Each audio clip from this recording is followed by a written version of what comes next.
Crown Bet is back in the game, built for the big moments in racing and sport, from a name you know. Bet with Crown Bet today. Chances are you're about to lose. Progress. It's relentless. Earned by pushing forwards through the setbacks and the wins, all for an opportunity that others might miss. Two worlds driven by performance, guided by data, insights, and feel. It's never just a move, it's a mindset. Because better never settles.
Welcome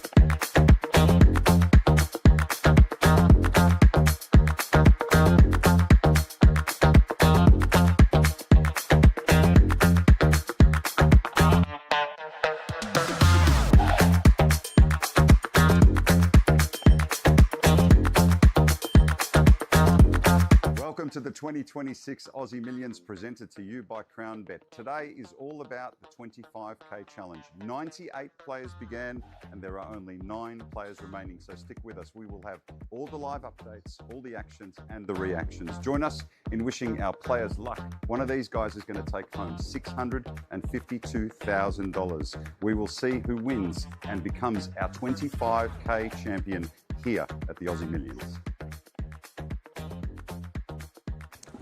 We join the action. The 25k challenge final table is underway and we are on the search for a winner, and that huge first prize of $652,000. Total prize pool of $2.3 plus million. I sit with my boys, Ben Blaschke, and my boy Van Marcus is back, and he's been in the field and playing. So give us an update on you quickly before we go to the table. Hey Paul, it's great to be back. I was in the Parliament Omaha tournament. 380 runners there. Now PLO, listen, it doesn't matter how many years you've been around this game. PLO scares me. So for those who are playing Hold'em and look at PLO, just give us a 2-minute version of the difference so the players at home understand, like me. Well, PLO's instead of 2 cards like Hold'em, you get 4. You use 2 cards from your hand and 3 off the board. But it's a very high risk, high variance game. You know, a lot of big pots, a lot of money's going to go in very quickly. Big draws. So it's if you're into action, that's your game. And this is a specialty of yours. You've always been known as a PLO player. Yes, I've always considered myself a better PLO player than Hold'em. Now, Ben, what are you thinking of this final table? You've kind of been, we've been with the players just before we sat, and you've had a look at the stacks. We've got Luke Martinelli in a hand with ace king of clubs versus Aaron Lee with ace 10 of hearts, and there's a little bit of pre-flop action going on. There's a 3-bet from Luke. Yeah, well, you know, we watched a lot of these guys at length yesterday. So they played down to this final table. I mean, we've got some, you know, some of the best players in Australia at this final table. I mean, the likes of Andy Lee has been around for a long time. Another guy that plays a lot of PLO but has, you know, pretty solid in Hold'em as well. Luke Martinelli, very feared player. Michael Egan, another guy that's been around for a long, because these are very accomplished players. Matthew Wakeman used to be the #1 online player in Australia, online poker back in the days when you were allowed to play online in Australia. And you know, watching some of the overseas players, we watched Kei Tanaka yesterday at length, and you know, he was very patient early, and then late in the day sort of soared into the chip lead. So it's a very accomplished final table. I think that whoever takes this down is going to have earned it. Aaron Lee now 4-betting Van to 720. So what do you talk us through this? Well, he probably thinks that Luke is light here, 3-betting light, 3-bet on a bluff, and he's actually turning his hand into a bluff with the ace-10. He's going to re-raise, and if he gets any sort of action, which he will with the ace-king of clubs, he's going to lay it down. What do you expect here? Just a shove now from Luke? A little tanking, a little Hollywood, a shove, and then we'll have Aaron fold his hand. So Luke has thrown in a time card, bought an extra 30 seconds for those at home. Each player has several time cards, so they can buy a little bit of extra time. As you said, Van, they use these cards in different ways. Yes, exactly. In this case, just really taking his time. I love the strategic use of a time bank. We've seen a lot of it. We've seen a lot of it during this series so far. as we have with the leave one chip behind in the Here we stack go. when you move in. And you're right, Van. He has moved all in and quickly Aaron fold. So you're right. Now, when you look at the field, Van, from a player perspective, what are you looking for? You sit down. What is it that catches your eye first out of all of these players? Stacks, reputation, all of it. What are you thinking? I look at stack sizes. It's actually very important, especially in tournament formats. But like Ben said, all these guys are fantastic players, accomplished players, not only in Australia, but internationally. And you have some Kei Tanaka. Oh, yeah, Kay. He played beautifully yesterday. He was really stoic. I heard that he's a very famous Japanese actor. Yeah, I asked him this morning, and I was quite humbled by that. A really big shout out to all of our international guests, especially those contributing in the chat in Japan. Lovely to see you joining our coverage and supporting the Japanese players. We've got them from everywhere, not just Asia, but we've got a huge... We noticed in the chat last night the Japanese support is coming from everywhere. So Kay was really lovely, actually. And I said to him, "You're an actor," and he just looked at me and he said, "Yes, I am." So yeah, it doesn't surprise me when you meet poker players and you say, you know, what else do you do? You always find that everybody's got a little bit of a flat. I mean, we saw Josh Giddey yesterday, and Ben, what was the update on Josh at the end of his day one? Yeah, well, I mean, Josh, I was checking on him throughout the day, and he was just playing very steady early on, not much happening. His stack wasn't moving particularly in either direction, but he finished the day very strong and actually bagged up 160,000. Well, that's from a 60,000 start stack. So that's a very solid first day. He'd be very happy with it. 120,000. Michael Egan's picked up pocket kings. He's got 3.5 million in chips. Raises it up to 120,000. Folds around to Andy Lee, who's in the big blind with Jack 6 of hearts. It's going to take a flop here. You expect him to defend? Yes, suited cards in the big blind for a min raise. No brainer. No brainer. No brainer. Defend. 2 players remain. Here we go. Michael well ahead here. We'll go through the prize pool in a moment. Plus a quick update on the world champ, Joe Hasham. See how he ran in the first day. Here comes the flop, an ace-3, ace flop. So when you've got kings in this spot, Van, and every player who gets kings doesn't like seeing an ace on the board, how do you navigate? Well, with seeing 2 aces is better than 1 ace. Yeah, right. Because it's less likely your opponent has the other one. I think a min bet here is probably the best. So 60,000. There we go. 60,000 to go. You can play different ways. You could check back the flop, but I think just betting small, super small, is the way to go. And that's exactly what he did and took it down. So first prize today will go to one of these players, $652,000. Second prize, $405,000.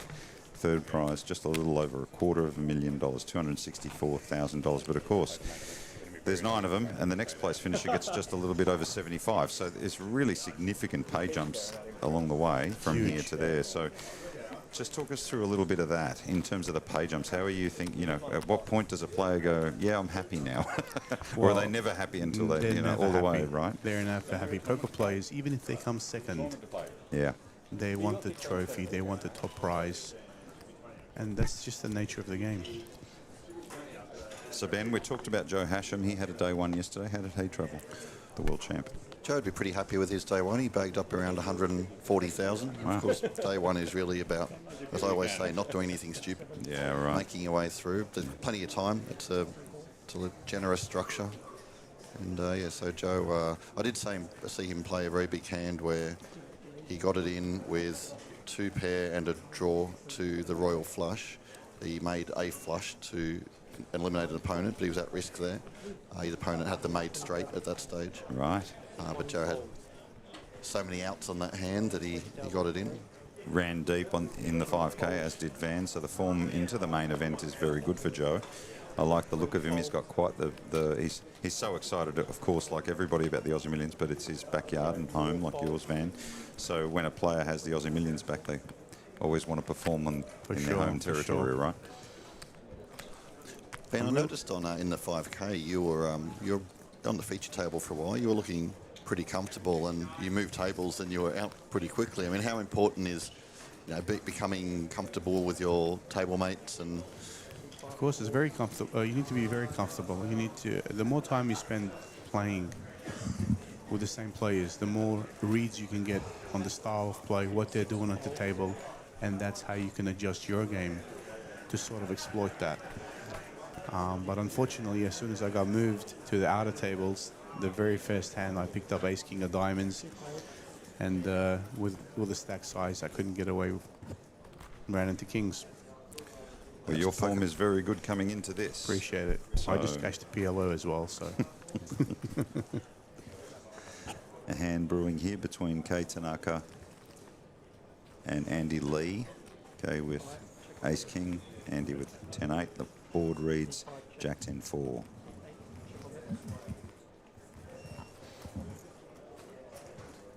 Action on Andy, he checks over to Ace King. Kei, I was very impressed with his play throughout the day yesterday. Very considered, methodical, thinks through his hands. Love his temperament. Turn, he catches an ace. Takes the lead in this hand. Andy checks. And Kei checks. Sneaky check back by Kei. Trying to get some value on the river. Oh, wow. And that's what happens in this game if you open the door. We've had a lot of that in this coverage so far. The river's been very, very entertaining. Not for all players. Action now on Andy and his river 2-pair. Andy with 3.9 million in chips. Kei 8.3.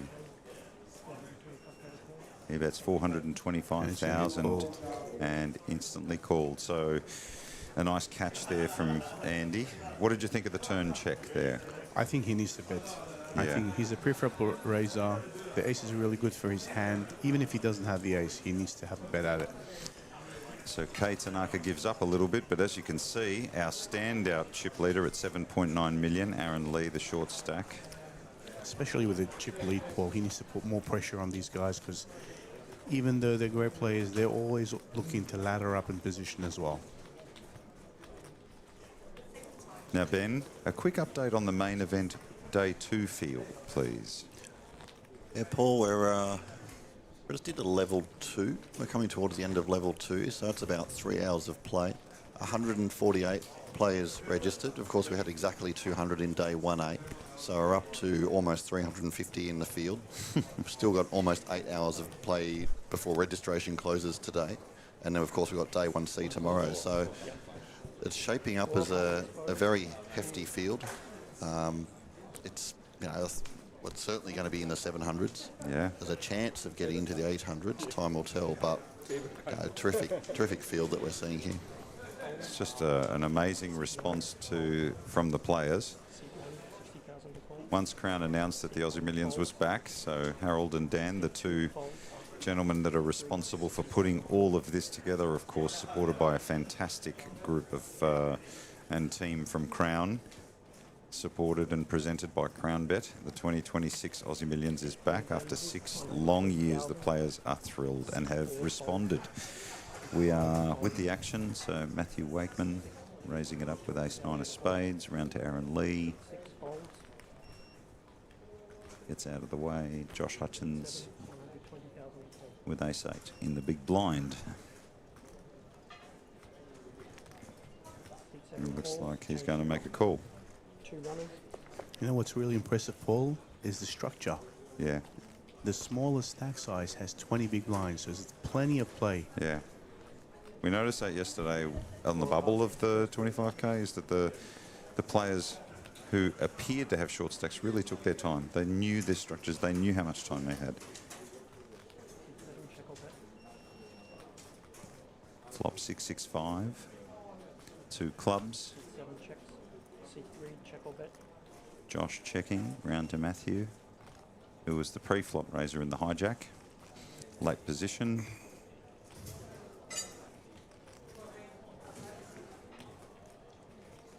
And he's reaching for some chips.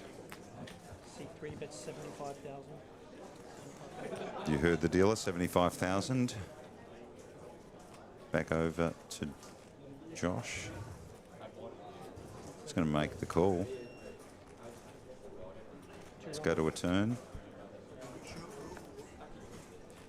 The turn of 9 now. 9 off clubs. So Matthew already ahead. His hand getting stronger.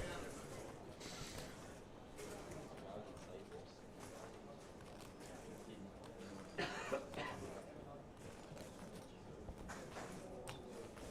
check. C3 chuckle bet. So what's next, Van, on the schedule for you? I'm going to take the day off. Today, I'm gonna relax. That sounds like a great plan. Take it easy, and then come in and play the main event tomorrow. Yeah, right, okay. Well, we're going to keep a very close eye on you, my friend. I've got a lot of friends, and actually, my uncle is in the field. Tell us a story about your uncle, because he qualified for a packet of biscuits, basically. Yeah, yeah, pretty much. Would you believe that he took an $80 investment, turned it into a 280 satellite, into the 1100, and now he's in the main event. Oh, I wish him the very best of luck. What a story that'd be. What From a 80 story. to a millionaire. What a family barbecue that'd be if he beat you in the field with that by $80. He'd just hang it on you forever. He'll tell me forever. He'll be giving me lessons. Well, it'd be good to see you two heads up. Oh, wow. Yeah, you took the words out of my mouth. So Josh checked. Matthew Wakeman bet 160, and look at this, it's a check raise on the turn. Josh is making a move. It's a fantastic card, the 8 of clubs to have there. You can represent the 7-8, the flushes. Puts a lot of pressure on big pairs. Really taking advantage of his draw. Putting a lot of pressure on Matthew, who has the best hand. And it's a really draw-heavy board, right? Like it's got it all, so this is the right time to represent that. Of course. I mean, Matthew knows here he can only beat a bluff, and what kind of bluffs does Josh have, really? So he has to lay it down. That's some play there, right there. I've been really impressed with this Josh's play lately, not only in the tournaments, but the cash games. Moves it up to 2.2 million plus, and Aaron Lee, the short stack. I'm just looking at the massive Japanese support we've got in the comment section. It's fantastic. It helps having a fairly high-profile Japanese star in the field. Just wonderful. Well, there are many players from Japan here, which is just fantastic. We've got players from all over Asia, but there's a real representation from Japan here. So welcome to all of our listeners from Japan. We say good morning, good afternoon, and thank you for joining our coverage. We will keep you very close to the action. I'd like you to say all that again, but in Japanese, Paul. I can only say with the great politeness and practice many times, arigato. That's the best. Yeah, and I say it I love the Japanese culture and especially the Japanese food. Oh, I yes. absolutely adore Japanese food, as do my children. I had one of the greatest meals I've ever had in Tokyo. Yeah. Just, beautiful seafood restaurant, cooking the food in front of me. Very fresh, beautiful. Teppanyaki style. Yeah, absolutely. I'm getting hungry now, actually. Round to Matthew Wakeman.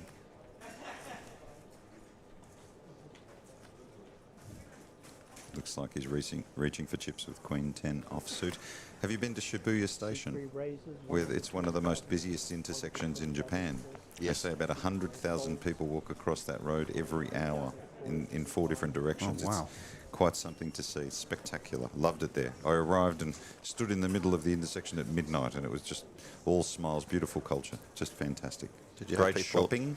Great shopping. Did you have people driving past telling you to get off the road? No, it was people. I think that 5 different crossings into the one intersection, and they literally just stop all roads, and everybody floods through the intersection in any direction. And it's almost spectacular to watch. So many people, and they're all so cool and having fun, and it's just such a beautiful part of the world. It's really cool. Shibuya Station. The shopping was fantastic. Your wife would have loved it. Well, I was there for work, so I'm here again. Yesterday was my anniversary, and she was sending me messages, and people were going, "How could you be here on your anniversary?" Oh, I'm married well. So Matthew raising it up. Andy Lee calls with King 10 of spades, and Aaron Lee now 3 bets. So we've got some action now with King Jack of hearts. Van, take it away. Tell us what's going on. He's been doing this. We saw this earlier from Aaron. He takes a hand where he could call, but he's 3-betting, turning into a bluff, and I think it's going to get through here.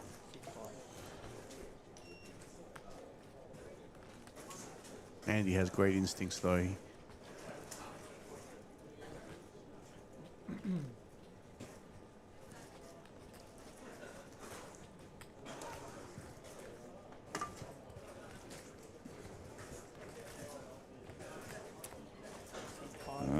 And he gets out of the way. So Kate Tanaka with 7.7 million, Andy Lee 4.5, and Hey Nguyen with 1.2. So Aaron picking up some chips there, moving up to 1.6. Star-stacked field. Yeah, yeah. Some real advanced play now. So, you know, through the 5K challenge, 2.5K challenge, we saw yourself and Kale, you know, the real, you know, high-end games start to bubble to the surface. This is kind of, now we're at the top, right? We're seeing a lot of it. This is what you'd expect from the field. Exactly. This is the kind of play that separates the world class from your average Joe. Yes, that's right.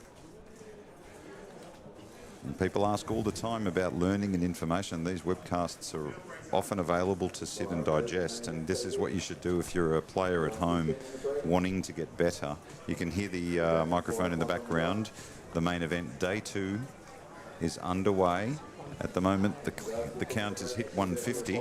We're expecting, like yesterday, to surpass expectations of the main event as we climb, and we'll be covering the main event throughout until Monday, the final table, and crown a 2026 Aussie Millions champ. Finally, it is back, thanks to CrownBet. Joe Sandev loved his game yesterday with pocket 5s.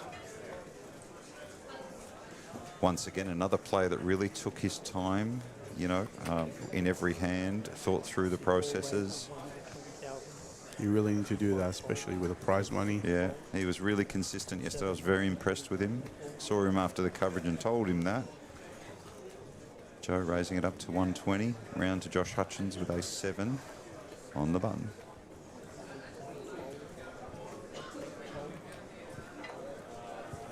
Folds around to Kay. He lets it go. Luke Martinelli.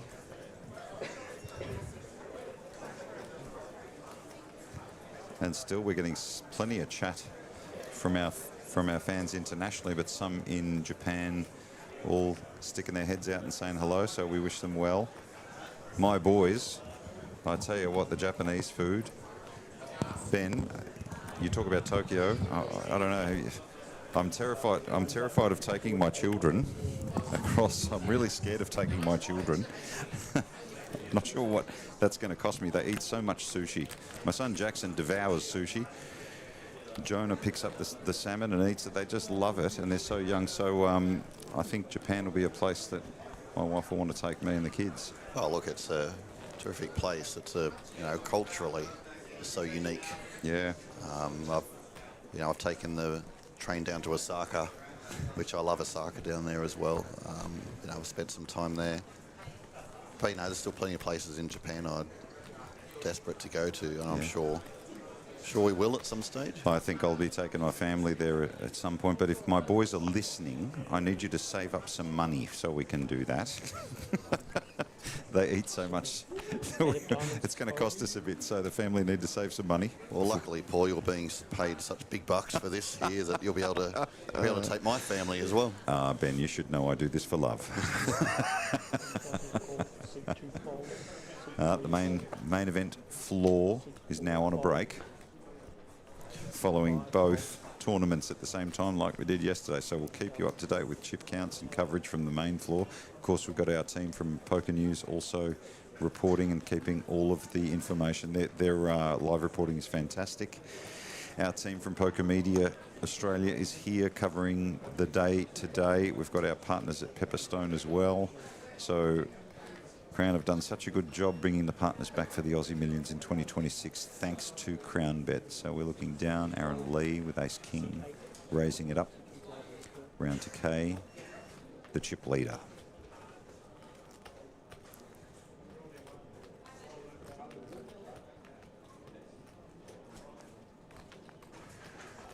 And the famous K Tanaka folds.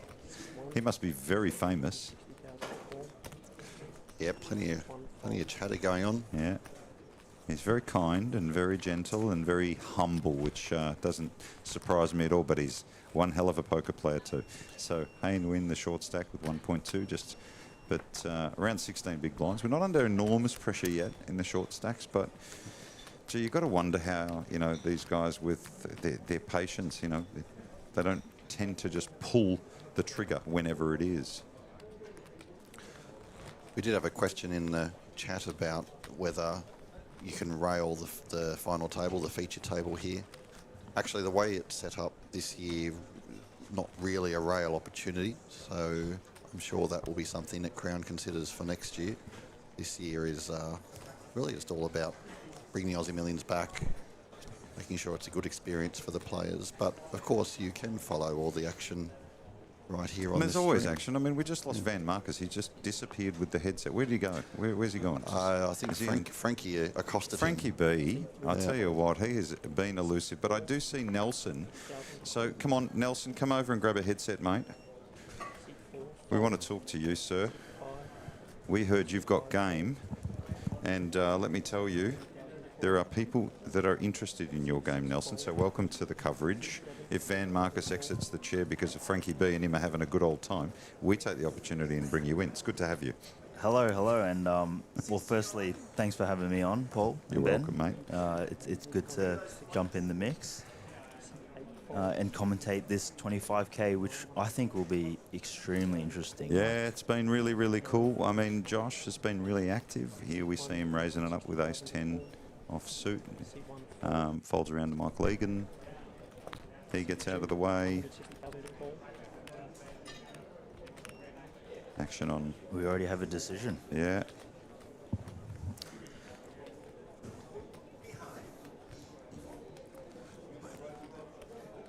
Fist pumps all round here at the Aussie Millions. You must keep going. You can't ignore people.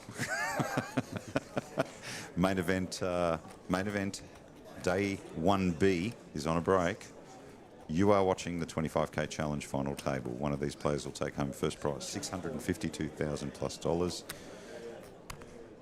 And we've got two players to the flop, both with the same hand, one with spades. Talk us through it, Nelson. What are they thinking? I mean, there was a reason why Nguyen was thinking for a while there, because off 14 bigs, he does have a decision to make.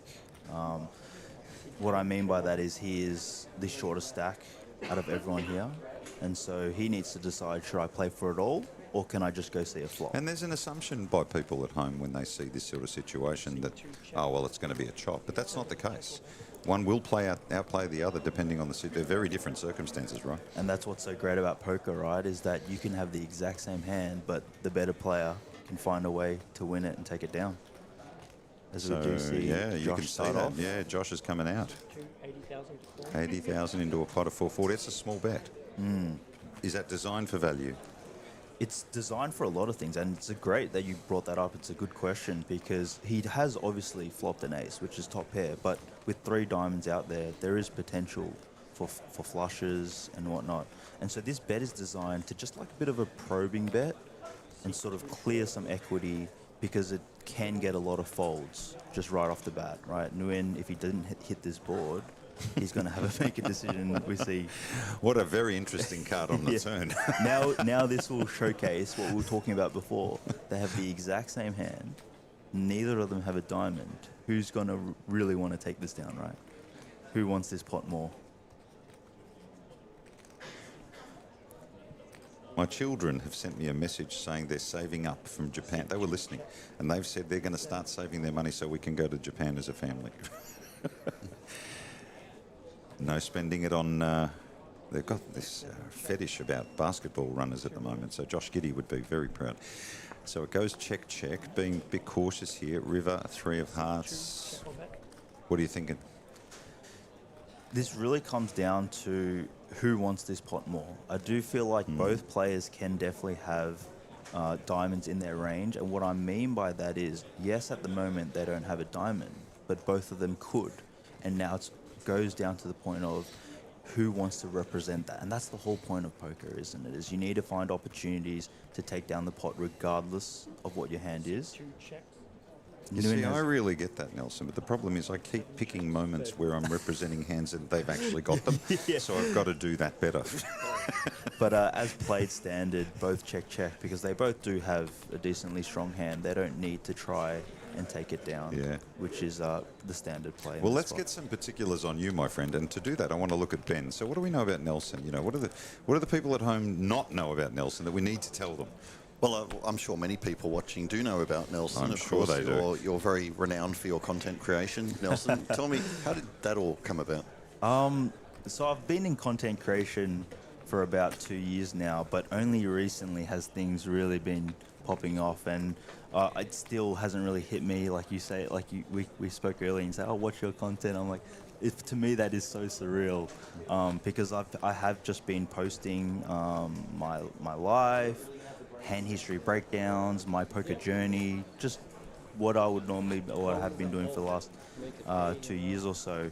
But it is quite nice to sort of get recognition for all the work that I've been putting in. But at the same time, I enjoy it. I love it. That's why I keep doing it. Nelson, I have the same problem. I was at the gym this morning asking people to get out of my shot for the 3 followers on my Instagram feed.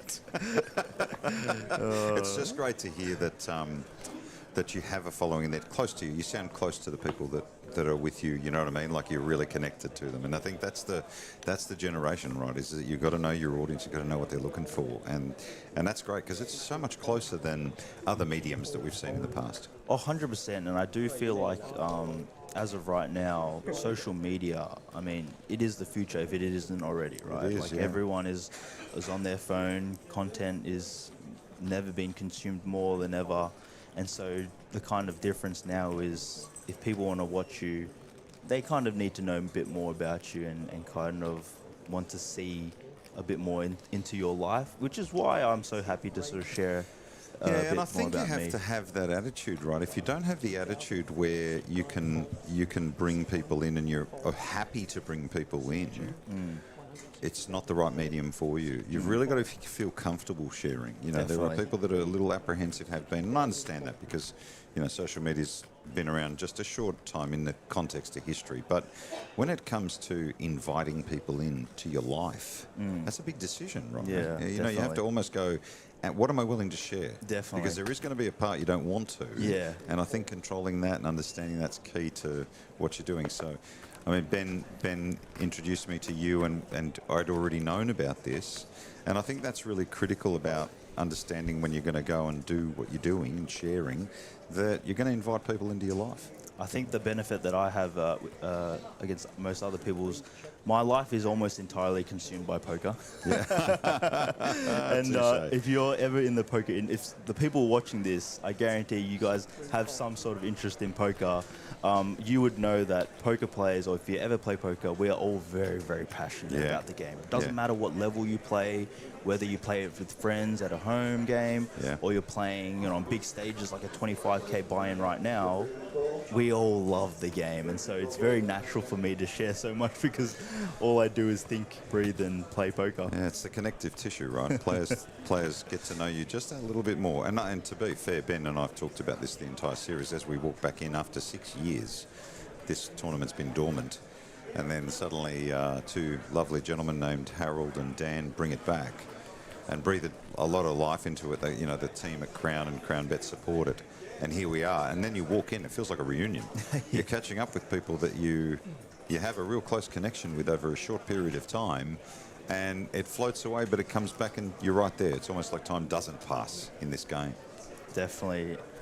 And that's what I've enjoyed most about this series so far, is not only seeing so many familiar faces, but also seeing some new faces around and seeing, you know, the Aussie Millions back. And that's why I'm so excited about this final table here, because we actually do have a very star-studded lineup. We've got a lot of Australian crushers in the mix, which is understandable for a $25,000 buy-in. But we also do have some international. We also have some international I just representation. want people to say to me, Paul Curry, one day, you really crush it, but I just don't think that's ever going to really happen, Ben. We're at the action here. Josh Hutchins have raised it up with ace-4 of hearts, and Kay Tanaka, the big stack, with ace-8 of spades in the big blind, looking to defend. And you can hear in the background Danny McDonough running the tournament. The main event, day 2. Ben, what are we up to on the registration? Up to 154 now, Okay. Paul, so it's going up pretty steadily still. I expect we'll see that, throughout the evening. Numbers keep rising. So we've got a raise from Josh, a call from Kay, and now Luke Martinelli with ace-jack. He's just going to get out of the way. I think that is a good spot there for Luke Martinelli to play more defensively and tighten up there. I think you see a hand like ace-jack, it's very easy for us to see, ace-4, ace-8, he has the best hand. Yeah. Why is he not playing? But you have to understand the dynamics in these final tables are extremely, extremely crucial. There's a lot of factors in play that come to making decisions on the table. To give you a bit of more insight, Josh has opened from the +2 position, which is relatively early, and so he should be playing a very strong range here. And with Kai or Tanaka as the big, overwhelming chip leader, Luke does not want to get involved in a pot with the big chip leader. And so making a fold there, while it does look a bit strange, he just folded the best hand, I do believe it is the right play. And it's plays like that get Luke to this final table. It's plays like this that most people might not see. It's the hand you fold, exactly, not the one right? you call and with, right? I guarantee you every single player who has made it this far in this tournament has found those plays like that. Well, the flop came Queen, Queen, 10. Josh Sandev in the big blind defending, so he calls. Now we've got a three-way pot. He checks. He's struck. And action now on Josh, the initial raiser. Doing a little video there. Yeah, see, you've got thinking, multitasking, Nelson, very important. Nelson, I noticed, obviously, Joe defended his big blind, and one thing I've noticed all week is how reluctant players are to fold their big blind. They love defending very wide. Yeah, definitely, and rightfully so, actually. The way tournament poker works, especially in these live tournament games, is there are small blinds and big blinds, and as the big blind, you have already put in chips to the middle, so they already have one big blind in there. Not only that, there's also the ante. And so as the big blind player, you have a lot of incentive to play the hand, regardless of what you have. And so often you're right, like you'll see these big blind players playing janky hands, and you think, why are they in the mix with that? But it's for good reason. They're there's a science behind it, there's a math behind it, but simply put, they had greater odds to get into the middle to see a flop. Joe and Josh go to the turn. 3 of spades. Joe checking, still with the best hand. Josh, pre-flop a grazer, continuation bet on the flop. Let's see what he does now. He checks. So we're going to go on to the river. And it is a 7 of spades, so best hand in Joe's kit. And the action is on Joe. So earlier, Paul, you mentioned that Josh has been quite active and has been going after it. And this might be one of those situations where we get to really see if he wants to win this or not, right? As the pre-flop raiser, he can definitely have any queen, pocket pairs, or even a 10 himself. And after getting called by Joe, he's decided to slow down. Now he can really think whether or not he wants to go for it.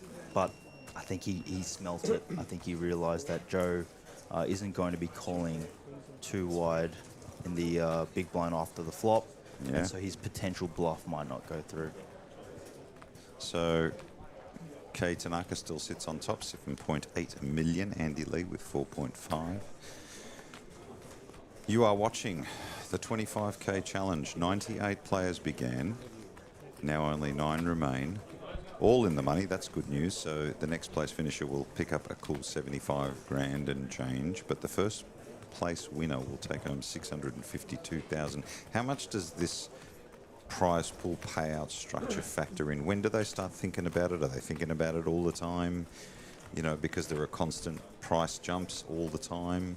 That's a great question, and right now it's never been more important to think about these payout structures. This is what this game is entirely designed for, right?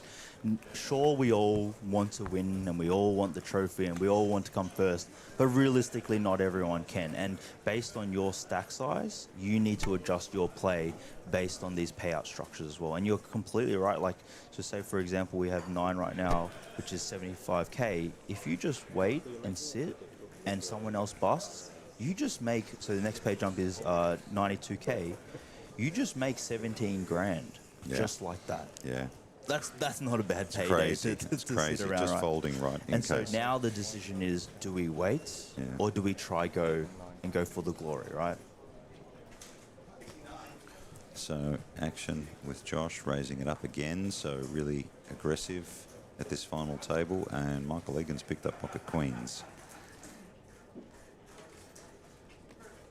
So the benefit and what I like about Josh is he has been extremely active and he's really going for it, right?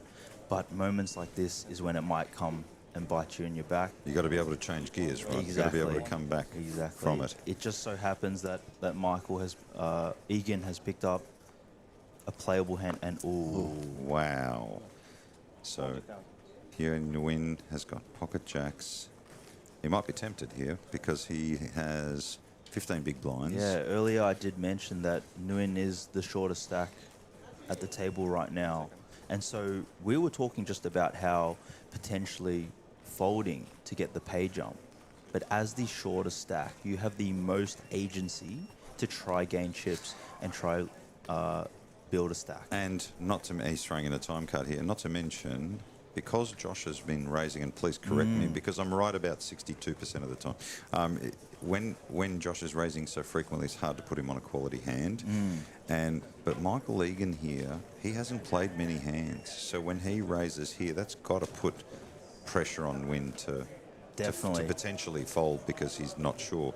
Where does Jack sit here? Look, I mean, that doesn't surprise me that he moves all in. Definitely. I think Jax is just way too good. Yeah. When you're the shortest stack, these ladders don't matter as much. You just want to be able to get in and double up and now have actual contention. With pocket jacks, that's better than what you'll see.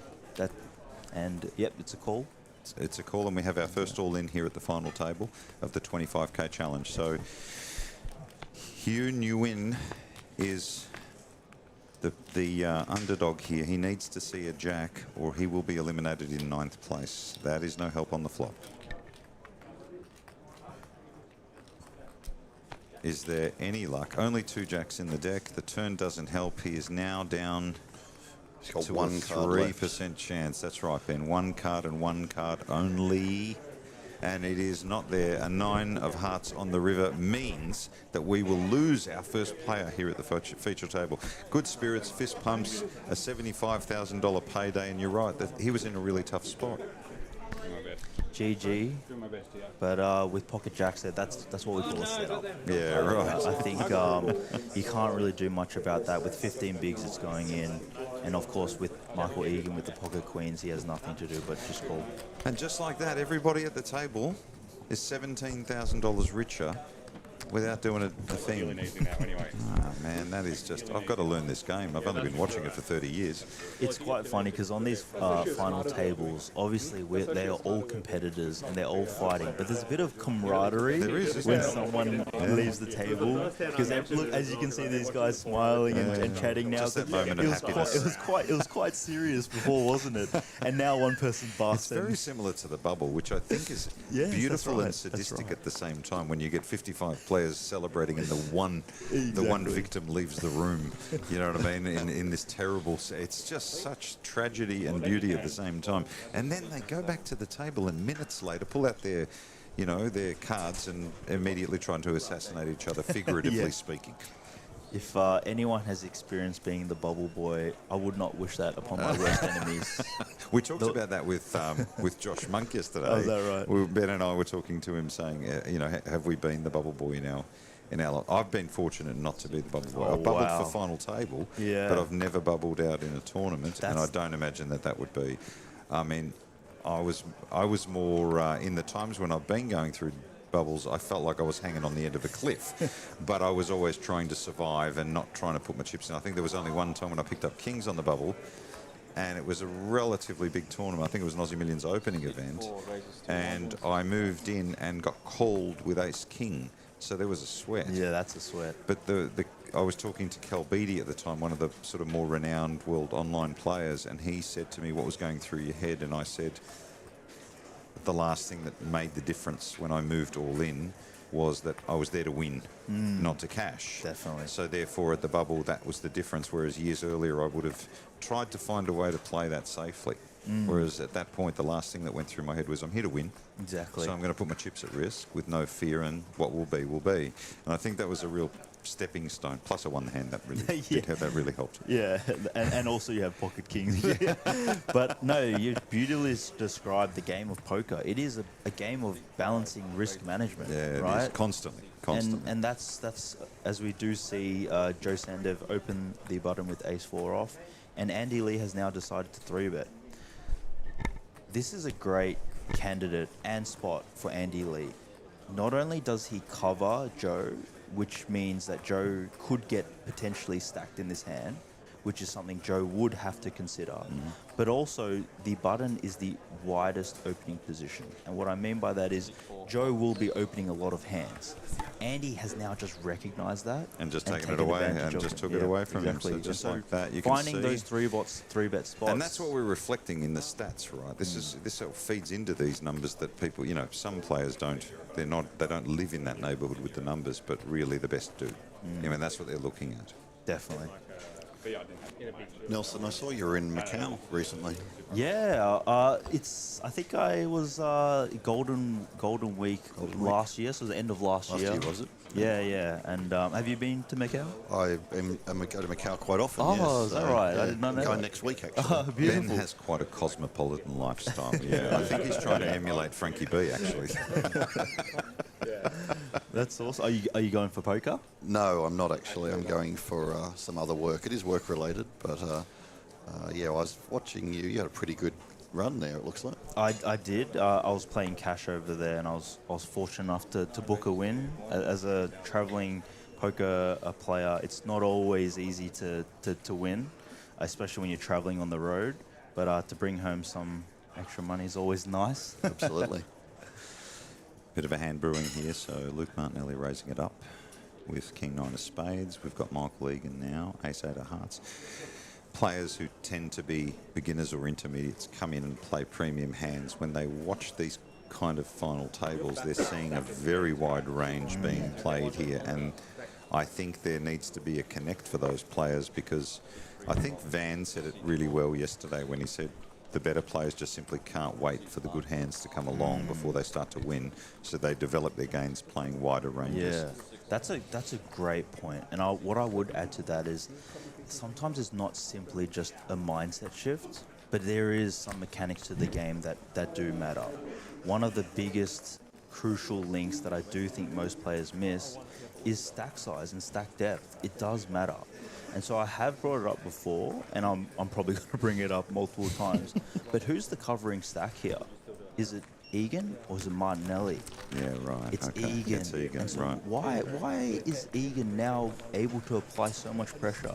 It's because he can threaten Martinelli to being busted out of the tournament. And when you're playing for $650,000, that pressure is what we call ICM pressure. Yeah. Now, that's obviously like a technical fancy term, but in other words, you need to be careful and protect your chips because they are worth a lot more. Essentially, ICM is the value of the chip, Exactly. right? For those at home, it's just about putting a value on that chip. And what you're saying is, I think, that the stack sizes in the most experienced players, they know how to use it to leverage pressure better than anyone else. Leverage is a great word, Yeah. and you're exactly right there, Paul.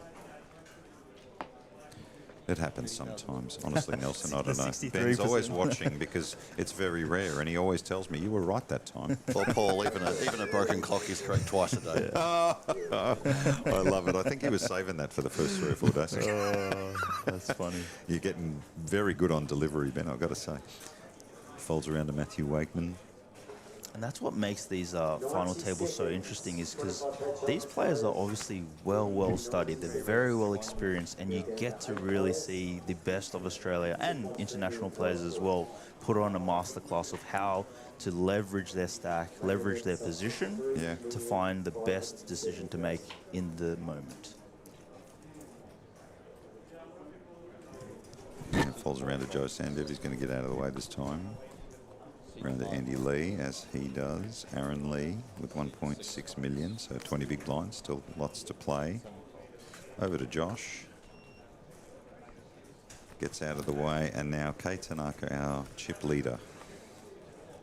And I want to say superstar actor from Japan. Let's just do that. Picked up ace jack, and he's going to defend in the big blind, so he's concealing his hand by doing that, right? The flop 4, 5, 6, and the action will be on K. Now, let's talk about the thinking about calling versus a re-raise out of the big blind here with a premium hand like ace jack. Is he trying to conceal the strength of his hand, or is he or is it because of the position he's uncomfortable? You've actually really nailed down on some very good points there. It's a couple of things. When you are in the big blind, you are the last to act pre-flop. And so what that means is if you just call here, the action's over. Yeah, right. You now get to see a flop. Whereas if you raise, it now reopens the action for potentially Wakeman to go and 4-bet. And so now when that dynamic exists, you need to balance and think about, do I want to reopen the action here, or am I comfortable to just see the flop, right? And so if we go by that logic and you say, well, I'm only going to raise my best hands and I'm just going to call my weak hands that I'm not sure about, that makes you very easy to play against. Yeah, and so right. these good players like Tanaka will understand that. Yeah. And so in order to not be able to be exploited, he will occasionally just Make other call plays, yeah. with these stronger hands. And so it's situations like this, unfortunately he hasn't missed, but let's say he did hit an ace and Wakeman just bets. It's been deceived, right? He's Tanaka trapping him. can have hands right. that can call down. And there's a time and a place for trapping, right? It's not just, you know, there's a school of people out there that love limping with aces occasionally and think that's the trap of a lifetime, but it isn't more than that. It is about sending one player one direction when you have been walking them in another. Deception, misdirection, and concealing is a big part of poker. Yeah. You want to play in a way where your opponents do not know what you have. The less information you can give them, the more you'll succeed. And it's good players like Tanaka who recognize that and can find these more deceptive plays, if you will, and just calling here with ace-jack. A huge entourage of Japanese players here at the Aussie Millions, which is fantastic. We've got them from all parts of Asia. Lots of Europeans here, a couple of Americans as well. I must say I'm very impressed in its first year back at the international audience and playing group from overseas. When Ben and I were initially talking about the Aussie Millions coming back, we kind of figured that this was the lower expectation. You know, we were all cautiously optimistic, I think is the phrase best coined. And then all of a sudden, everybody just turned up. Yeah. And it's been emphatic. So, and it's from an international group of people, and you can see in the chat, you know, our Japanese audience are right up with us. So thank you so much, guys. Really lovely having you riding shotgun with us on this broadcast. Question in the chat, are cash games running? Absolutely they are. Oh, yes. There's plenty of cash games in the main poker room here all week. It's been going very strongly, so if you like playing some cash, come into Crown.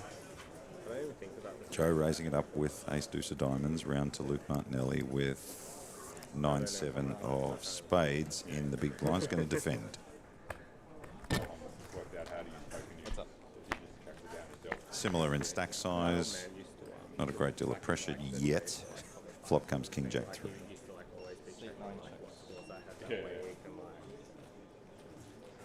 Just a quick check. We're up to 157 in the main event, date 1B.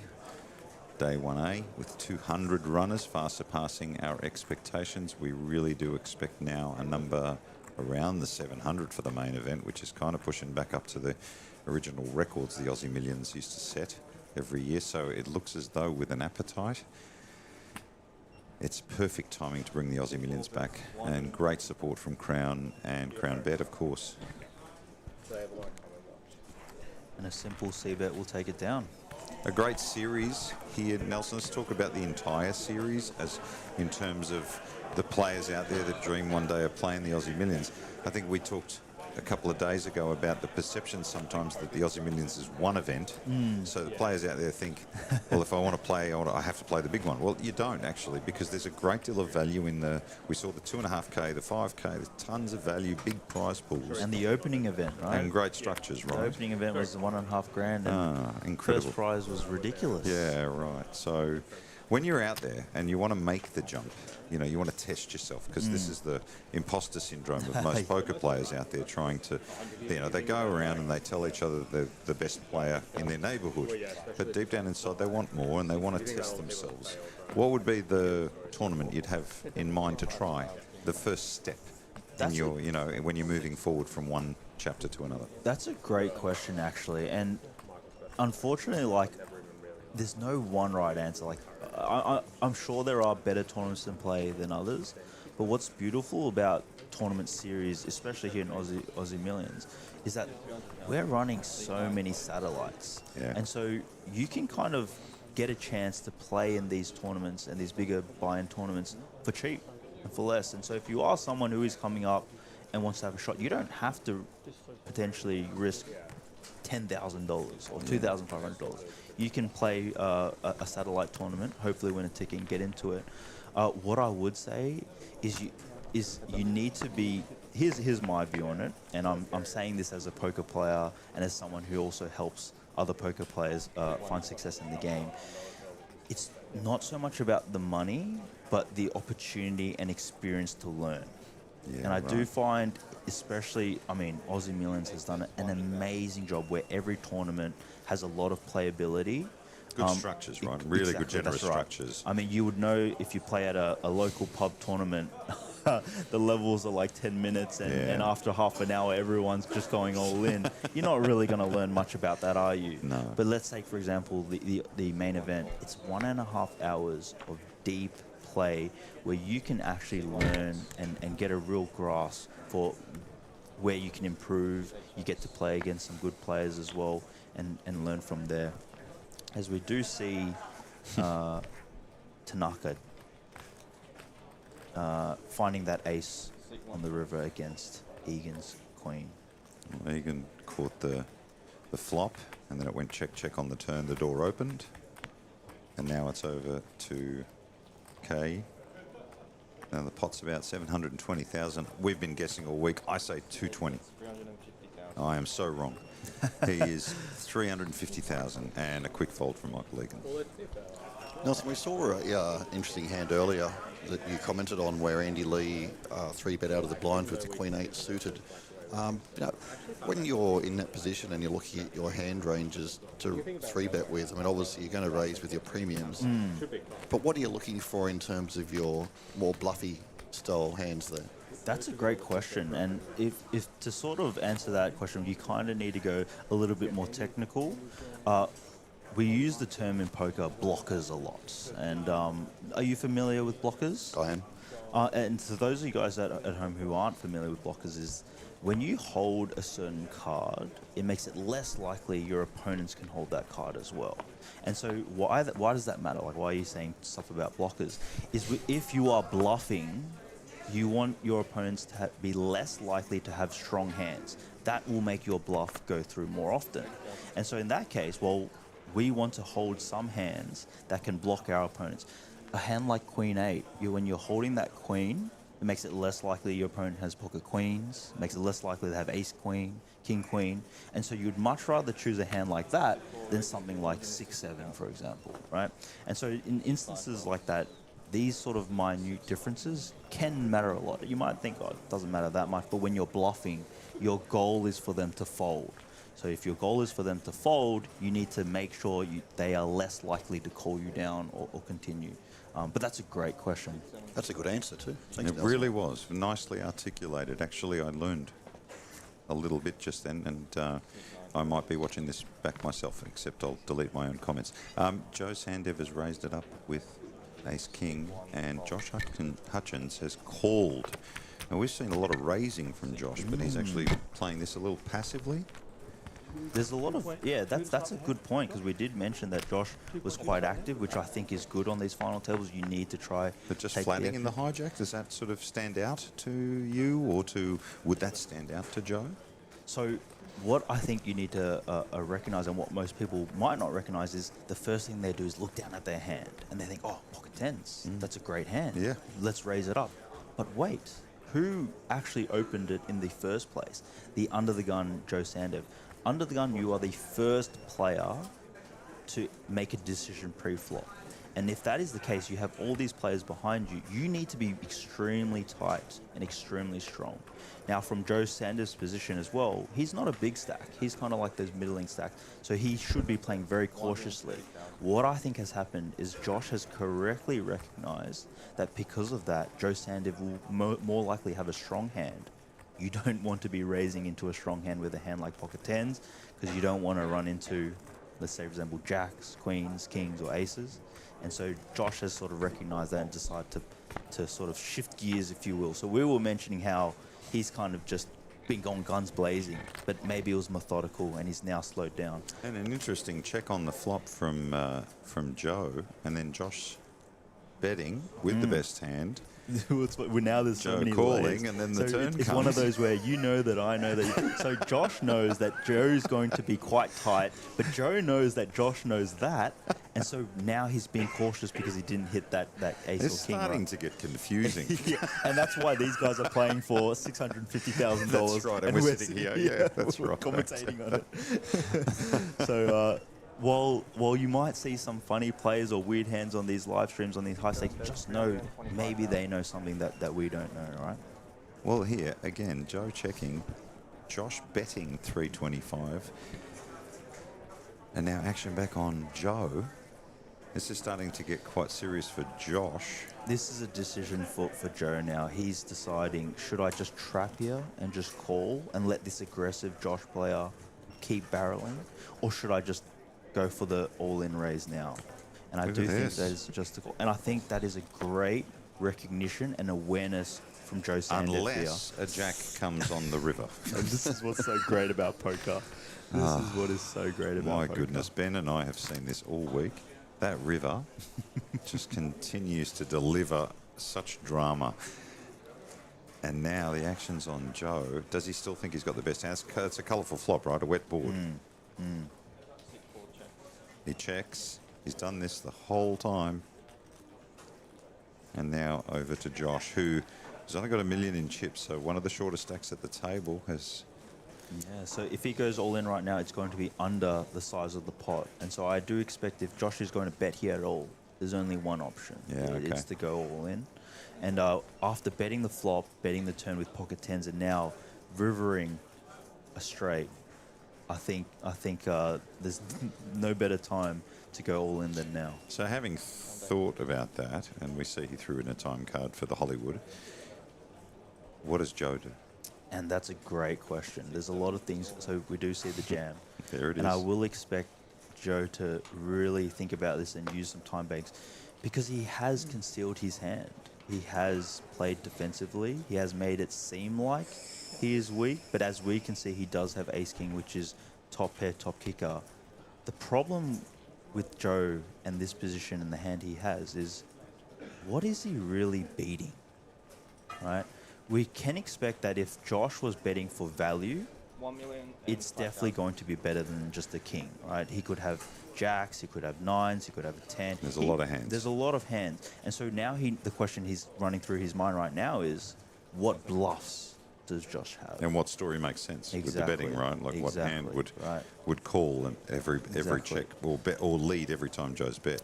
You know, Joe's made lots of really good decisions, and that's fold. another one, right? Joe has he has really impressed me thinking through, no ego, doesn't buy into it. He knows how to make a good decision. But I've got to say, we talk about aggression being rewarded too, so we talk about both players. Both Josh and Joe played the hand well, even though one win, one loses. I think Joe lost the minimum amount, you would say, or close to. Definitely. I think a lot of players might see, I've got ace-king here, king, I hit the king, I can't let it go. Deer in the headlights, and all of a sudden... And it's what we were saying before, moments like this is what separates good players from great. Great players, and every single one of these players on this final table now have made good plays to get to this position. And so if you're watching at home and you're thinking, what separates or what can I learn from these final tables, it's stuff like this. Yeah. Take note of how these players decide, how they think, the way they act, the way they move, their mannerisms as well. If you can just take one lesson per stream, every stream that you watch, you're just going to be a better player.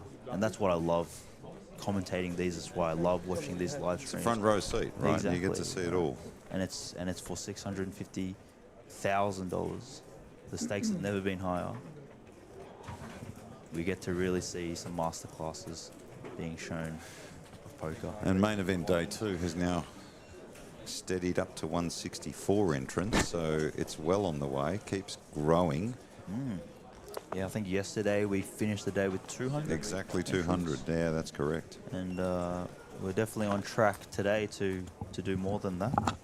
Luke Martinelli raising it up, round to Joe. Mystery hand.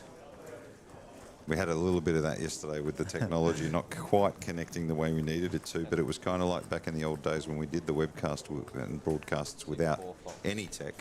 So it was just like this the whole time. And we'd often get co-commentators that had big game but couldn't call the cards correctly. It was quite exposing to some of the co-commentators. It was really, really funny. There you can see Joe sits atop with the pre-flop raise aggression. We've talked a lot about aggression. We saw Joe enter the other day just constantly taking, it was almost a swap of table captains on the 5K challenge. So we saw, and then we also saw Kale, at times. Kale and Van, when they were on the feature table of the 5K, were almost swapping hats. They were taking shifts of being the most dominant. And it was very organic, whilst the other players were sort of sitting on the periphery waiting for an opportunity to get in there. It was just fascinating to watch. It's almost like animals in the wild. Yeah. No, I think you bring up a really excellent point, because when people think about play styles, or they ask questions like, oh, how should I play aggressively? Should I play passively? It's not one way, right? It's exactly changing gears. And that's exactly right. If you are just a one-trick pony and all you do is bet, bet, bet, all in, all in, all in, you're going to be easy to play against, right? And it's these players that are able to shift gears, know when they can be aggressive, know when they need to be passive, know when they can sort of push the envelope a little bit more, or know when it's, I should just sit back and really let it come to me. Those are the players that do find success in this game. As we do see our chip leader, Tanaka, open up with ace-10 offsuit. Joe Sandev is going to get involved from the small blind. He's going to make the call. Action to Andy Lee. And he'll likely get out of the way. That's what he does. So 2 to the flop. Tanaka will have position. Action will be on Joe Sandev. Let's see what happens this time.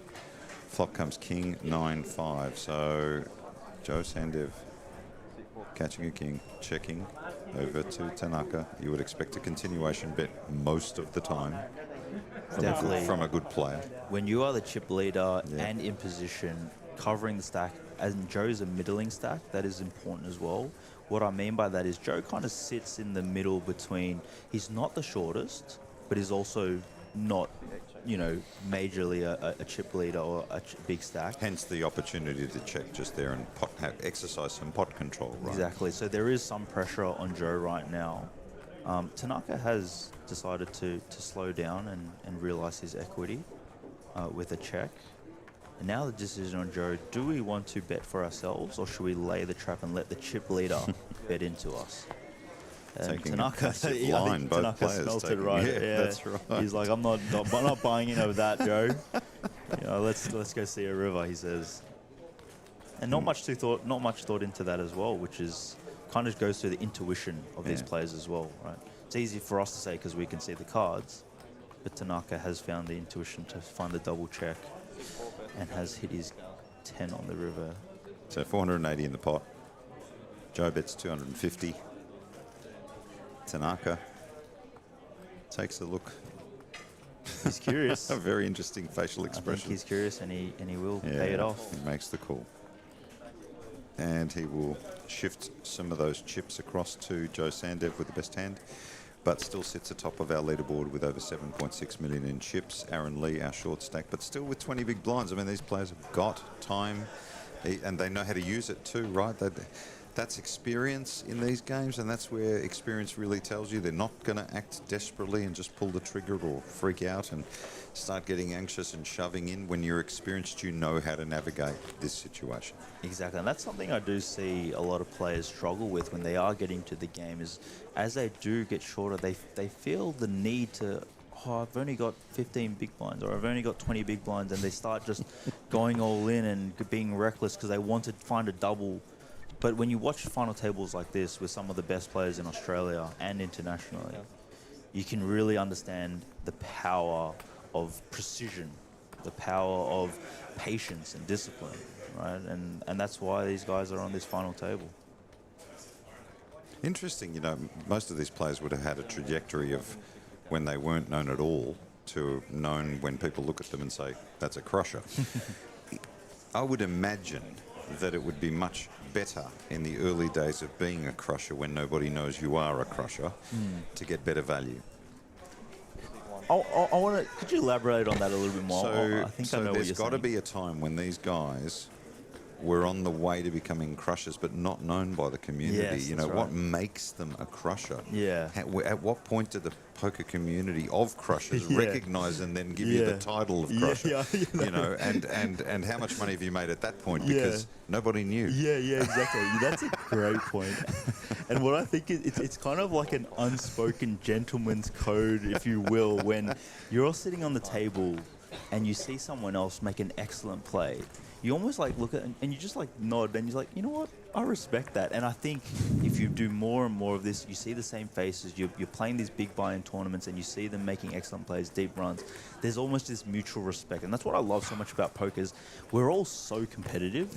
Yet the camaraderie, especially in the Australian community, all of us high-stake regs, we're all good mates in a way. Like, even though these guys are playing for hundreds and thousands of dollars, I would not be surprised if they go out to dinner later tonight and celebrate their wins. That's very, very cool. I so desperately want the tag of Crusher, Ben. I don't know I'll ever get it, but... You can be self-proclaimed. Oh, my goodness. It needs to be, because I'm not going to earn it the other way, right? You're crushing this stream, Paul. Thank you, Ben. I think that was really kind. You would have, obviously, Nelson played against a number of these guys a number of times. Any insights you can give us into any of them, what you've observed at the tables? I'm not surprised with the faces that I do see on this final table, because we do have a lot of... I mean, it is a star-studded lineup right now, and some of Australia's best players are sitting on the table right now. Big shout out to Luke Martinelli, is a friend of mine. So I'm trying to stay unbiased and I'm trying to, be the neutral commentator. But I am secretly rooting. Seems for, like a for very Luke nice fellow. He was with us late last night, and I said to him, "What is it with you? You smile. You just don't stop smiling." He looks like a character from Friends. And when you've got that vibe, there is something special about players that constantly do smile and bring about a great, energy. And he seems like that kind of guy, right? Not always bothered by what happens, but more kind as a gentle soul. And that trait, like I do agree with you. Luke is probably the friendliest guy I know. But that trait, I do believe, is shared between a lot of the Australian crushers and the Australian high stakes communities. We do see someone like Wakeman, again, an absolute gentleman of the game, and I think not enough people understand like how nice a lot of these high stake crushers are.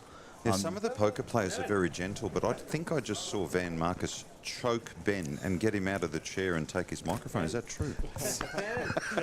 No comment, Paul. Welcome back, Van. Thank you, buddy. The flop between Josh and Kay. Ace-6 of spades, ace-jack. Flop comes 8-5-6, boys. Tell me what you're thinking when you're looking at. I've got two superstars next to me. I ain't going to pretend to set up a question for you.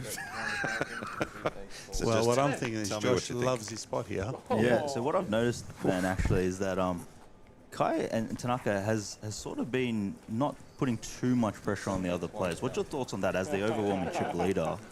Shouldn't he be sort of, trying to push the envelope a little bit more? You're completely right. He should be putting a lot of pressure on them, raising, coming into the pots at a high frequency. But I think he doesn't have really a lot of experience in these situations. I think this is probably his biggest final table that he's ever played in.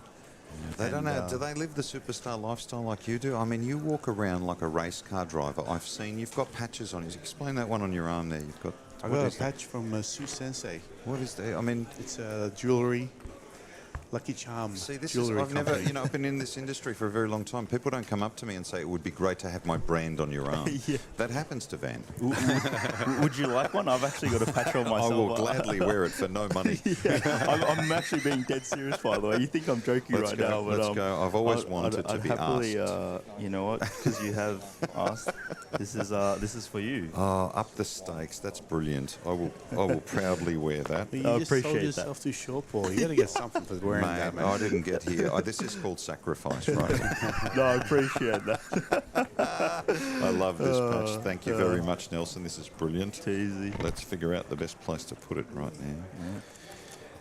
And so now you're true crusher. You're in the upper stakes patch. Thank you for saying that. That's And, what, and I will get home and tell my children who don't know what that is that Dad's a crusher until they figure out he's not.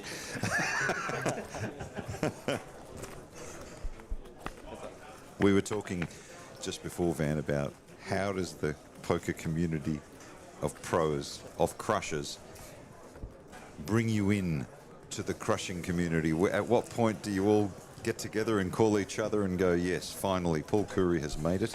He is a crusher, which I dream of and will probably never happen. We'll bring you part of this community no matter what. I know that, but that's because you're being so kind to me. What, out of pity, possibly. But No, yeah. but what about the real thing? When does a player?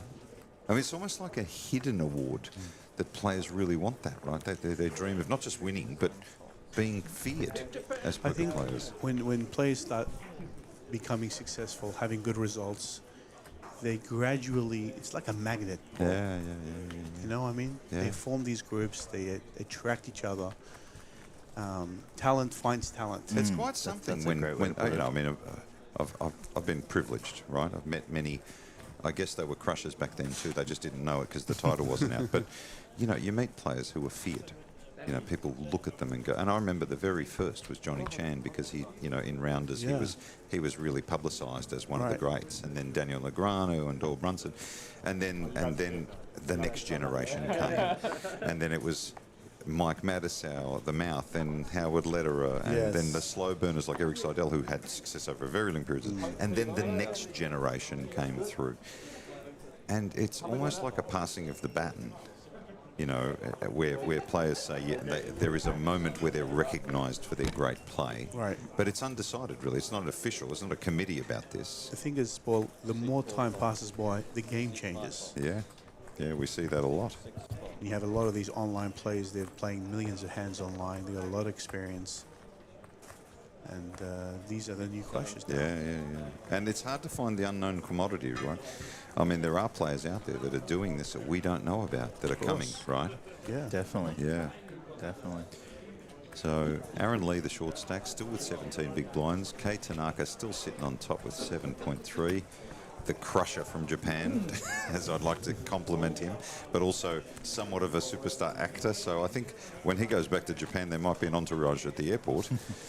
Our final table is not disappointing. We've lost one player in 9th place at $75,000 payout. The next person to leave this table will get 92, and then we're starting to pay out plus 100s, which is a really good payday. That's always exciting to know you're going home with at least 6 figures, right? That's crazy. Ben Pocket on the floor, loving his game through this series. Very patient, knows how to bring a short stack all the way back to the big. Really nice guy too. Yeah.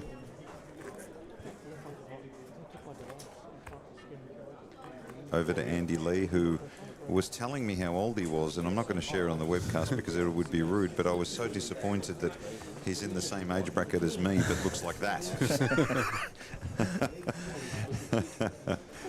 Good on you, Andy. So he's raised it up. Aaron Lee's raised it up to 160,000, and he's one of the shortest stacks at the table. And now over to Michael Egan, who's picked up pocket tens.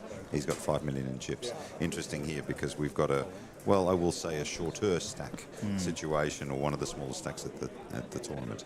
And Michael just moves all in. So is this an option for Aaron? I think with A7, it's just not good enough. It's just a snap fold, and that's what he's done. But you know, it's he's trying to make something happen. Yeah, definitely. That's the signal.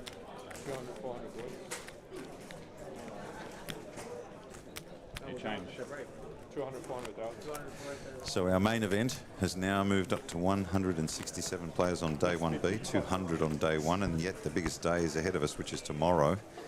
And then we will bring those fields together over the final days of this week, and then we will start the coverage on the main event shortly after that on Friday, and then take us home to crown a champion. So Van, you'll be playing the main event tomorrow. Yes. Good luck. Is there any thinking about that? Is there players out there go day 1A, B, C? What's the option? For me, Why do you do it? For me, it's because I've been playing 12-hour days every day. You so need I'd like the to rest. take a day off, like Just need the today, rest, yeah. have a little rest, and then start Come back fresh. tomorrow. Yeah, absolutely. Joe Sandev raising it up with ace jack. And round to K, the chip leader, folding ace 10. Looks like the players will be on a break. See, in a spot like that, if I was the chip leader with ace 10, I would have probably turned it into a bluff and 3-bet Joe. And then possibly run into Michael Egan's jacks. Well, even in him Egan's having position, jacks, it's a tough spot. When the chip leader's 3-betting you, your tournament life is on the line. It's not easy to play the jacks. Yeah, exactly, especially in the small blind out of position, Correct. right? So I do think you're right that Tanaka is taking the more passive route. He's being quite conservative. So Michael Egan 3-betting with his jacks. Back over to Joe with ace jack under the gun.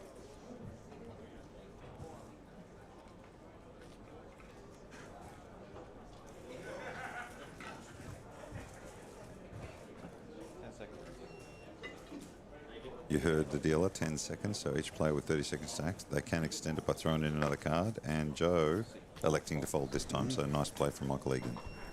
Disciplined fold there. And it looks like the players are now on a break. Well, I'm just waiting to confirm. There is our chip lead by Kei Tanaka at 7.3 million. Michael Egan at 5.68 million, and Aaron Lee, our short stack. We will be back shortly with more coverage of the 2026 Aussie Millions 25k Challenge final table as we look to crown a champion. We will be back with you soon. Yes, 50,000, 100,000. Yeah.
Progress.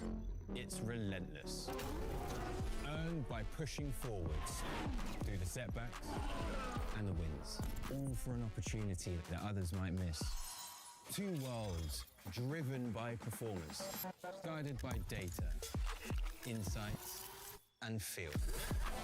It's never just a move, it's a mindset. Because better never settles.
Progress.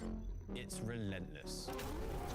Earned by pushing forwards through the setbacks and the wins, all for an opportunity that others might miss. Two worlds driven by performance, guided by data, insights, and feel.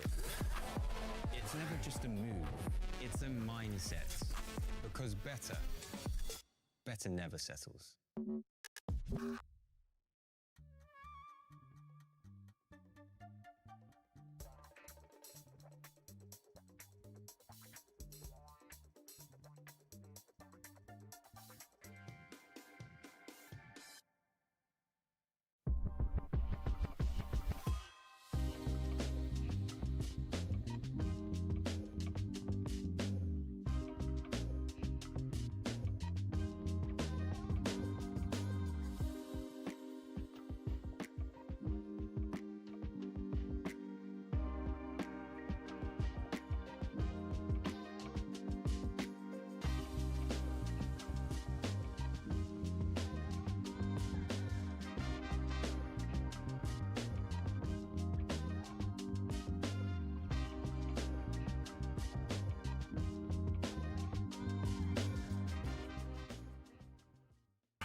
Progress. It's relentless. Earned by pushing forwards through the setbacks and the wins, all for an opportunity that others might miss. Two worlds driven by performance, guided by data, insights, and feel. It's never just a move, it's a mindset. Because better never settles.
Progress.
Next level.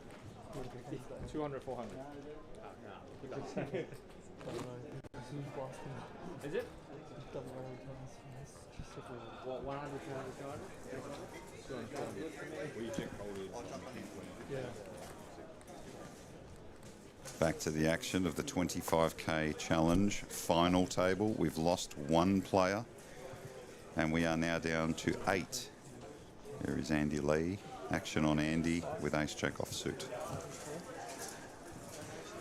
So it was a very interesting first couple of hours of play, Paul. Everybody being a little bit careful. Obviously very wary of those pay jumps, not wanting to get out of line at all. Yeah, I asked Nelson, right, when do they think about it? He said basically all the time. It factors into all the decisions.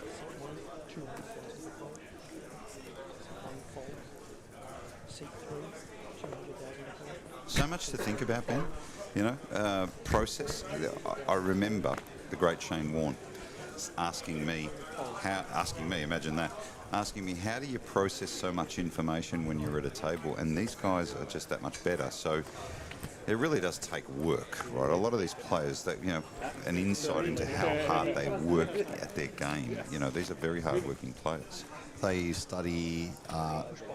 The idea is that they have a fair idea what they are supposed to be doing in every situation. Now that's, you know, it's easy to look at a solver and figure out all the mathematical implications, but remembering that, you know, you're not going to remember all those exact spots. But, you know, they've looked at these spots enough and they've been in final tables often enough and have experienced these situations enough to have a pretty solid idea of, you know, how to proceed in many different situations, which is what sets them apart. Yeah. For the aspiring poker player who wants to know how to get from the level of very good or the best in their area or near, their neighbourhood to get to the Aussie Millions and take on some of these players. You really got to do a little bit of work and make sure, a bit of confidence. But the best way to do it is experience it, right? Come up, play the bigger field, the smaller events, the 2.5K, the 1.5K opening event. They're massive fields, lots of value, but also these guys play those events. So you get into hands with them, sit at tables, you get to watch them firsthand. It's just the best part of the Aussie Millions, if I'm honest. Kay Tanaka, our chip leader, raising it up to 200K with Ace Queen, folding around to Andy Lee, who's in the big blind with 5-3 offsuit. You spoke earlier about the big blinds, and the defending the big blind has been around for a very long time. This time electing not to, but we've seen a lot of pre-flop aggression from players like Josh and Joe, and then of course we had Van just a little bit earlier, and we saw Van and Kale going at it the other day in the 5K, and their pre-flop aggression, it was almost like they were swapping hats as table captains. So aggression at a table seems to be the theme for most of these players, is the better players tend to be more aggressive and then know when to switch gears, which is what we're really seeing. We've also seen an evolution of the game over the years. I mean, I remember back in the early days, Paul, back in the glory days, let's call them, 20 years ago or so, just when to the give world away our age. exploded, right? Everybody wanted to play. The standard open was 3x. Yeah, that was right. just what you opened. It wasn't even a question, and then it sort of became 2.5.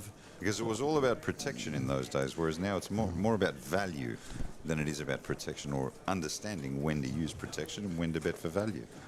And understanding that you can often achieve the same by 2x right. as you do with 3x. So moments to learn and a lifetime to master. I always liken it to golf. Brings about the same kind of emotions when you watch my golf game. I played golf a couple of weeks ago in the Philippines, and it's the first time I'd picked up a club for 18 months. How'd you go? Not well. Oh my goodness. I remember playing golf with, a very long time ago, but playing with Daniel Negreanu the first time he went to the Philippines, and Joe Hasham, and that was a hilarious game of golf to watch. The amount of laughter on that golf course. What can I say? Action is on. Michael Egan. 200,000 to call. Raising it up. C3 fold. C4. Folds around to Joe. Gets out of the way. Andy Lee will take a look. Graphics haven't caught up yet. Makes it more challenging for us, budding poker players. We had Nelson before. We also had Van. Van will be joining us again in 10 or 15 minutes' time. Jumping back in. He's got some amazing insight, him and Nelson. It's just a fantastic privilege to have players of that quality sitting in the live stream booth and giving us a play-by-play account of what the players are really thinking. It's so invaluable. We were talking about the generosity of some of the players with this knowledge. This knowledge makes money, and they are so generous about it, I've got to say. There we can see action on Luke Martinelli. Another interesting spot here. Look at this. Wow. Look at that flop. And the graphics has just caught up, and we can see Luke Martinelli has flopped a full house versus Michael Egan, who's got trips. This is a huge hand, Ben. Well, it's a great spot for Luke, ideally for him to double through, which would again, and it's going to be very hard for Michael to get away from such a strong holding. And Luke leading out there and Michael calling, so the turn. Oh my God, look at that. Look Queen at of that Hearts. turn. So, all right, Ben, talk us through. Come on, this is massive, right? Full house versus full house.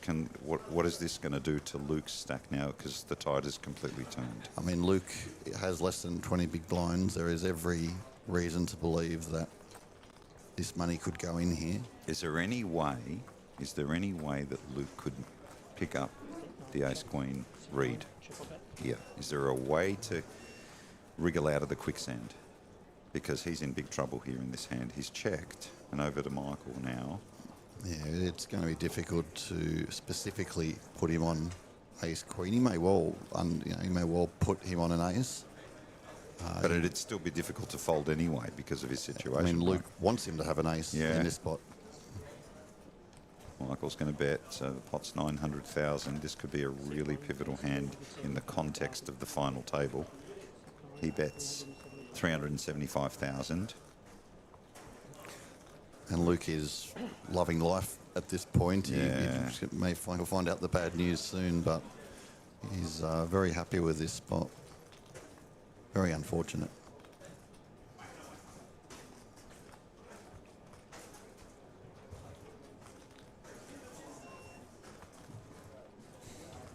Might see if we can grab. I've just seen Van Marcus. We're going to see if we can get him quickly back on the mic right now for this hand. Van, you're joining the action, so we've got a flop. So Luke Martinelli flopped a full house, and then Michael Egan turned a full house. Oh, wow. So now the pot 1.65 million.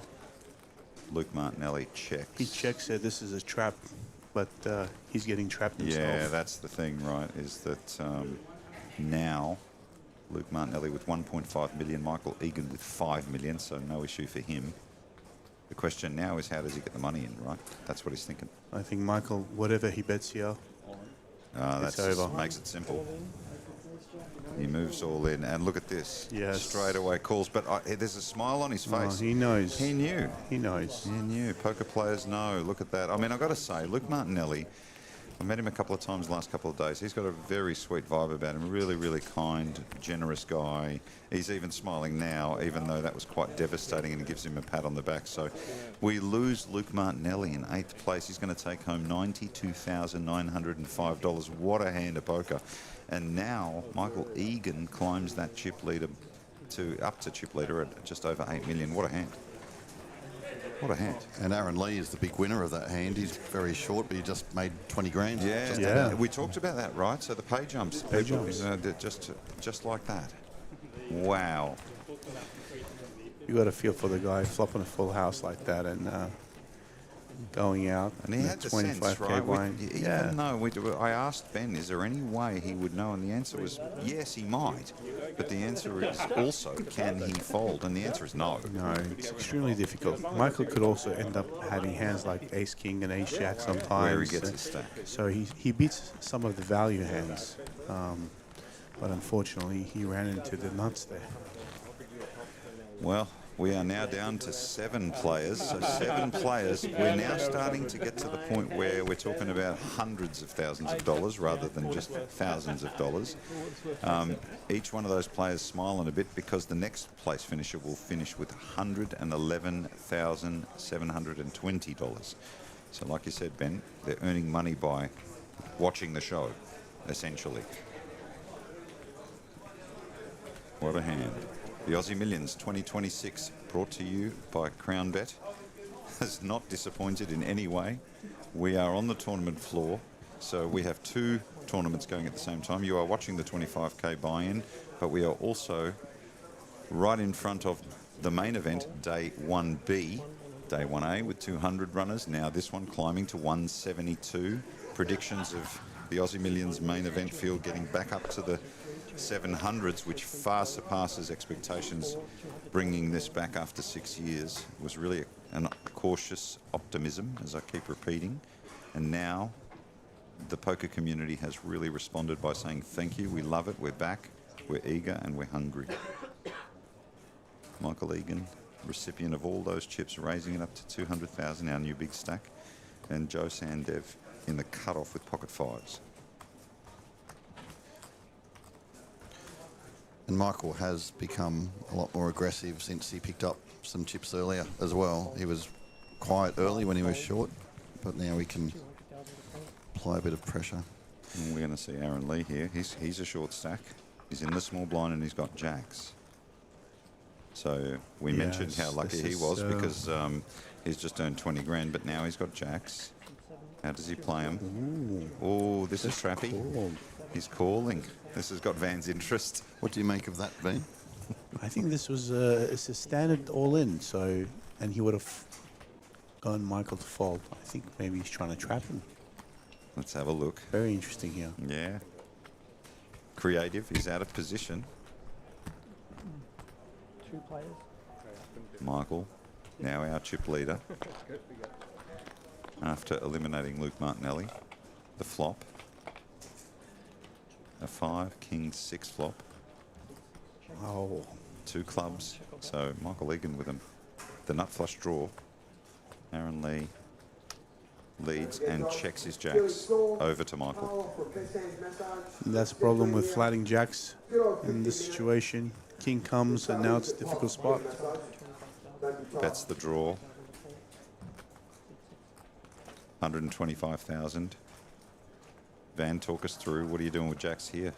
I think the best thing you can do is just call at best. You're now wary. You're now wary, but oh, he goes for it. He releases. And he's going to get called. And he gets called straight away. So another hand. My goodness, it's heating up. So we've got the nut flush draw from the chip leader and Aaron Lee ahead. But, you know, well, actually, if you look at the numbers, this is a straight 50-50, right? Yes, mathematically, 12 outs to win. Well, Aaron Lee's jacks need to hold up or he will be eliminated very quickly after we just lost Luke Martinelli and the turn, a 10 of diamonds. Jacks are good still. Club or an ace. And the river is a 3 of hearts, so jacks will hold up. He will double through the chip leader. We thought for a second we might lose another player in back-to-back hands, but we haven't. So a double up there, a much needed one from Aaron Lee. And Michael Egan, he takes a hit, but he's still over 7 million in chips. Lots of drama, lots of action. Aaron took a risky route there pre-flop, calling with the jacks, and sure did. It paid off. But he was 50-50 to be out, Paul, so... Yeah. I don't know. If he shoves with jacks, you're expecting Michael Egan to just quickly fold pre-flop and then we move on. So Exactly. He's maximised his hand, but he's taken a risk doing it. Yes. And the first prize being $652,000. At this point, the next place finisher with $111,000, so there's $500,000 essentially between first and where we are now, which is kind of crazy, really, to think. We're just going to chip down Danny McDonough, one of the best TDs you'll see in the world, runs tournaments like Swiss watches, if I'm honest, and he's got a side bet going with me on how many steps he does in one day. At the moment, I'm betting around the numbers. I think, Ben, you mentioned 30,000 steps this morning. I'm proud to say I was ahead of him. But he then said, we'll check at 5 o'clock, and I quickly said no.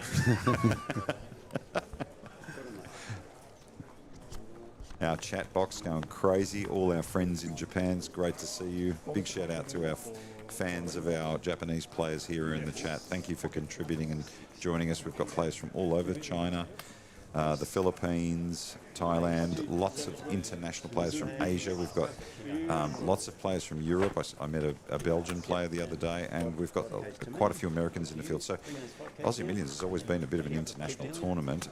We didn't think the international players would turn up year one of its return, and they've really turned up. So far surpassing expectations, not only in numbers, but actual presence. I'd love to see the numbers of the viewers we've got for this stream just for out of Japan right now. Oh, that'll be, yeah. Well, I think we can count them in the chat. It's just great to have all of our listeners actually being able to contribute to. That's something that is really awesome about our coverage. Times like this, I wish I'd continued those Japanese lessons. Oh, me too. I confess to being a lazy child and not wanting to go to language lessons, and I hugely regret it for all those young ones out there. All the parents, make sure your kids learn language. It would be great to learn Japanese, actually. Oh my goodness. I couldn't see the blue. You know what it's like? Aaron Lee wants to play cautiously with the jacks, waits for the king high flop, and then gets to that. Get some information from the chat. Someone said that Aaron didn't initially see the raise from Michael, and he just completed the small blind, trapping the big blind. So maybe that's why we were surprised. Wow. And it turned out to work for him. We might have to ask him about that at the end of the tournament. Imagine if he goes on to win it from there, and then we find out it was a miscalculation. Action on Michael Egan, 6-3 of spades, lets it go. So Kei Tanaka is still our chip leader, but Michael Egan has made quite the impression and picked up chips and headed to 7 million. Joe Sandev. really consistent player through the last few days. Gets out of the way with a weak ace. Andy Lee also with a weak ace in the cutoff. Looks to his left. And looks like he's coming in. Raising it up. Blinds are 50, 100,000. The raise is to 2. Over to Josh Hutchins with his man bun. Is that what they call it? Man bun. Makes it look quite stylish. He's got a bit of the Jason Momoa going Yeah, on there. I was about to say that. Yeah, I'd take that any day, if I'm honest. Young Jason Momoa. And Kei Tanaka, our chip leader in the big blind, defending with 10-6 of hearts. We've seen so much of this in this tournament, the defending from the big blind. Flop comes king 3 deuce. So a wheel draw, Andy Lee. Tanaka checks over to the pre-flop aggressor. He hasn't been one of those pre-flop players where he's putting a lot of pressure on other players. Andy Lee's been much more passive than the other bigger stacks at the table. That's probably the difference between him and the other players, if I'm honest. Yes. He bets and Tanaka folds, so Andy Lee will take it down. And this is kind of the pace for him, right? That's how he collects his chips, almost like a surgeon. Yeah, I think Andy's trying to keep the pot small, and that way he can win them uncontested. Yeah. The bigger the pot gets, the more people get sticky to it. And he does a really good job of it. I noticed yesterday he was accumulating chips, but without the headlines. He wasn't in the big pots all the time. That's the best way to do it. Yeah. Really like that. A real interesting mixture. Even though they're all crushers, they're all so different in their approach. They have overlap and similarities. Aggression, pre-flop aggression, things like that. But here you go. So it's really interesting to see Michael Egan's sort of aggression there, and you know the factors are right at the top. But then you see Andy Lee, who's done it the same, just as successfully, but in a different, completely different way. You must have played against Andy at various stages. I have. I've played a lot of cash games with him back, actually at Crown. Almost, it's been almost 15 years, and I was impressed with the way he was playing back then, and he's gone even better now. Round to Andy Lee, speak of the devil. 4.8 million in chips, and he's picked up ace king in the hijack. Late position, not going to get a lot of credit raising in the in late position from a pro. They'll always put you to the test. Folds around to Josh, gets out of the way. Okay, our chip leader. And round to Michael Egan with pocket sixes in the big blind. Great hand to have in the big blind. And he's going to call, yeah. So I want to talk about the small pairs in the pros. I've noticed the pros really play their small pairs very carefully. They don't invest a lot in them. They fold in this tournament a great deal. And that's something that amateur players and intermediate players don't tend to do as well. The flop comes a deuce, queen, and a 3. So sixes are good. The real value comes from the small pairs hitting your set, which is not very likely. 7 to 1, right, against most of the time. Exactly. I heard someone say, I think it was Daniel Negreanu said, when I said, isn't it 7 to 1? And he said, actually, it's not only 7 to 1, but it's 11 to 1 that you win the hand. It's not always an assumption that because you flop a set, you win.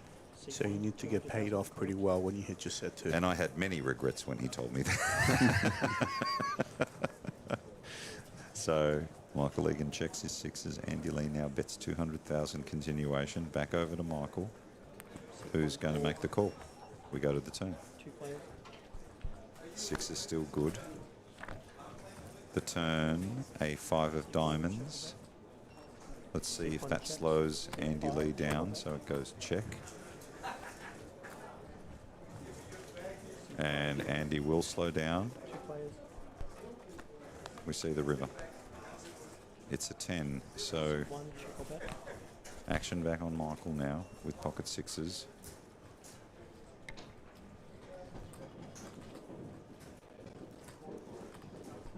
Checks. Over to Andy with ace king. When Michael checks the river here, Andy knows that his ace high is not good. So now he's thinking, what can I represent? Can I represent the queen that's spot controlled on the turn? No.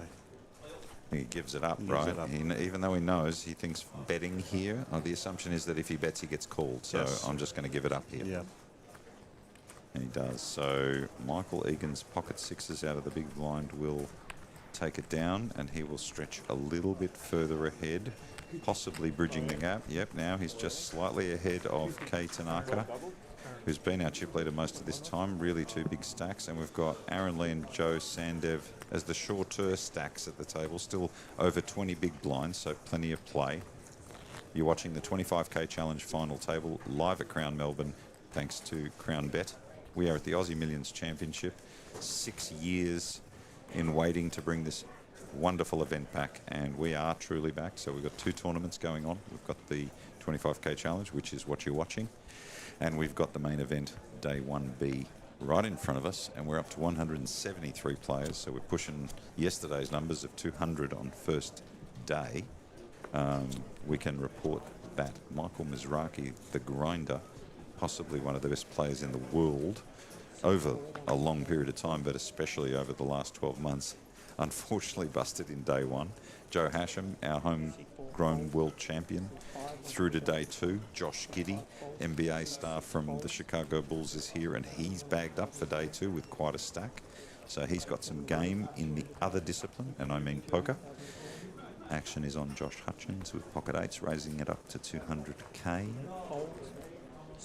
Round to Michael Egan, King High. Gets out of the way. Of course, we're hoping to get the grinder on the stream. Hopefully, I think he's playing the teams event at the moment, actually. Very hard to get these players. I mean, I feel really privileged to get Van, to be honest with you. I know how busy he is. He's got quite a schedule, but very magnanimous with your time, I must say. I enjoy doing this with you guys. It's fun. Oh, it's our pleasure, mate. It is absolutely our pleasure. I do think we'll get Michael Mizraki. We will definitely get Joe Hashem at some point. And a few others. I heard Billy the Croc's around, and he's just the most entertaining. That hour will fly. I mean, we may lose a bit of control of the booth. There's no doubt about that. Have to keep our eye on the play. I think you mentioned you'll be coming in a few hours. Oh, yeah, Billy. We had Nelson earlier, who's just one of the family now. He's had one interview and he's a superstar. He's really generous with his time. And, of course, we've got the Monk, who yesterday went through this really big adventure to get a microphone. We didn't tell him we had 6 behind the bar, but it was quite funny. So we hear Josh will be coming in later today. He's also one of those with a very rock star lifestyle. You never know what he's doing. He's always busy. Yeah. Is that him in the chat? It is, yes. See what I mean? You see what I mean? He's always around. You listening, Josh? My goodness. That's a question for you, Van. I mean, the Sirens moniker, Yeah, where did that come from? I was explaining to Paul the other day. It's from the Sirens of the Sea. Right. The sailors would go out, they would hear these women creatures singing. Goodness. So they would dive in to the bottom of the ocean and get trapped there. Similar like my poker style. So you would lure people in with your beautiful voice. That's right. Make them feel comfortable, and by the end of it, they're walking out the door. Yeah, that's deadly, Van. I told you the only way I'll beat you is a choker hold. The flop comes 8 from 5. Kay and Joe going at it. Joe checks. Round to Kay now. And he's going to take a stab. Pot's 550. He bets 100. Over to Joe, who hasn't got much.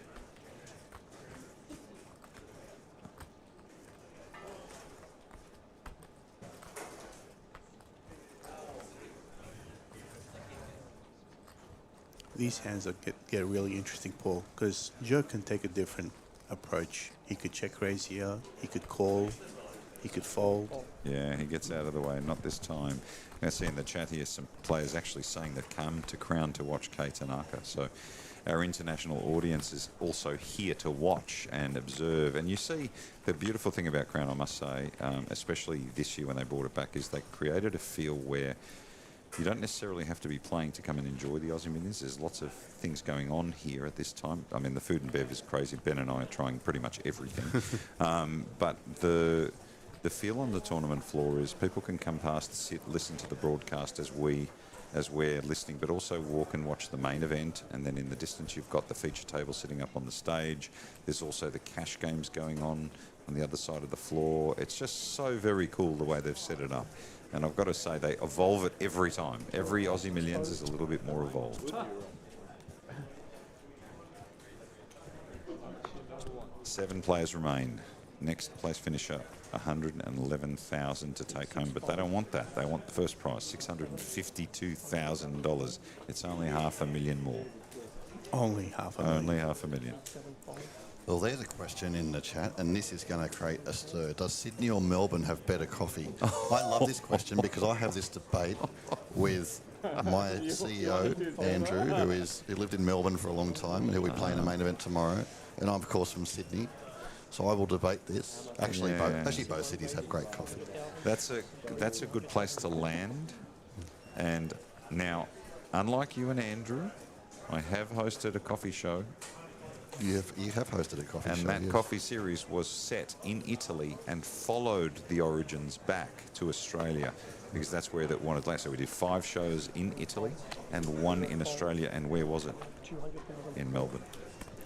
And it named Melbourne as the place, the city where the Italians arrived and set up the cafes. Now, that doesn't mean that the coffee in Sydney is any better or worse, but what it does is that show connected the origins of where coffee landed and where it established and grew in terms of a community. So I'll let you and Andy keep battling that debate, but it is fact that the coffee arrived here in Melbourne first. I will say that my local cafe in Crow's Nest in Sydney was recently voted 4th best cafe in the world by Time Out. Is that and right? number 1 in Australia. Is that right? Of course, now that happened, I can't get in the door. I can't. Yeah. It's a lineup every day.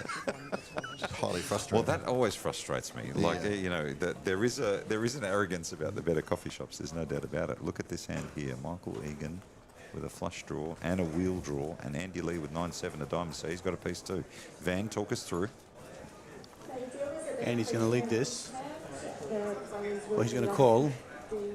And So we'll see an interesting turn We're going card to see a now. turn card. You're just hearing now the main event's going to go on a break. The turn, an 8 of clubs.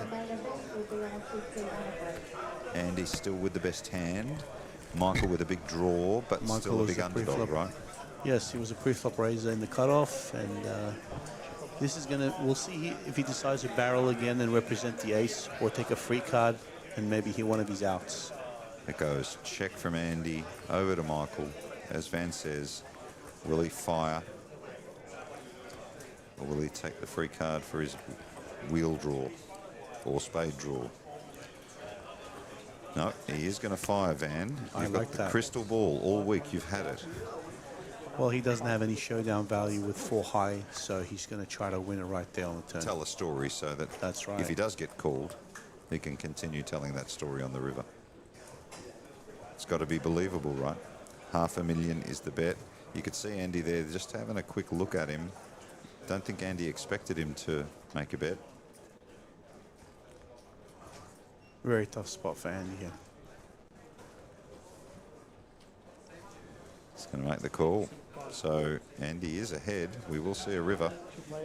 Let's have a look. All tournament, this river's been very interesting. This time, the draw not coming. King of Diamonds. So Andy's got the best hand, but now this is a continuation of what we just talked about. So he checks now, and Michael has set it up by betting on the turn And to I- potentially having a go on the river, because Yes. it wouldn't have worked if he'd have checked. Correct. And here with 4 high, as we call it in poker, the bottom of his range, he needs to fire at the spot. As a chip leader, you can put a lot of pressure on Andy. He needs to go big. 1.9 million in the middle, and if he bets aggressively, is a really good opportunity. And I am so impressed by your crystal ball, Van. He takes a really good hit at this. Let's have a look. It's 1.2 million. Right. That's kind of what you were thinking. Yes. It kind of looks like a value type of size. Now, can Andy call this? Extremely difficult. He's told the story all the way through, hasn't he? So Yes. And Andy also needs to consider the fact that if he does lose a further 1.2 million, where will his chips stand in ranking in relation to other players? That's a big factor, isn't it? So Andy now with a big decision. He throws in his time card.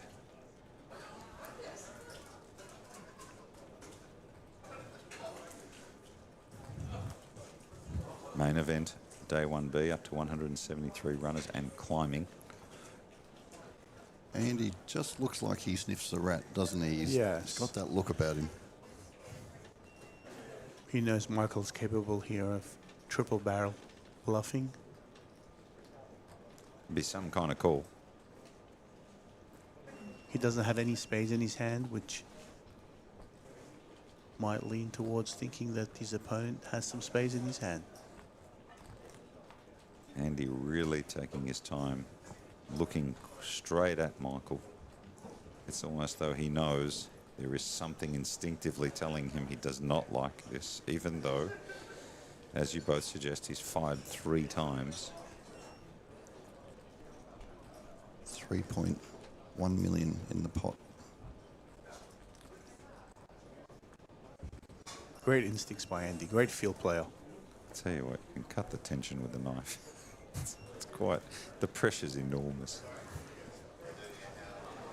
Michael just stoic, not moving, not giving anything away, and Andy just taking as long as he can to cook him.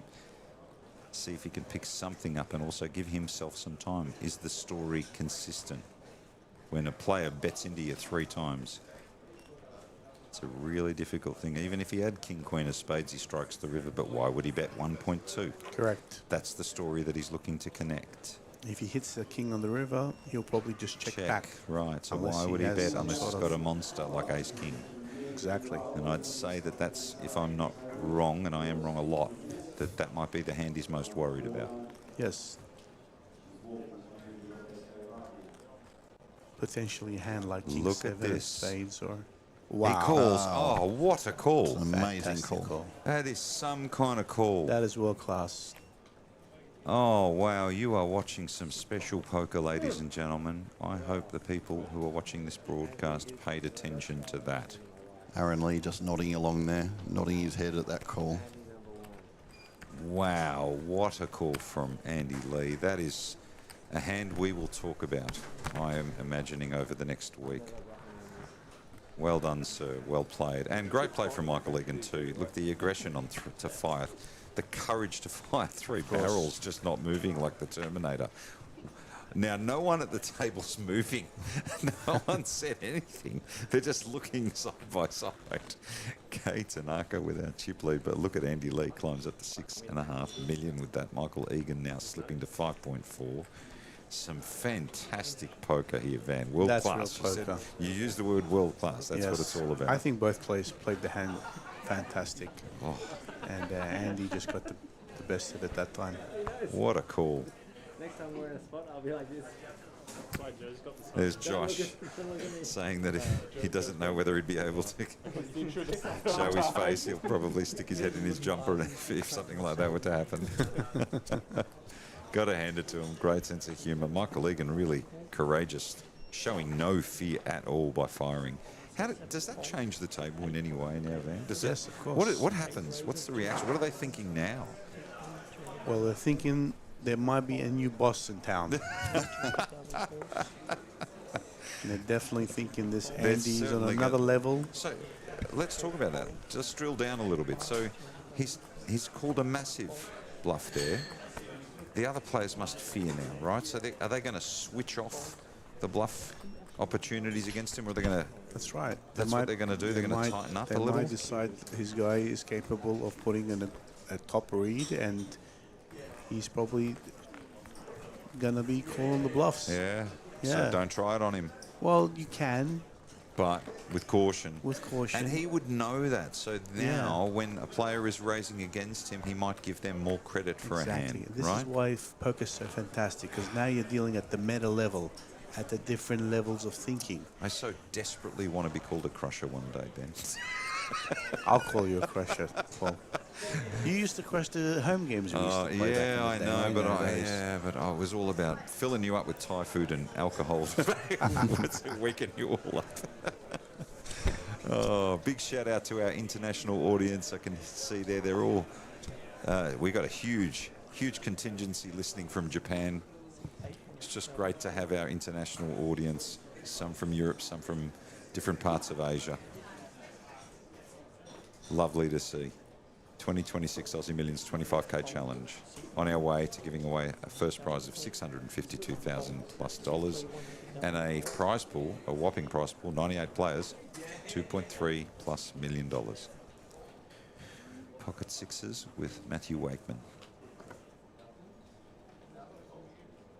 In the hijack. And look at this, again, the small pairs, they're not fairing. Players aren't even raising with them, which is really interesting, right? Van, do you find that interesting, or is that kind of consistent with you, with what you know? I think sixes could have been an open there, but the lower pairs out of position, an early position. They tend to get you in trouble. Yes, they're expensive. Because that's what I'm picking up by a lot of the play here, is they're much more willing to raise with a queen jack off suit than they are with a pocket pair below sixes. It's very interesting because so many players see a pair and they think, oh, power. You're right. Small players play well early in the tournament where you can flop a set and stack someone, but the stacks are not deep enough for you to try to hit a set right now. Yeah, right. That is so important. Eliminate that out of your game and you'll start saving money. The flop comes ace, ace, 5. So we've got Josh and Andy in a hand. And a king high club draw. So Josh checking.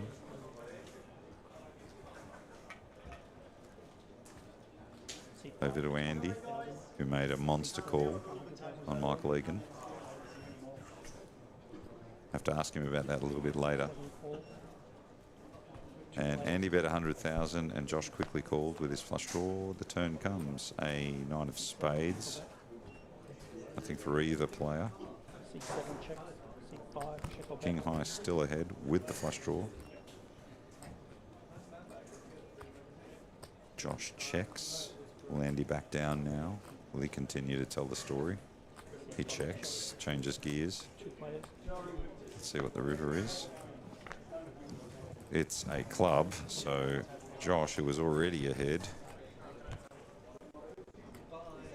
now picking up king high flush, ace high flush, beg your pardon. Josh going to bet into 750. 400,000, and I can't see Andy get involved in any way. He doesn't have anything, and he's just won lots of chips, so he's just going to get out of the way and stay comfortable. I think he's done his work for a little while, to be fair, watching that last call. So Andy can take a break. You can't get too comfortable though. Just an amazing amount of money. There are the payouts. So first prize 652, second 405. Anything above third is over $250,000. That's huge. Fourth isn't anything to sneeze at either. $209,000. Our next place finisher, $111,000. These guys paid 25 grand to get into this. There were satellite qualifiers, but I was told by one of the pros that many of them bought in, so they'd be very relieved at the return already. Of course. But you don't think about that, do you? Right now, when you're at that table, even if you're the short stack, you're not thinking about 111. Exactly. Because you're so close. You're so close to the top. And even if you get knocked out now and take home over 100,000, you will still be disappointed. Yeah. Hard to believe that, but it is true. That's the way poker players think. You want to be a great player, you've got to be uncompromising about your goals. Folds around to Joe. And he's got Jack 10 of diamonds and raises it up. It's got 1.9 million, that's 17 big blinds. Folds around to Aaron. He's got a raggy 8. Round to Josh, the man bun, folds, 10 deuce. Okay, our chip leader, simply the worst hand, and gets out of the way, so Joe will take it down. Main event the field starting to come back to the floor now. The entries at 173. Entries aren't closed for day 2. 200 on day 1A, day 1B seating now. So we expect to see possibly around 200 players today as well. And tomorrow's the big day, right? So day 1C, we expect quite a field for day 1C. But day 1B, they are back from their break. Van Marcus, one of our most coveted pros.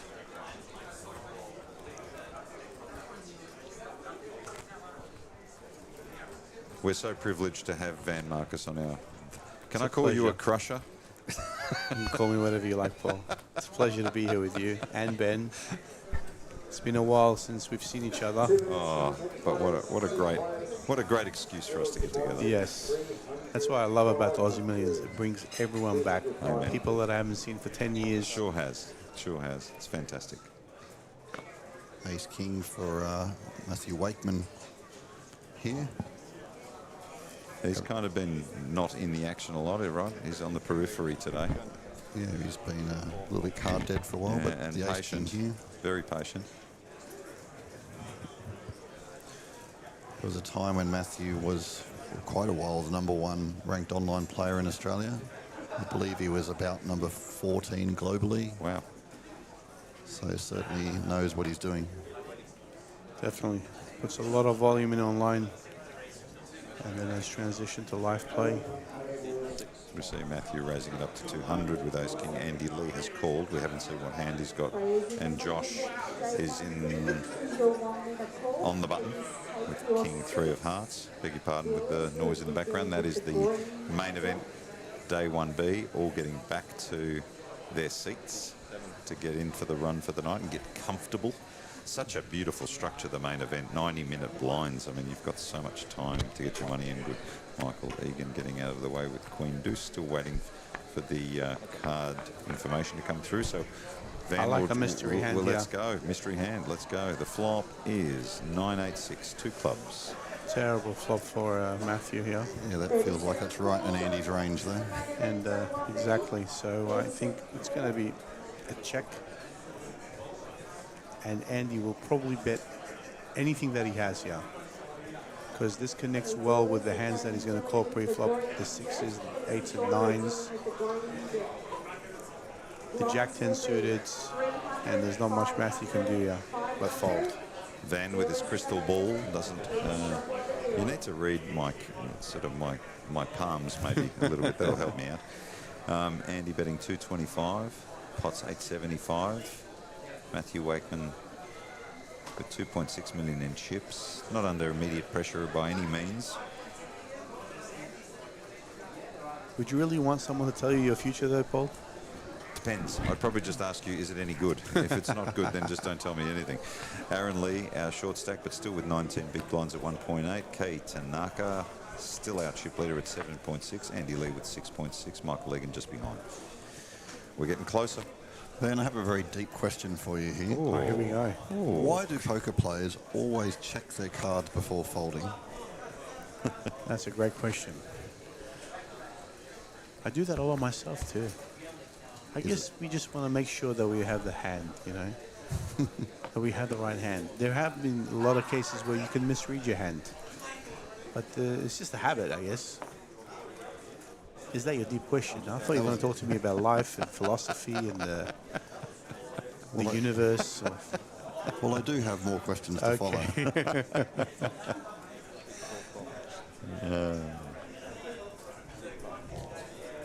Folds around to Aaron.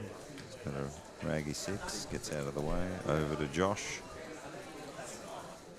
5-7 of diamonds. Not this time.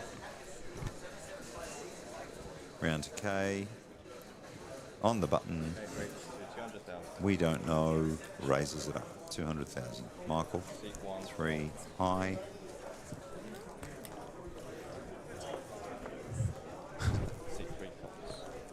And it looks like he's going to take that down. Okay, Tanaka has re-raised. Or he takes it down, I beg your pardon. So Kei Tanaka sits atop at 7.9 million. Andy Lee at 6.65.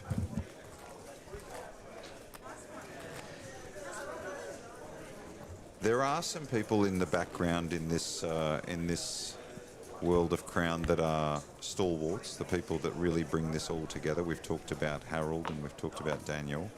We haven't talked about Natasha Stipanov. She won't like me saying her name because she likes to stay in the... But she is truly one of the brains trusts of support here at Crown. She's been here a very long time, supports the players and brings the celebrities, and she's really connected to the community and loves the Aussie Millions. Thanks, Tash. Lovely to have you here again. Andy Lee with Pocket Jacks, raising it up to 200,000, 6.5 million in his stack. Let's see if he's got any customers. So far, no. Round to Michael Egan. Made a massive call on Michael earlier. Michael throws his cards away. Round to Matthew Wakeman. He will fold. Joe. Any action, Joe? Ace 3 offsuit in the big blind. Joe doesn't rush his decisions. That's one of the things I like about his gameplay. Regardless of the outcome, he takes his time. I think if I was Joe in this spot and I wanted to play the hand, I would probably just 3-bet it. Not this time. So Andy Lee starting to impose himself on this table a little bit. We're starting to see a bit more pre-flop aggression. I know he had jacks there, but Andy Lee's now pushing up to nearly 7 million in chips. Kay still the chip leader, Michael Egan just behind at 5.2. Aaron Lee, 1.8. So Van, you're living in Sweden these days. That's right. I'm in Stockholm, Sweden. Tell me about life in Sweden. It's very calm, very cold. If you love the snow, I do like the cold. I do. Then you love snow and snowboarding. And but I think people say Australia is calm, but I think it's way more action here than in Sweden. Scrolling through page 1. And I'm a family man, taking care of young daughters there. So it's that slower life that suits you. You enjoy that? Not really, but when you have a family, you're going to have to do it. Good for the blood pressure, surely. For sure. Aaron Lee raising it up with Ace Jack. Joe Sandev picking up King Queen offsuit in the small blind. Looks like we're going to get some action.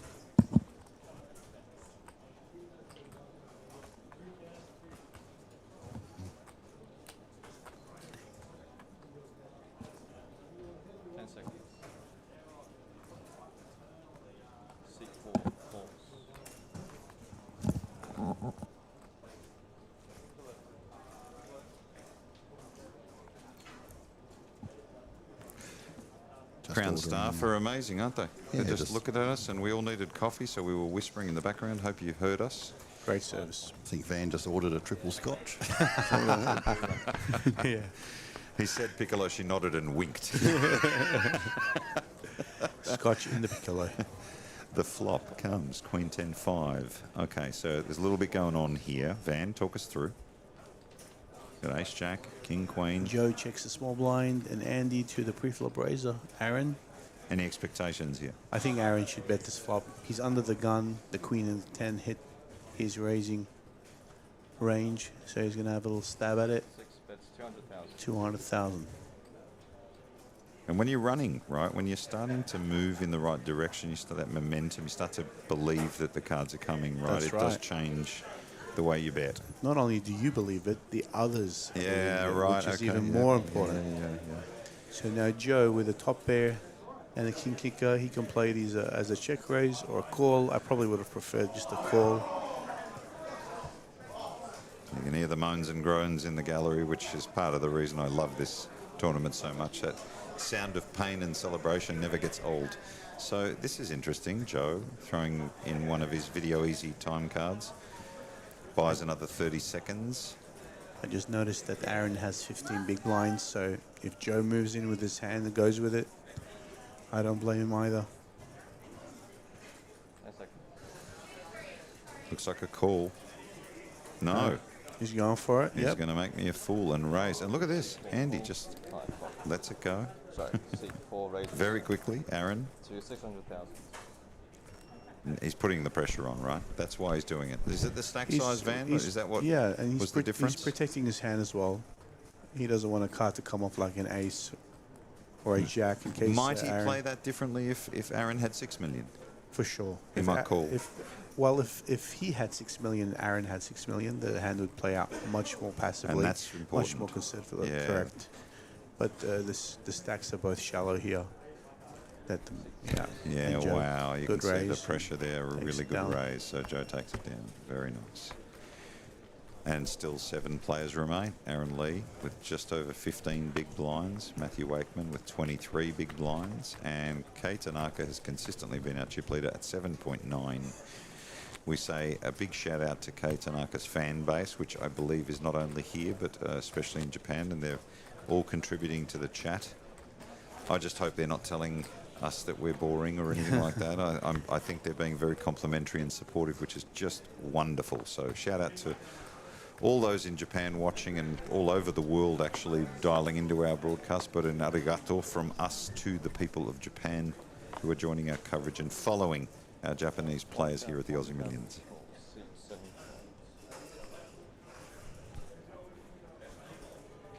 There is the chip leader in shot.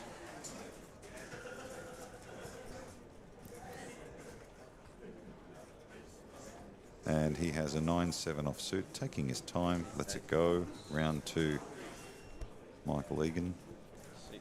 Like his game very much. Matthew Wakeman remains patient. Round to Joe. Out of the way. Andy Lee.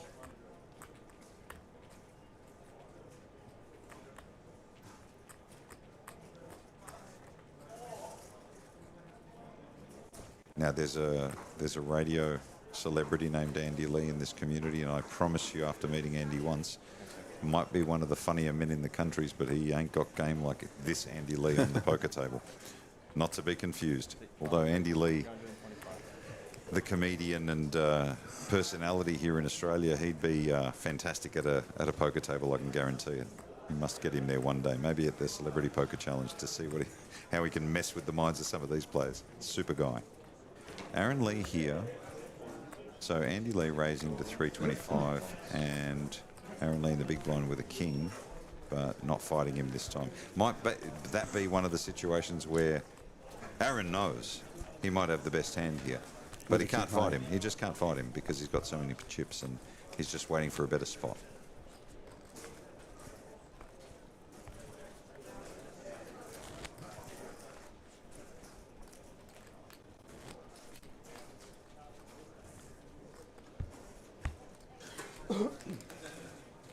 Continuing on with our coverage of the 25k challenge at the Aussie Millions. 98 players began. We're now down to 7 players. Next place finisher over 111,000, but they're all after the first prize of 652,000.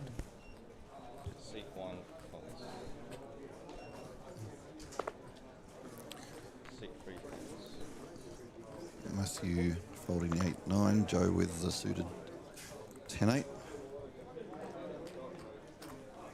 Pretty looking sort of hand, V. Yeah, in the cutoff, he can raise his hand definitely, and I think he does. Yep, Joe opens 200k. Josh with a decent hand in the big blind there. Defend. Let's see an interesting flop here. Come on.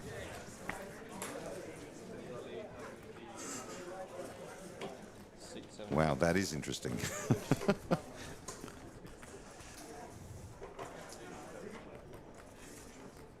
Continuation bet from Joe.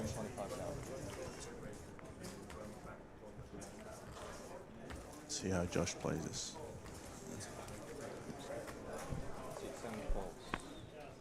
And a call. Apologies to our listeners at home. We're just receiving a cuppa. You need those for the long haul. Catching up with the hand now. So Josh with trips and Joe Sandev with an inside straight draw.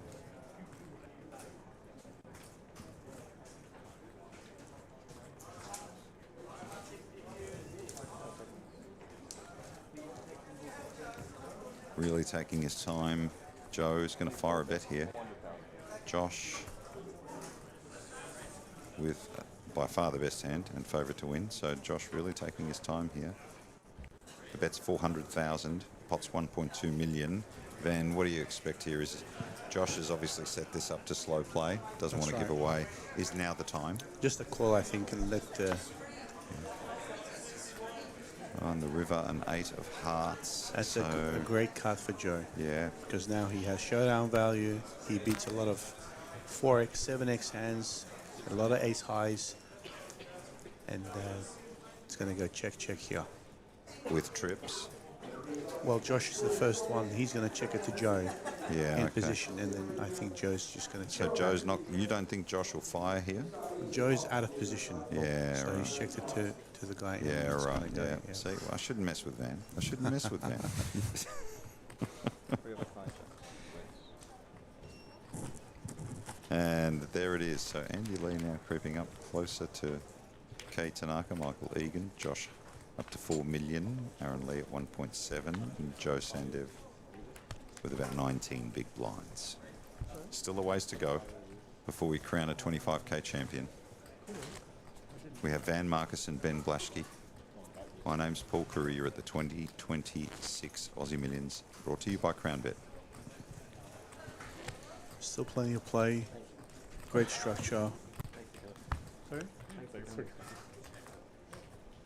Main event day 1B up to 174 players.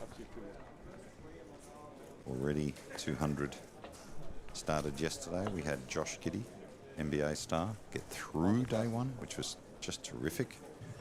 Joe Hashem, hometown world champion, makes it through to day 2 as well. Bags up 140,000 plus, I Do believe. we know what Josh ended up with?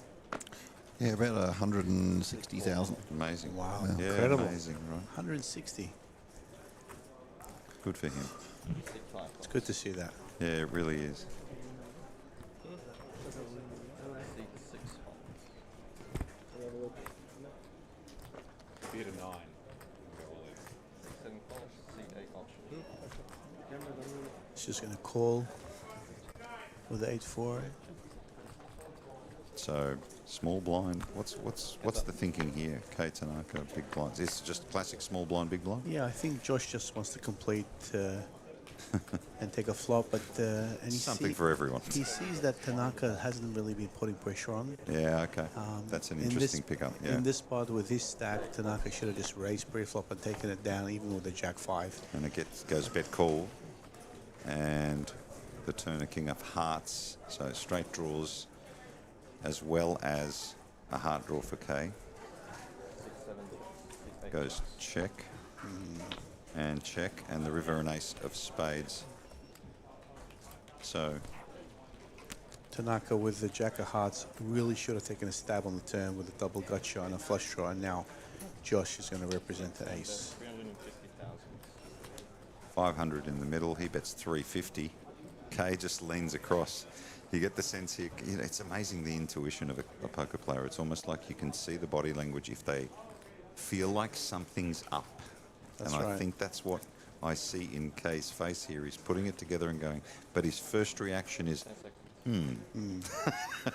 He lets it go, but Yeah. And he was right. He was right. So some But Josh's really good play, experience though. is really showing there in It that is. hand. Yeah, it really is. So I think Tanaka really needs to put a bit more pressure on the players. So Aaron Needs to Lee, change Joe games. Sandev, Matthew Wakeman, trying to make an impression on the big stacks, trying to wait and be patient, pick their spots. Just hopefully now. Everyone here will win over $111,000. The question is who's going to win $652,000, giving away the top 3 over $1 million between the top 3 prizes. Of course, there's a $21,000 pay jump for after the next elimination, so I'm sure they're all very aware of that. Seat That's 4 right. calls, seat 5 calls.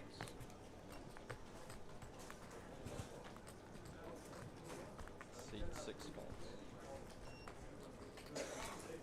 Folds around to Josh, who's picked up ace-6 of spades. Expect him to raise 7 raises to 200,000. on the button.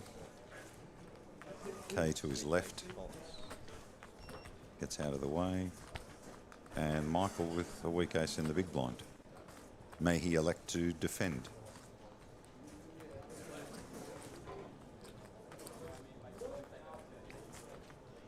Seat 1. Looking not to overplay the hand, so he calls. Heads up.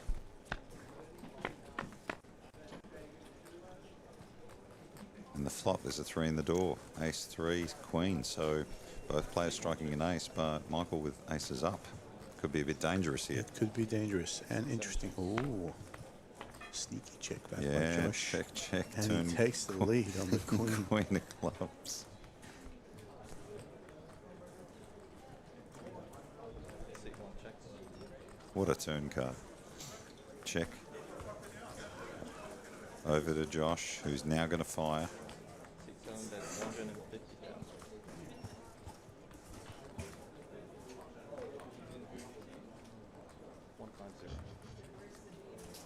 And the bet's 150,000 over to Michael. Decision to make. Makes the call. He would suspect, right? He would. Yes. He would suspect that turn puts Possibly him behind. hit Josh's hand, yeah. The river reduce of diamonds. So Michael Egan catching aces up on the flop and then falling behind on the turn to a repeat queen. So now Josh ahead.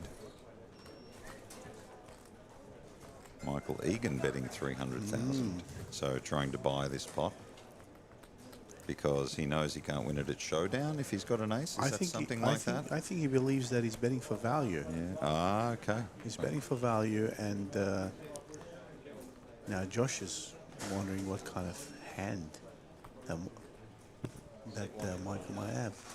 Did he And call? it's a He call, called and so they open up and Michael Egan leans forward so they can better understand who wins, and then he goes, yep, okay, I understand now. I thought I had the best hand, I lost it on the turn. So Aaron Lee with 1.7 million in chips, our small blind, but still 17 big blinds, needs to make something happen at some point because the big stacks are starting to emerge. You can see our TD there coming in and having a chat to the players about breaks and dinner breaks and things that they need to be aware of. Did you show me the pot? No, this Oh, sorry, I'm so sorry. Yeah. Brother, Three pair, this is to get to a 25k final table. You just want the other person. What? I thought you were distracted. So. The life of a poker pro, Van. You know this really well. I mean, it's We will, sorry, 620. it's almost celebrity in its nature. it can be. The last level for our next break. It's great to see how these guys are having a chat and having a bit of fun as well. So do you all want to go to half hour, 45 minutes so you can get So some food? here you go. They're asking the players how long they want for their break. You don't get that when you're playing the 220 on a Sunday. So Van, you know, without shining it, because I think it's dangerous to glorify it. Many young players want the lifestyle. You know, that's why they take up poker. But it's tough too, right? It's not easy. It's very tough. I mean, the saying is exactly right. It's a tough way to make easy living. Yeah.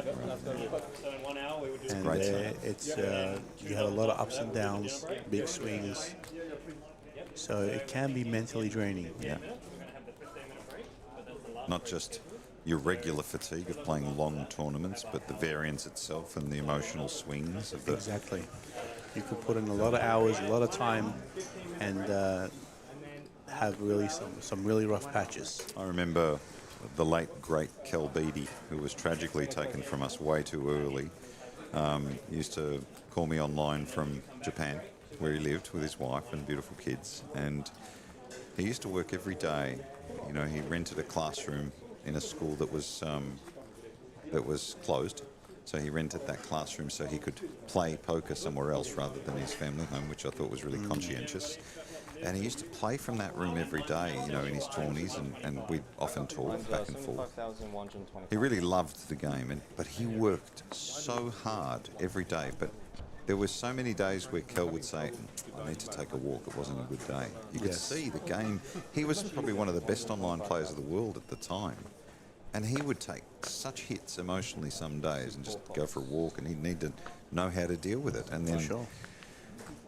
It can get quite stressful. It really is. Well, Cal was one of the best, I must say, not just in poker, but we send out a shout out to his beautiful wife and kids. And they're always in our thoughts, and we miss him.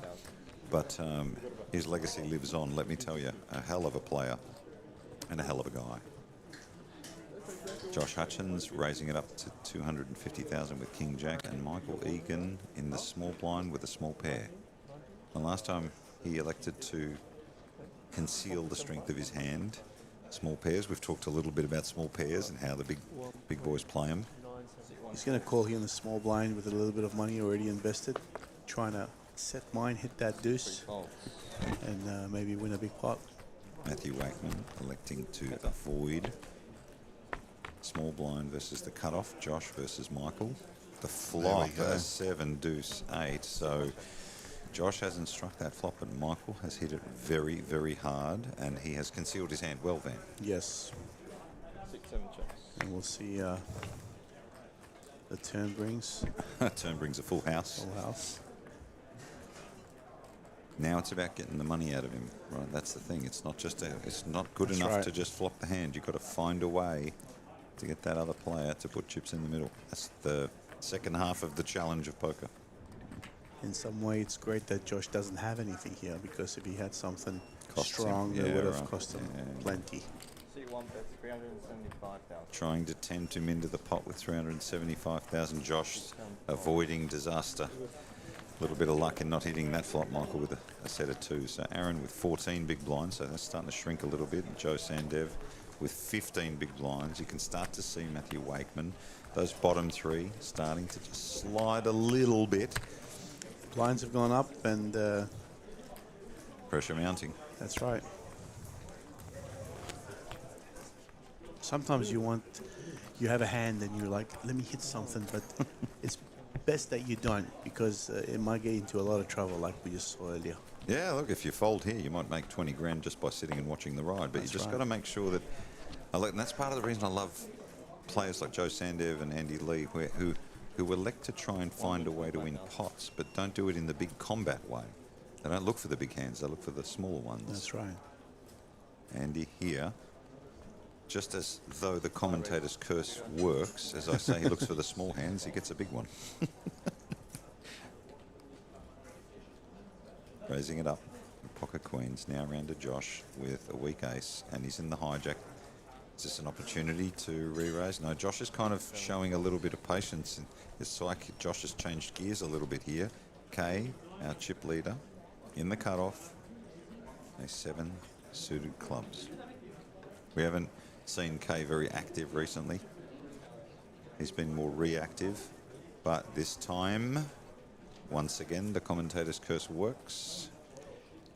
C8 raises to 450. 3 bet. C1 3 bet, and Oof. deciding to try to bluff Andy in this hand. C3 folds, C4 folds. Back over to Andy now. He also has probably noticed that Kay hasn't gone out of line so much, so even with queens, it's not a very comfortable situation. Yeah, right, because he hasn't been active. That's right. He could be Give him easily credit running for into a a bigger hand hand. or Yeah, an ace-king. Yeah. So he might just decide and elect to play this as a call. But I also wouldn't blame him for re-raising here. Buy some time. Mm-hmm. Hasn't decided how he wants to play the hand. Those time chips can be very deceptive. And there's always a perception with players that at this level they know what to do, but actually they don't. They think their way through the hand. There are choices. They know there are different ways to play them, but they don't always know the answer immediately. They really need to think about it, and that's a bit of a myth. Like I said, he decided to just call. And we'll see a flop. Let's have a look. Pocket queens for Andy Lee. The flop, Jack 7-5, so a piece for Kay Tanaka.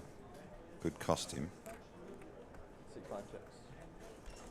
Andy checking. 3 bet coming pre-flop from Kay. 1.225 in the middle. He makes a bet of 250,000, so a Quite small value bet. yes. Yeah. And he's happy to see that. Facing a large bet would be quite rough. What would be the negative path or the negative thinking to raising right now? For Andy, Yes. the thing is about raising like now, you have to consider, if you do raise, what are you trying to achieve here? You might get someone to fold, okay, an ace-king. But then if you do get any sort of action, it's going to be from all the higher pairs. Yeah, okay. And also the jacks, if he had jacks, has now flipped the set on you. So calling is the best option. Calling is the Wait best to option. see the turn. That's right. Keep the pot small in a tournament format with ICM pressure and the prizes moving up. He does just that. And this time, C5 bets, 450. Takes a small lead on the turn. yeah, that's interesting. So So in this spot, he's really wants to protect his hand and maybe get us some value from like an ace-king with a king of spades, some sort of hand like that.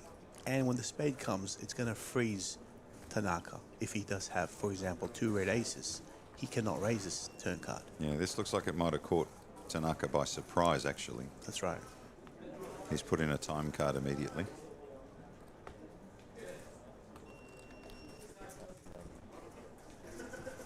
And he has a great feel for the game. And I think he's got some good reads on Tanaka so far.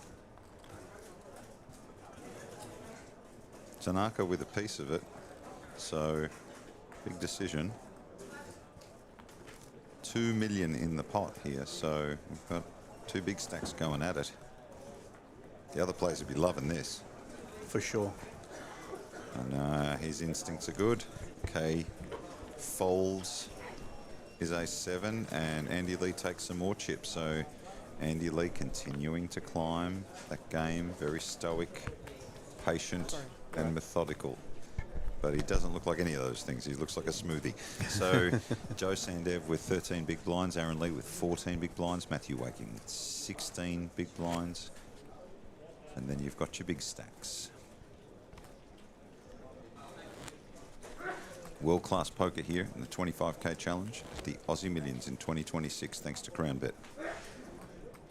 Main event, day 1B, on the floor, 175 in the field on day 2. Danny McDonough walking past me. He's always got a radar. How do we think we're going on numbers for day 2? 210. Danny's very often right, unfortunately. So we think maybe 210 players on day 1B. We're still looking at numbers above the 700 mark for the main event, which is just remarkable considering the expectations. But we thank the poker public for turning up and saying thanks. Michael Egan with Ace King. We've spoken about how many steps Danny does in a day. I wonder how many days Danny has spent in a poker room floor in his career. Oh my goodness, you can ask him that one. That sounds like quicksand in a question. Pre-flop raises. K Tanaka now on top of that sort of stat, if you like. Michael Egan as well with Andy Lee. This Aussie Millions, everyone has put in a lot of time, all the staff, the executives, the players, everyone's doing 12-hour days. Just in time for this battle. Did you miss a hand, right? I did miss one? 7 players remain. One of them will win $650,000+. The next place finisher, 111. Who's it going to be? 125,000 to 6-7 points. Joe Hasher making it through day 1A in the main event, so we expect to see him as we pick up our coverage on Friday when these fields converge. C1. C3 pots. A question, who is in the booth with me? Forgive me, we only announce them every now and then. I will start with the great Ben Blashke, who's from Poker Media Australia, as am I, and then we have the glorious Van Marcus, one of Australia's best poker players by far. Not a bad fellow either. Thank you, Paul. Kind words. I say that with sarcasm. He's a beautiful man. K Tanaka raising it up to 250k with suited connectors. Folds around to Andy Lee, who's got King Queen off suit. He's in the small blind. How would you approach this spot, Van? Are you considering a 3-bet here? I think probably just call and take a flop. Like I said earlier, Andy's got a pretty good read on Tanaka, and he wants to keep the pot small, and that way he can control the action more. That's what he does. Let's have a look at the flop. There's a 9 in the door, a king as well, so something for everyone. 2 hearts. Andy with the lead. Goes check, check quickly. Turn, ace of spades. Neither one really likes that turn card. Again, quick check. Validated by 2 quick checks, but the river giving Andy Lee now 2 pair. You know, Tanaka's actions very fast, plays very fast, and I think that kind of gives away the strength of his hand, which a lot of these players are picking up on. 5 bets, 450,000. A quick bet and a fold, so Andy takes it down, continues to grow his stack. Up top at 7.5 million now, the chip leader, Kei Tanaka. 6.6, Michael Egan at 5.3. Aaron Lee, the short stack. Joe Sandev just behind him.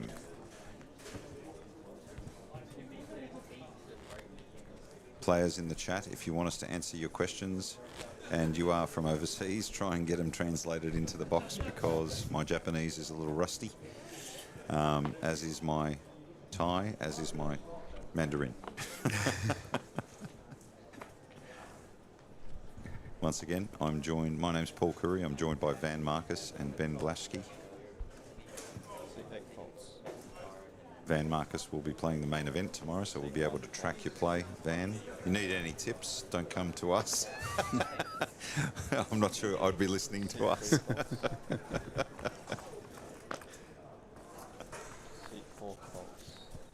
You know, that does bring me to a really interesting question. You know, when a player like yourself wants to talk through hands, that's just not anyone you're talking to. Who are you? Who are your people? For the longest time in my career, it was just me studying situations and hands myself. But recently, I've gotten involved in discussing these hands with some close friends that I look up to and think highly of their game. You met one of them today, Andy Afshin. Yeah. And it really helps. Is he a crusher? He is a crusher. Cash game crusher. So upsetting. I want that title. Okay, meanwhile, Aaron Lee moves in for 12 big blinds with ace-7 in the small blind. Josh in the big. We don't know what Josh has got, but he's not just quickly folding.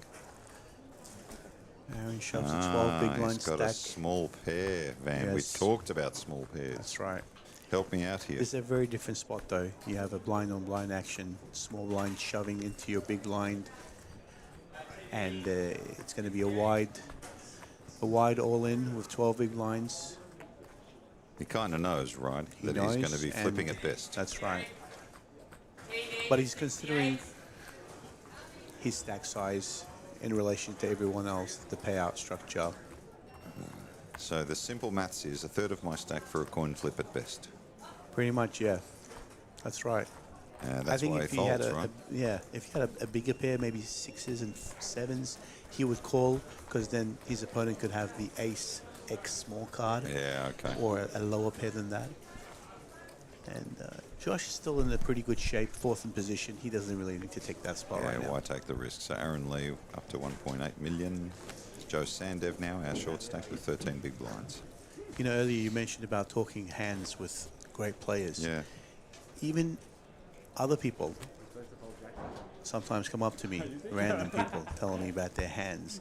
And even if I don't agree with the way they played it, I listen. Yeah. Because I like to see and hear the inside of other players' minds and how they're thinking so that I can adjust when I'm up against them. Yeah. 125,000. Seek 1 fold. And that's fascinating because you must also have to take on where they're at as a player. So there's only a certain level of advice you could give them. Exactly. That's right. Folds around to Joe Sandev, who's now our short stack with 13 big blinds. 4 fold. He's going to fold and be more patient. Wait for a better hand and a better spot. Folds to Aaron, who's just picked up a few more chips, not this time.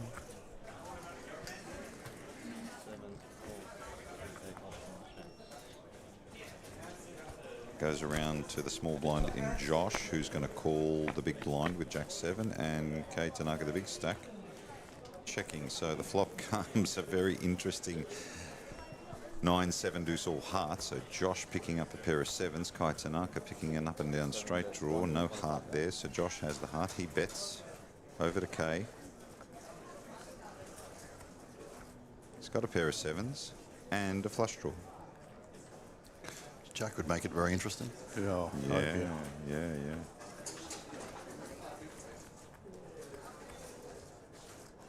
Checks his cards. Has a good think. And lets it go. That's really disciplined there. Doesn't want to do it. Van doesn't. Not this time. That's what he's thinking. I think it's being quite conservative. Right. Setting himself up for the run home. Yeah, I think there's been a lot of spots where he could have taken and put pressure on his opponent. So now this is him protecting his stack to say, I'm one of the chip leaders. I don't need to do anything silly. If I just sit here, I can have a red hot crack at $500,000. Pretty much, yeah. Why play those hands? Now, are other players picking up on that? That's right, they are. That's why Andy and other people are getting involved in pots with him, because he's playing his hands pretty face up. Yeah. Whereas if it was a different player with more experience there, they would definitely put more pressure on Josh. Very clear, very clear. 125,000 support. 3 Folds around to Joe with pocket twos. Again, the small pairs aren't good enough. Loving the discipline from the pros around the small twos. For the intermediates out there that want to understand how to survive poker tournaments, there's a lot to be learned by watching this coverage. Around to Josh, who's got a pair of eights. And he's got 4.9 million. He's on the button and he raises it up, as you would expect. Kay folds. Michael Egan with an interesting 5-6 of diamonds in the big blind. Might elect to call and defend. Very nice hand to defend. And he does. So we will see a flop. Both with very similar stack sizes. Ace in the door, king, deuce. So pocket eight's the best, but a bit of a scary flop. Michael, quick check. Very small bet should be here. A one big blind bet. 7 bets, 150. That crystal. Where is that? Show me the crystal ball. Quick take. I've been doing this for too long, Paul. Yeah, it almost sounds like you played this game before. I could probably tell you hands that I played 20 years ago, but I can't tell you what I had for breakfast yesterday. Yeah, isn't it amazing, though, that the players can remember with such clarity the big losses in their lives? Yes. They really do. I think that's a line in the movie Rounders. It is. They're always, but they don't remember You the don't big remember wins all your the time. wins, Yeah. but you can pinpoint exactly where you lost the big one. Yeah, that's because trauma stays with us. That's right. That's how much it means to us as poker players. You can win a huge amount and not feel it, but a small loss could hit you much worse. That's what I say to my therapist when I say you had a lot of trauma in your life. I say, I play poker. Enough said. I think you might have to give me the number of that therapist. Andy with Queen Jack of clubs. 6-5 raises. Going to raise it up. Seat 6 spots. Aaron showing some real discipline. Josh with king all suited. Takes a look at Andy. Having a think about it. He's in the cutoff. Not this time. Doesn't want to take on the big stack. No silly risks, he says. Round to K. We talked about him changing gears a little bit. Wouldn't matter there with that hand. And around to Michael with a weak ace in the small blind. Elects to fold. And around to Matthew Wakeman, who's got Jack 9 offsuit. And he's starting to sort of feel like he needs to make something happen, I'm sure. But right. Really being patient, though. That's the game. Patience is the game.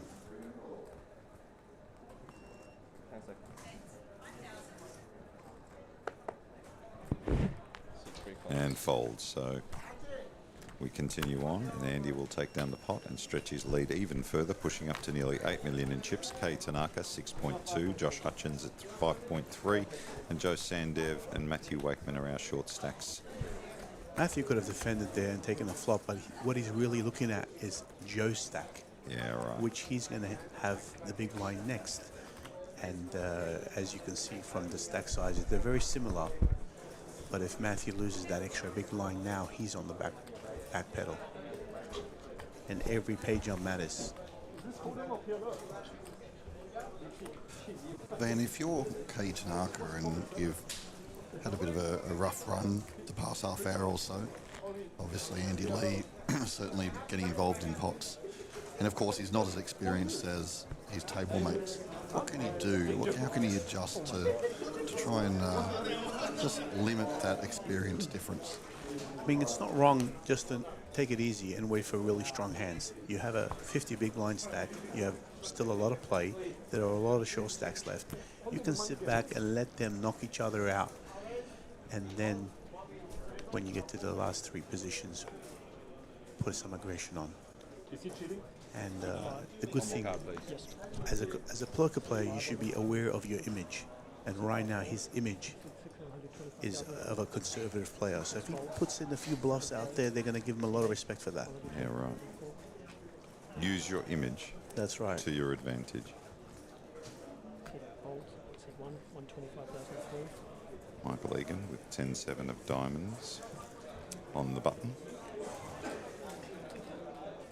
Looks like he's going to come in for a raise, I reckon. Wow, announcing all in. So just simply putting pressure on Matthew Wakeman here in the small blind. And Joe in the big blind. Joe in the big blind because they've got shorter stacks.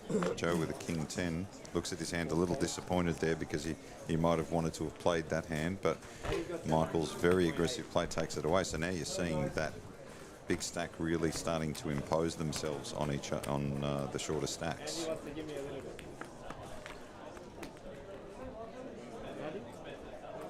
Give you a little bit after the event. Just a tip. A little bit of extended break will be not the next break. There is the aggression frequency, so that is a stat most players would be looking at if you're starting to develop your game in the direction of wanting to be a pro. They're the numbers you need to look at.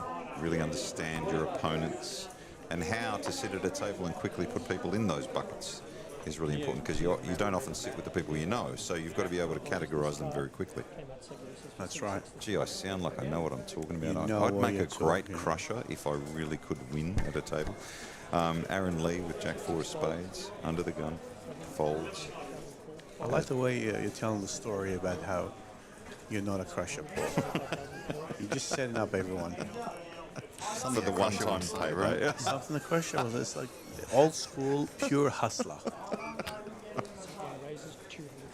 I'm setting them all up for the one payday that I haven't had yet. You will. I believe in you. You do. You've always said that, Van. I hope to deliver one day, mate. I know you'll be right with me. I think you do pretty well. You just haven't had so much time to put in a lot of volume in these tournaments. It takes a lot of time, you know. Yeah, it's a problem with this job is you love it enough that you get the front row seat and you get the privilege of doing this. It's hard to say no. It's hard to say no. You always think there's more poker, I can play more poker, but I've always elected the work, which is a passion, there's no doubt about it. So Michael has raised to 250 and Andy Lee has 3-bet to 1.1 million with ace-king. So back over to Michael Egan. Now these two went at it before in a monster hand. Yes. Where Andy Lee made such a fantastic river call on a courageous Michael Egan who fired 3 barrels. They're not going to go out at this time. Nothing silly here just yet.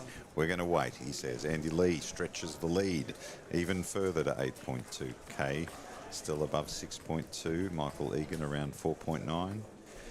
The top 3-4 stacks, they really are eyeing each other and also eyeing the short stacks. Yeah. Because they need to... It's really dangerous right now to get out of line with another big stack when there's 3 short stacks and the pay jumps are so high.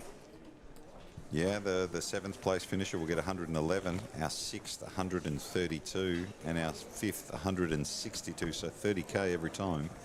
And then we start to really get bigger, so 162 goes to 209 for 4th, then 264 for 3rd, 400 plus, 405 in fact for 2nd, and then The magical first prize, 652,000 plus. What a payday. 98 players. What a record. Yeah, it's just Every event has been a record. surpassing all expectations and numbers. The Aussie Millions is back, thanks to CrownBet. Great support from the team here at Crown. It's just wonderful to see. Fold, C4, 125,000 to call.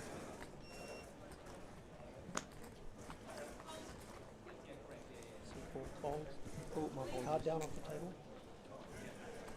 C5, 125,000 to call.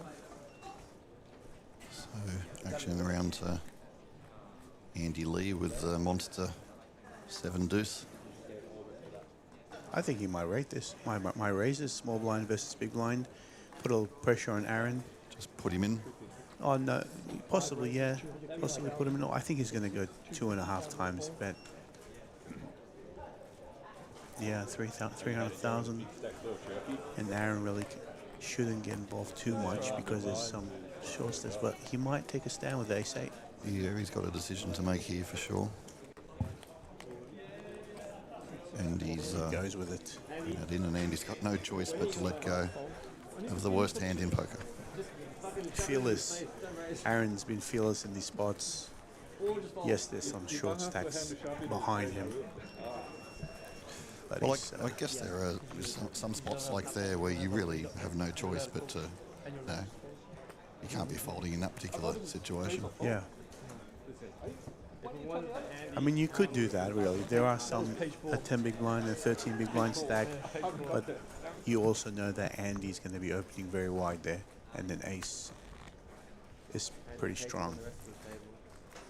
If Andy just puts him all in there, what does Aaron do in that spot? I think it's probably a fold. When he just raises, Aaron might believe, in this case, which we saw, that he has some fold equity. But Andy also would make the exact same raise with a monster hand as well. So it's just if he runs into it or not.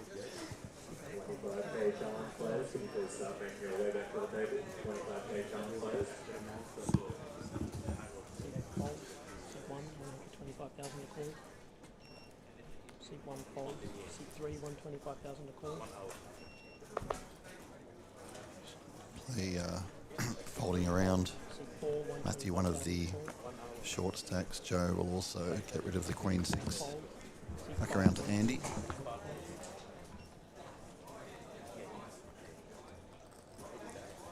Andy's been getting very busy since he built up the biggest stack here at the table, but he does let go of the queen 7.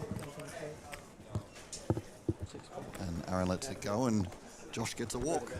Haven't seen too many of those. Well, Josh is excited about that. That's worth its weight in gold, isn't it? Yeah, every chip counts.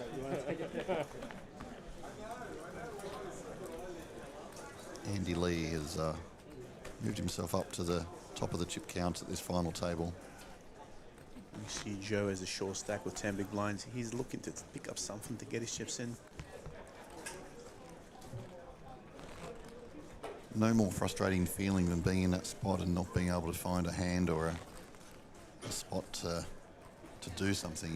Yeah, I've been in that spot a lot of times, and it's not fun.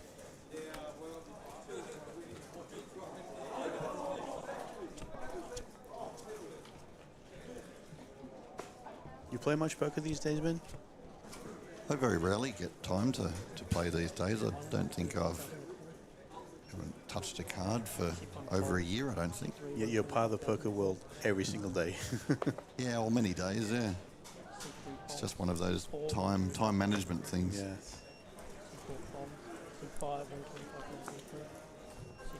This chat is going crazy.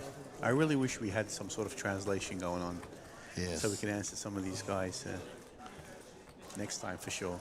It's great to have our friends from Japan joining us, and obviously watching Kei Tanaka very closely. He's obviously got a big fan base there.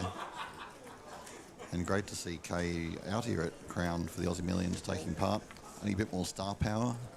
Of course, we've got Josh Giddey from the Chicago Bulls playing. We've got the grinder, Michael Mizraki. What an amazing feat last year to win the PPC and the main Incredible. event. Never thought I'd see that. I didn't ever. think that. I never expected anyone that could do that. It just goes to show you anything's possible in this game. Play the World Series still then?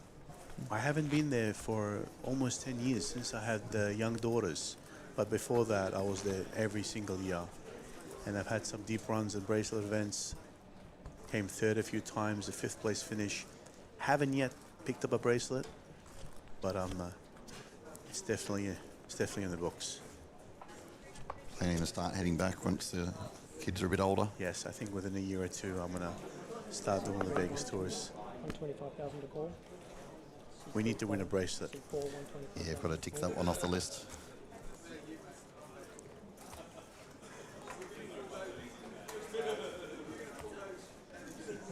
C5, 125,000 to call. We've got quite a few bracelet winners, of course, here this week.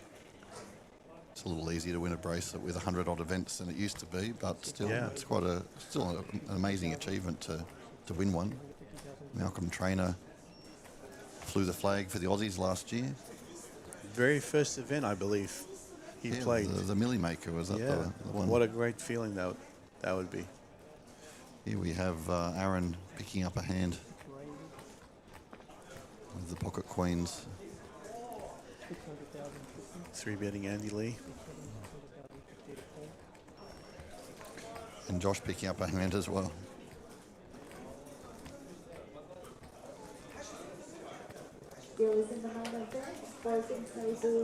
Interesting spot for Dideltsek though.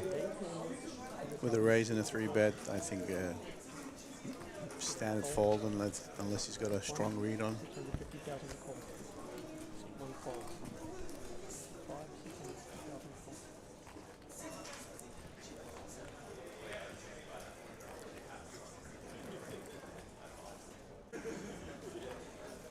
I think that Aaron would have to be fairly strong here, given his shorter stack size, to be 3-betting an early position open.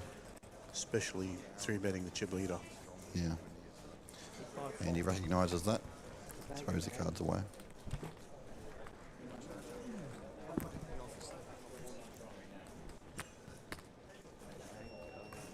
So Aaron Lee just putting a little bit of distance between himself and Matthew Wakeman and Joe Sandav. Sitting with 23 big blinds. Pretty comfortable.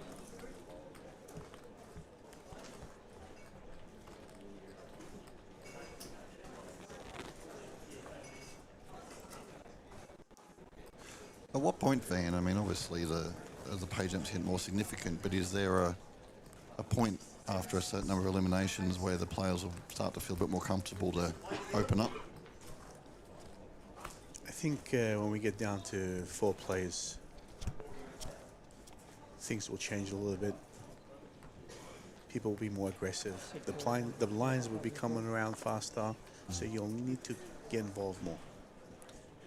King 10 offsuit for Joe here. 10 big blinds.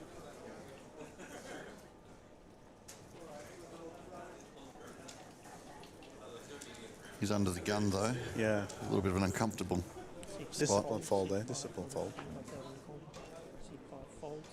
C6 125,000 to call. C6 folds. C7 folds. C8 125,000 to call.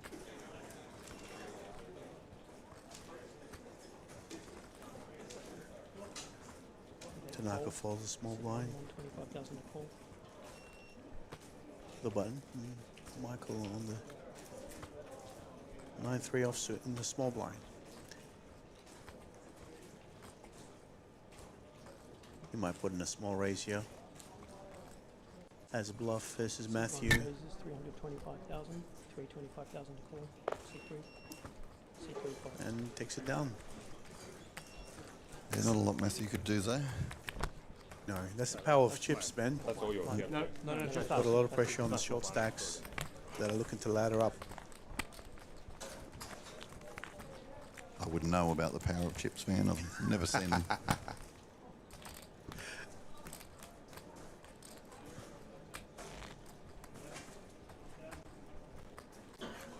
$177 in the main event now.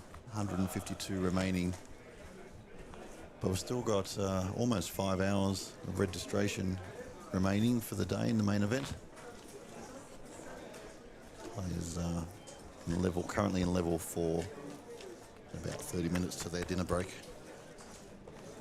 And we have tomorrow left, day 1C, which will probably have the biggest crowd. Yeah, it's going to be a big one. I'll be in it tomorrow, for sure.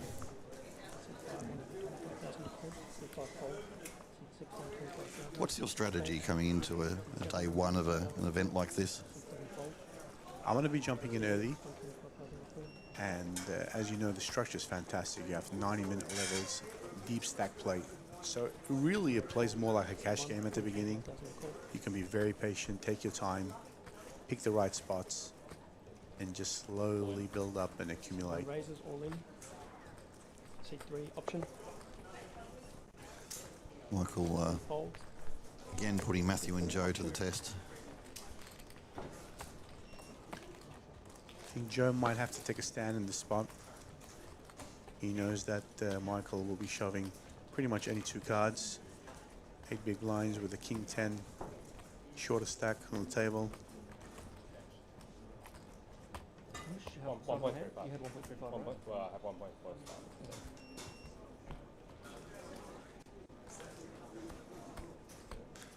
I mean, it feels like he knows he should in many ways, but then there's just so much to consider. That's right. And he's taking a look to the right where Matthew sits and his short stack, so that's what's going through his mind.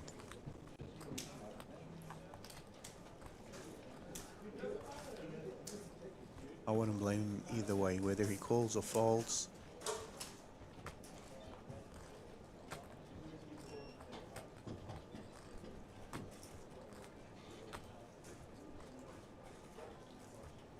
Thing about folding hands like this is how often will you get another king 10 or better within the next round or two. I mean, he may have suspected that there's a very good chance he's got the best hand, but the downside of flopping poorly, busting, is considerable. I'm pretty sure he knows that he probably has the best hand, but even against any 2 random cards, he doesn't have a whole lot of equity, or a huge amount of equity.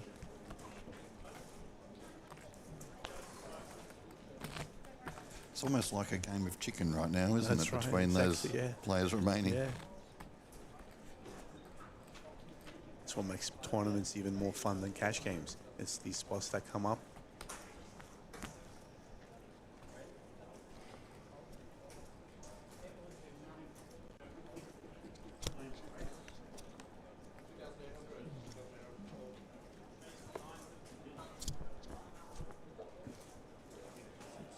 Blinds at a 75k, 125k with a 125k big blind ante.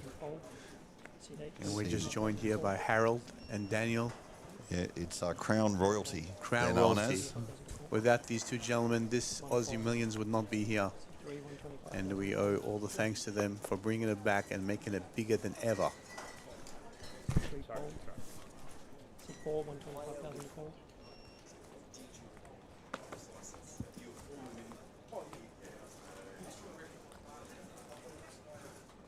Joe was thinking about, is there an opportunity here to try and pick up a few chips?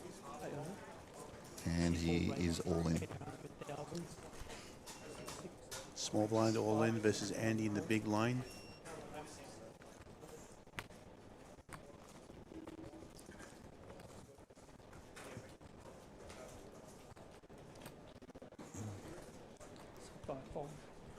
Is it through? Picks up some very valuable chips. And 7 players still remain.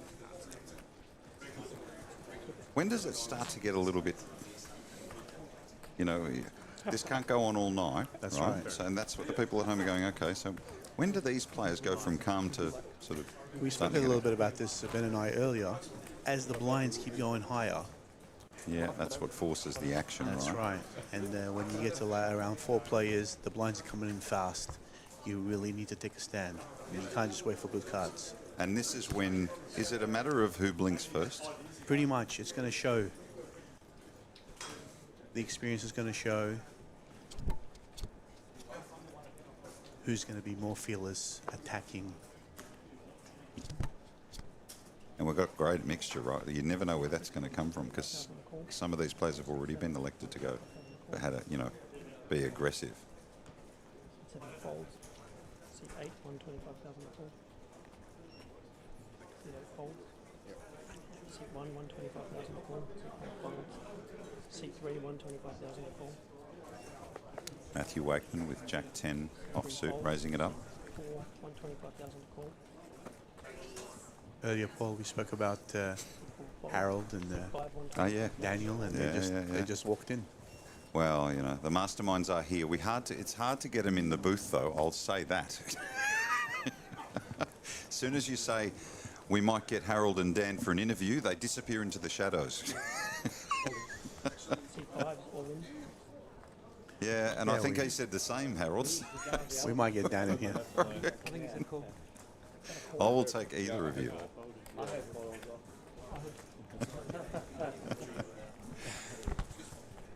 We're in a hand here, so Andy Lee raising it up to 250,000. No contest. Andy Lee with 7.7. Kay Tanaka 5.9. Joe Sandev 1.2. So now we're at around the 10 big blinds. So now it's starting to get pretty. That's right. Pretty intense for him, right?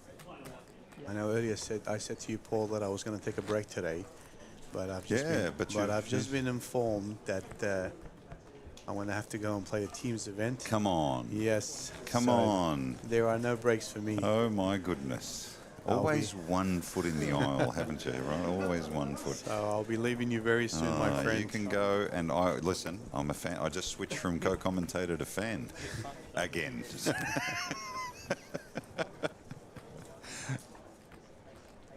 The main event, 177 runners on day 1B. So you've got three first days, day 1A, B and C. With almost 4 hours left of registration. Yeah, crazy. It's been really fun here, though. It's been fun being here with you. It's been a mate. pleasure. It's great watching having all you. these great players. And I have to say, a real privilege for our listeners, because if they haven't really understood, you know, they really need to understand the generosity, you know, in behind the thinking and what you're sharing with them. Oh, I think we have a bit of a translator engine. Thank you, Maddie. Nice work, sir. To raise 750,000. C5, 750,000. C5 folds. Some of the players calling for all ins. I'm not sure. Not sure the players. I'm going to tell them that. Matthew Wakeman here has moved all in with Ace King, but no contest. So again, Joe Sandev now the short stack. Matthew Wakeman at 1.6. So that you can see those two really trying to make something happen. Aaron Lee has picked up to 2.5. Well, everybody's hanging in there. 7th place, 111,000, but they all want the, you know, the big dollars, and the big dollars. The bigger dollars come in the top 3, right? 250 or 260,000 for third, 400,000 for second, and 650 plus for first. They're not accurate numbers, but close enough. And don't forget, Paul, it's not only about the money for a lot of these players. It's about the trophy, the title, the prestige of winning a 25k buy-in at the first Aussie Millions since 6 years now. Yeah, and for me, it'd be just being called Crusher. At the table for sure. I'll have to explain to my children who are probably listening what a crusher is, and that it's a good thing. Boys, if you're listening, which you should have already had dinner, had a shower and be in your pajamas, boys, you should be nearly ready for bed. Let me give a shout out to my kids, Paul. Please do. My beautiful daughters, Bella and Olivia. Oh, we got to get them together and hanging out. Daddy misses you, and I'll be home Bella soon. and Olivia. What beautiful names! And Thank you, Paul. Once we get them together with Jackson and Jonah, my boys, me and you will be far away from poker tables. Well, mate, we'll with have a pizza party. Yeah, Paul. let's do that. My boys love pizza. Fantastic. Love pizza. Almost as much as sushi. So Michael Egan here with pocket eights has raised it up. Joe Sandev, ace 5 of hearts in the hijack. So he's the short stack. Is this a moment where he wants to maybe pick a moment and shove? C4 folds. Special shout out to my mother-in-law who's making a health recovery and doing quite well. She's a big gambler. Sorry, Janine, that's not true.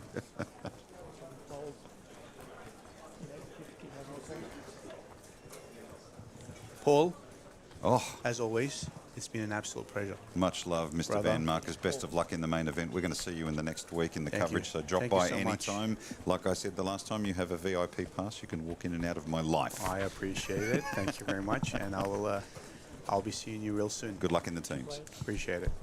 Thank you. A big thank you to Van Marcus, who's joined us in the last couple of days and is a huge partner to the Aussie Millions, one of our biggest ambassadors and one of the best poker players you will ever hear. So if you want to learn and evolve as a poker player, take what he says very seriously.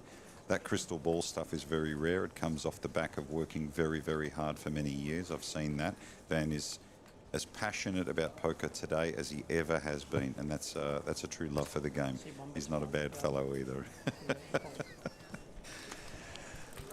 We got it all here at the Aussie Millions. I'm really looking forward to the next week where we final table now, close out the 25k.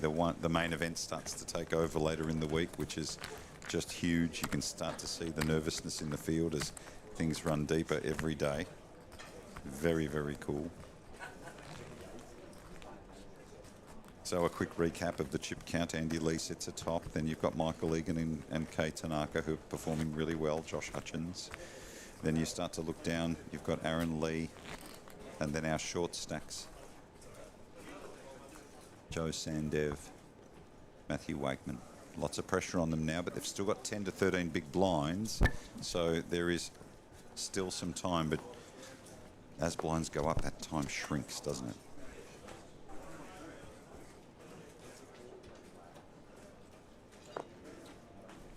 C3, 125,004. C3 fold. C4, 125,004. Shout out to my wife who's listening. It was our anniversary yesterday. I bumped into Tyron Cross this morning and said to him, my wife has a bone to pick with you. You busted her 10 years ago. She wants to talk about it. So Tyron's open to the conversation. I doubt he'll remember the hand, but my wife remembers it well. Andy Lee raising it up with Jack 9 of spades. Round to Michael Egan. He's in the big blind and he's thinking about a call. Call.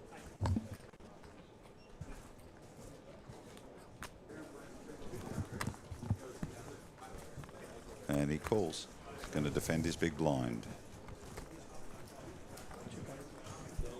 2 to the flop. Andy Lee with 7.5. Michael Egan with 5.3 million. So big stack and big stack. Flop comes ace, 8, 10. A quick check from Michael Egan, who's missed. Andy Lee with a up and down straight draw. And position will bet. Pot's about 700,000 now. C5, that's 350,000. C1 He makes a bet and Michael Egan quickly folds. So there are the payouts. So next place finisher will take 111 and change. 6th, 132 all the way up, and then it gets quite massive. Top 3 over $1 million combined. 264 for third, 405,000 for second, and 650 plus for first place.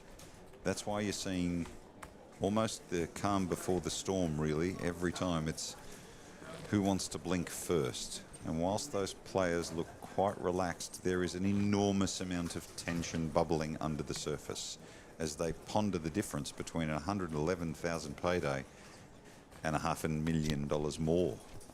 And believe it or not, any one of those players are good enough to take their short stack and take it home and win it.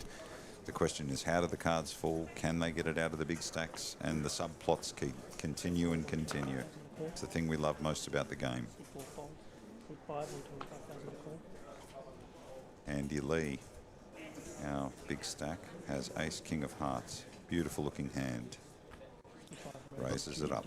The last thing anybody needs on this table is Andy Lee having actual hands. He pulled off an exceptional read earlier, if anybody didn't see. What a read that was. With third pair against a triple barrel. Incredible call down. And A really tough call, right? He really, you could see it was a battle of will. He sensed it, but it was about getting himself into a position where he could call. Took ages, but if you could watch that hand back, you got to hand it to Michael Lee. He put a lot of, put enormous pressure on him, right? You know, it was really good betting because that's what you got to do here. And it folds around. Andy Lee will take it down unopposed. But that hand, I mean, for the players at home that want to watch a hand where both players played it really well, you know, they really did. Both players, you have to give Michael Egan just as much credit for just taking the courage to triple barrel. As Van said, that was real poker. That was Michael Egan just firing away, and with every right to believe, especially if he had a bit of a read on what Andy held, every right to believe that Andy might fold that river with third pair. And he wouldn't have been wrong to, because at that, you know, under such pressure with that many chips at that point in the tournament, he didn't have to be in a position to call, but he called because he backed himself. He thought through it, and he just didn't believe him. Yeah, he's been in that position before, Andy. He knows what he's doing. He just sensed something was a bit off. Yeah. It's amazing how at the end of all of the numbers and the stats, the instinct can tip the scales. Just at the end, something inside him was the first to react, and at the end of the hand, it might have been the thing that tipped him in favour of calling, which is, we talk about numbers and stats and how many times a person has played the hand, but you will often see body language immediately from some of these players if they think something is off. And he did that hand. He just needed to get himself there. It was a wonderful hand to watch. Cool. I just did a little walk around the main poker room, Paul, just to stretch the legs, and Josh Giddy is in there playing some cash. Easy. Yeah. Go, Josh. He's got game, right, in both corridors, not just basketball. He can play poker. It's good to see. Good to see him not just jumping into the main event, but just really enjoying his time here at the Crown Poker Room. Yeah, we're going to see him again. He's going to be on day 2. And he's got quite a stack, so we'll be following the NBA star.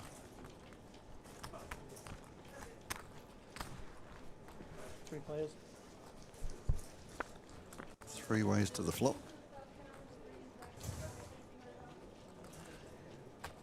Up comes ace 10 7, 2 hearts. Just lost our RFID for a moment. It happens. These are the things we can clean up in television in post-production, but a live broadcast, you're in for a penny, you're in for a pound. You get it all. The turn, an ace of clubs. What's your expert read here, Paul? That someone somewhere has something? I think at this point, Josh will take it down because he's probably under less pressure at the moment. It seems like the players who are the short stacks are really extending that patience. They're not doing anything silly. So the assumption is if they bet, they've got something. But Michael Egan here, he's got cards and he's got that look about him, so I'm not sure he's going anywhere. Yeah, reaches for chips, makes a call, and rounded Joe, the short stack, who is stoic and then looks at his cards and folds. So Michael Egan, and Joe Sandev, and Josh Hutchins down to 2. The river, Queen of Diamonds, action on Josh.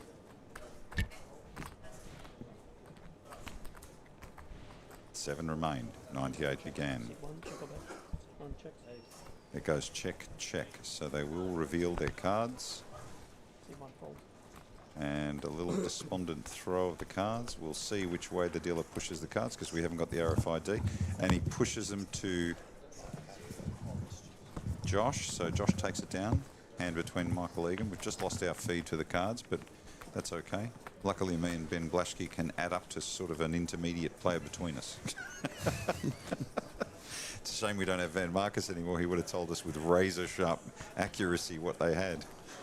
The two of us combined add up to 1% of Andy Lee.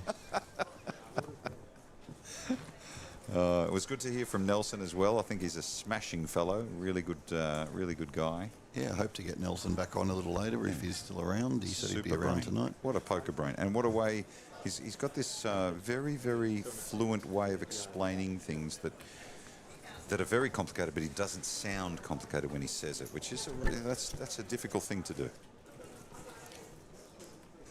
A great skill.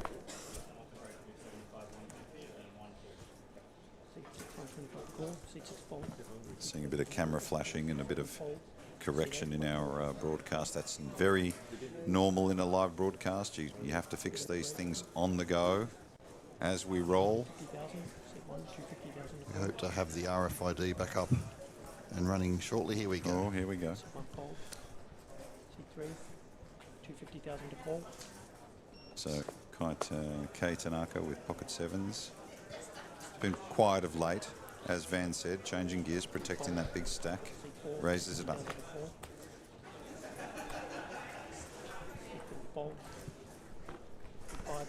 Folds around to Andy Lee, who's got King Jack of Hearts. This could get interesting.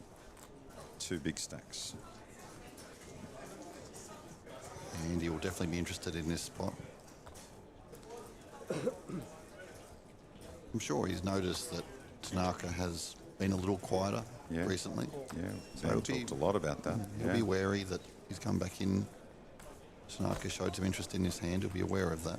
So he just makes the call.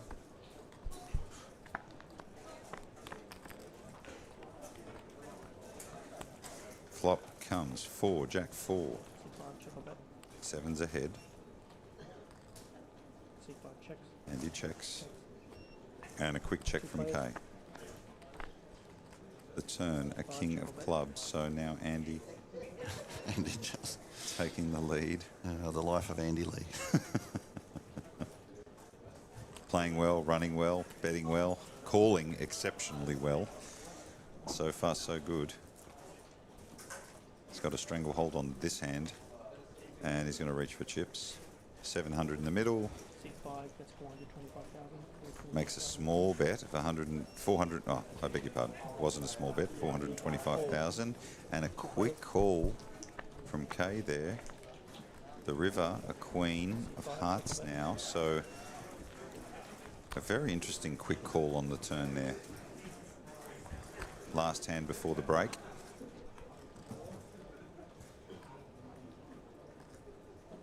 Andy counting out. Looks like a pretty chunky bet there. 1.5 in the middle.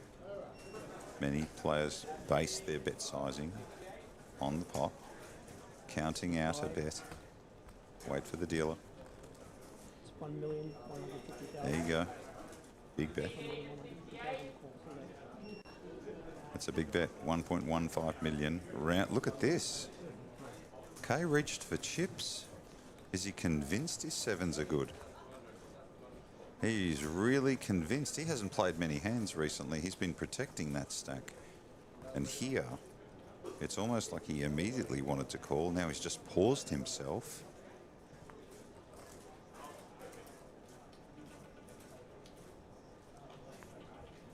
Oh, he lets it go. So not being stubborn, eventually he decided, I'm going to go with it. So Andy Lee with 9.2 million in chips. Joe Sandev, Matthew Wakeman, our short stacks.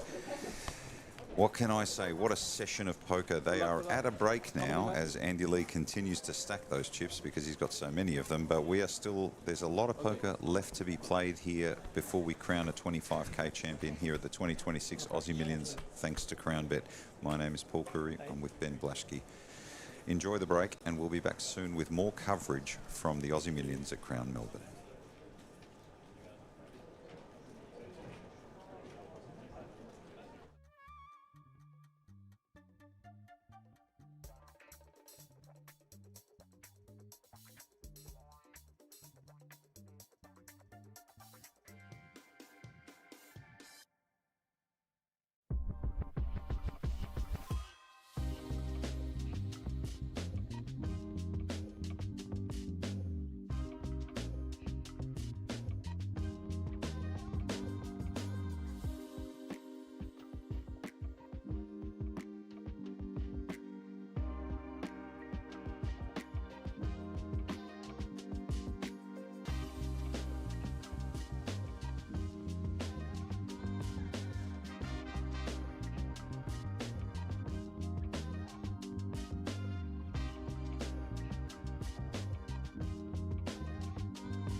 Progress, it's relentless. Earned by pushing forwards through the setbacks and the wins, all for an opportunity that others might miss. Two worlds driven by performance, guided by data, insights, and feel. It's never just a move, it's a mindset. Because better never settles.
Progress, it's relentless. Earned by pushing forwards through the setbacks and the wins, all for an opportunity that others might miss. Two worlds driven by performance, guided by data, insights, and feel. It's never just a move, it's a mindset. Because better never settles.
Progress, it's relentless.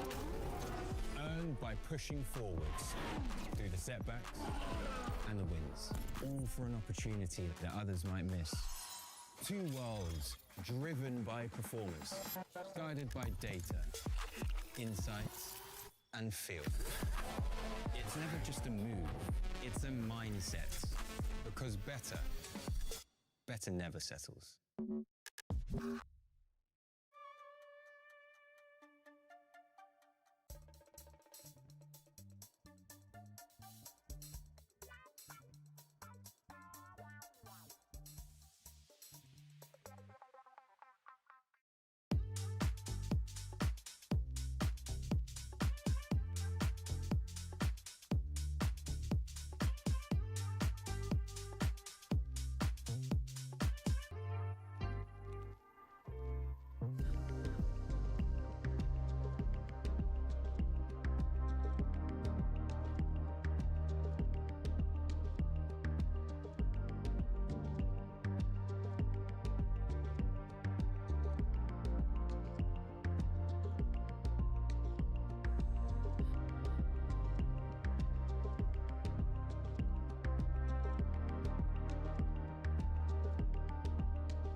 Progress, it's relentless. Earned by pushing forwards through the setbacks and the wins, all for an opportunity that others might miss. Two worlds driven by performance, guided by data, insights, and feel. It's never just a move, it's a mindset. Because better never settles.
Progress.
go. So we've got 45-minute break in 2 hours. Doesn't matter. As long as they're lucky, you keep them. You want to keep going, Damien? I'll keep going.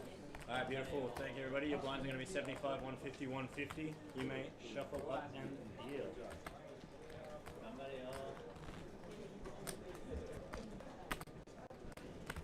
You're 2.5, right, Aaron? 2.6.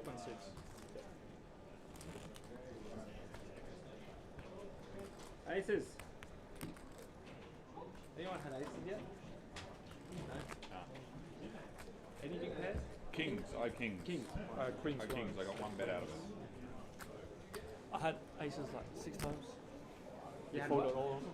Huh? Folded all of them? Yeah, just wanted to get that page on. Yeah.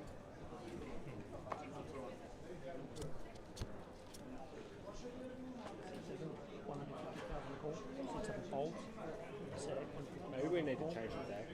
Change the deck to a pizza. We're getting a new deck. Seat 1, 150,000 to call. 45 minutes.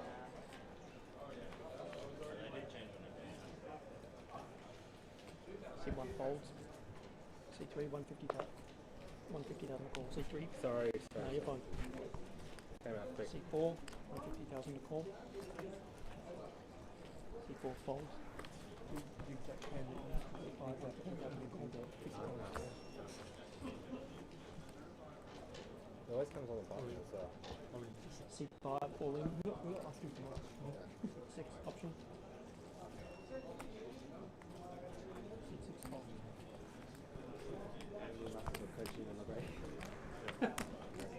From you. You got why are you ending your faggot?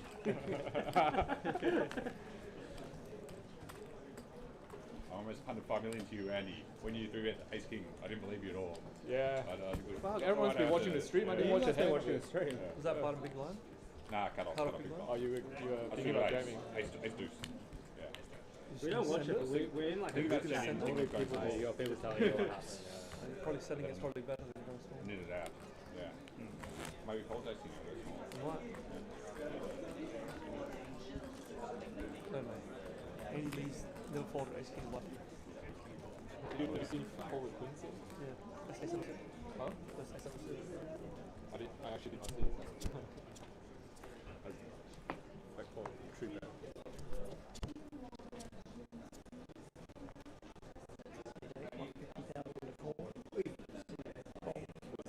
Seat 1, 150,000 to call. I think so. Could have been a different spot. You floated Queen. Seat 1 fold. Seat 3, 150,000 to call. Tree bet. I flattered a tree bet.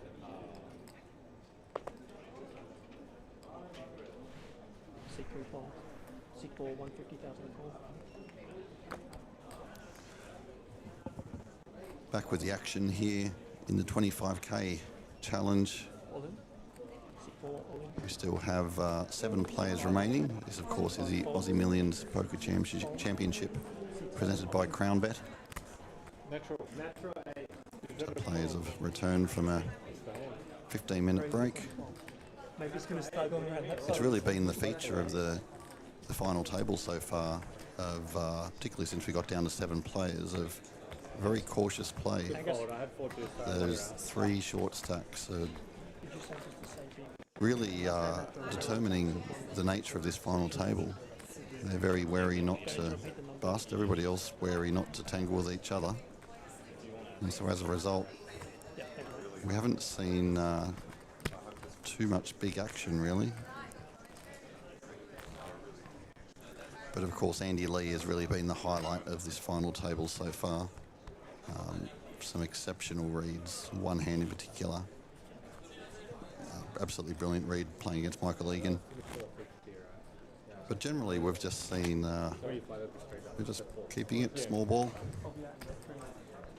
You get the sense that they're getting ready for the battle, if you know what I mean. It's almost like positioning themselves for the final furlong, where there may be 1 or 2 more busts and then they start to attack because they know the stacks are deep. So let's wait, let's see if the short stacks bust and then we'll start to fence. That's kind of the sense I'm getting by watching them. Michael Egan raising it up with ace-3 of clubs. The main event also taking place, day 1B, 178 entrants today. Yesterday, 200. We're expecting a really big field tomorrow. And the players in the main are on a break at the moment, so the room is a little quieter. Action on the feature table of the $25,000 buy-in, 98 players, down to 7. Michael Egan raising it up with a suited ace, getting called by Josh. And Kay is in for the ride as well. Let's see, the flop, a king, a 10, a 4, 2 clubs. Wow. So Josh catches top pair. Michael Egan with a monster flush draw. Kay misses completely. It goes check, check, over to Michael Egan now. Will he bet his draw? My guess is yes. He reaches for chips. 1.4 million in the middle. And he makes it 350 to go. I'm sure Josh is going to look it up. He calls. Let's go to the turn. It is a queen of spades. So Michael, flush draw not getting there. Josh still in a good position now, picking up an up and down straight draw. Will Michael fire again? We've been here before, Ben. We have. Michael's got courage. Yeah, he's certainly shown no fear today. He's, I mean, one of the big pots we were speaking about earlier, he was firing away with the flush draw. I might watch that hand a few times in the next week. It'll be talked about, that hand. Josh checks, and Michael has bet 1.1 million. So he has answered like he was listening to us, even though he cannot. Now, Josh here with a sizable call. Josh, just to give you some perspective, Josh with 4.9 million in chips, so he's got plenty of chips. But as Van Marcus said earlier, these decisions right now, when the big stacks lean a little, they start to consider whether they want to pick the fight now or wait, because they don't want to go in lighter with chips. Yeah, he's also got to consider, if he does call, what happens on the river. That's a very good point. How expensive is this hand going to be if I don't win? He's thrown in a time card to buy some time. Josh taking this hand very seriously. Little does he know he's ahead. And a big chance to win this pot, but assuming he gets to showdown. Throws in another time card showing everybody how big the decision really is. And it's interesting to see how this spot plays out now. Imagine this hand playing out heads up. We may see there are less considerations there. It's purely about the hand, but there's more. It's about more than the hand now. It's about the pay jumps. It's about the short stacks. Joe Sandev with 1.2 million, so 8 big blinds. So such a big pay jump between the next turn. Look at that. So makes the fold. You've got to assume that well, first let's give credit to Michael Egan, who continues even after being called to fire and be courageous and really back himself and put pressure on the other players. Yeah, playing every situation individually, not at all concerned about what's gone beforehand. Just playing that hand, recognising the power of that bet too, and the position he's putting Josh in. Which Josh doesn't have a monster there. It just puts him in a really uncomfortable spot. Yeah, that's right. That's, like Van said, world-class poker here being played at the Aussie Millions 2026. It is back after 6 years, thanks to Crown Bet. The team at Crown have done a superb job bringing the Aussie Millions back. It wasn't easy, even though there was an appetite and they sensed it. They get their timing right, though. The team have done a beautiful job of bringing the Aussie Millions back, and the players have responded, so you got it right. You have to give Crown credit for bringing back the most illustrious poker brand on this side of the world, most certainly, and one of the best poker tournaments in the world, and I mean series, because it has many tournaments that are attractive. The 2.5K huge prize pool, 1.5K opening event, 5K challenge, which was enormous. Now this 25K buy-in, and of course the main event, which has already kicked off. We will be covering that main event from Friday all the way through to conclusion when those fields converge. At the moment, Joe Hasher making it through day one. Josh Giddey, the NBA star, making it through day one, and a raft of others. Van Marcus, yet to play. We wish him the very best. Michael Mizraki, a surprise bust out very early. We might get some time with Michael, ask him how it feels being the best player in the world, even though he might have busted out. He's still the very best at the moment on the planet. I'm happy to answer that question if you'd like, Paul. You go ahead. I may never know. VPIP stats, so voluntarily putting your chips into the pot. Andy Lee on top, who was, you know, by all accounts before this final table, sort of much more passive. Now we're seeing a much more aggressive Andy. You know, shows the players at home that as your stack grows, so does your game. It evolves, it changes. How to use that stack. It's not just a matter of, I've got one game. It's about having many tools in the belt and understanding when to tighten up and when to impose yourself, and that's what he is doing. Nearly up to 10 million in chips.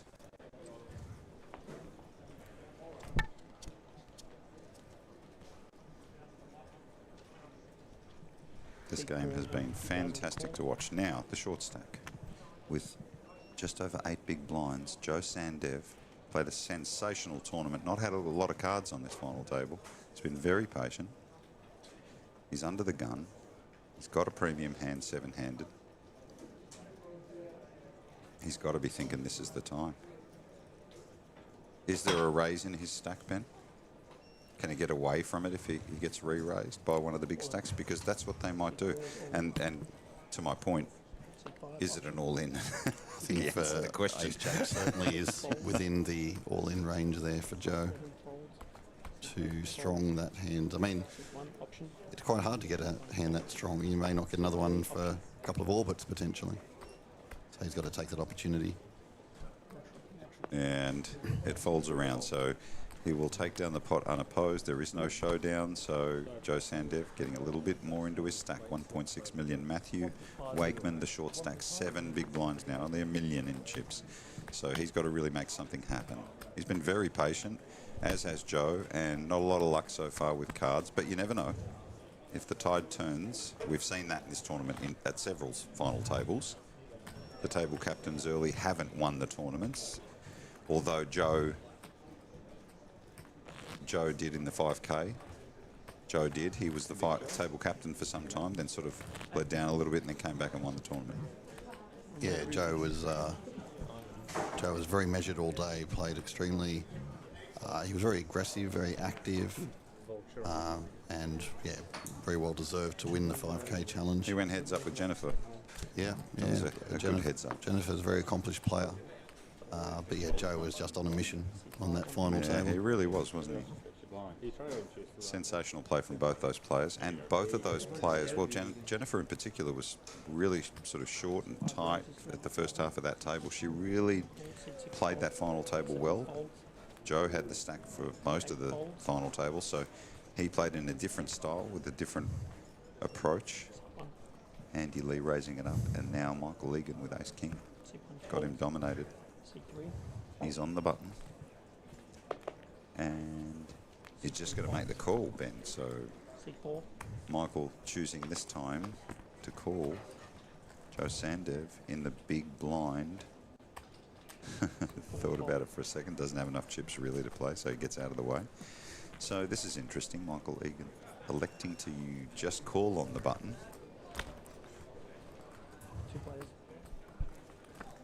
We go to a flop.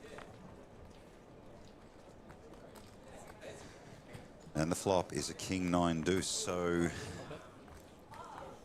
Michael Egan flopping top pair with top kicker. Andy Lee, not much. Pretty dry board. One of the driest.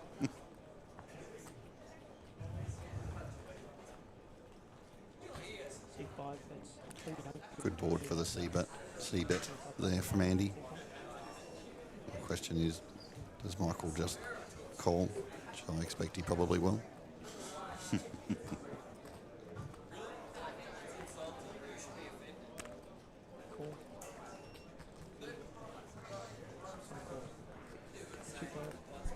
So it is a bet and a call. We go to the turn. It is a 5, a wheel draw now for Andy, albeit a gutter. All the way Andy's running, I think there's definitely a 4 coming on the on the river. Very possible. Playing well and running well is just terrifying, isn't it? In the hands of a good player.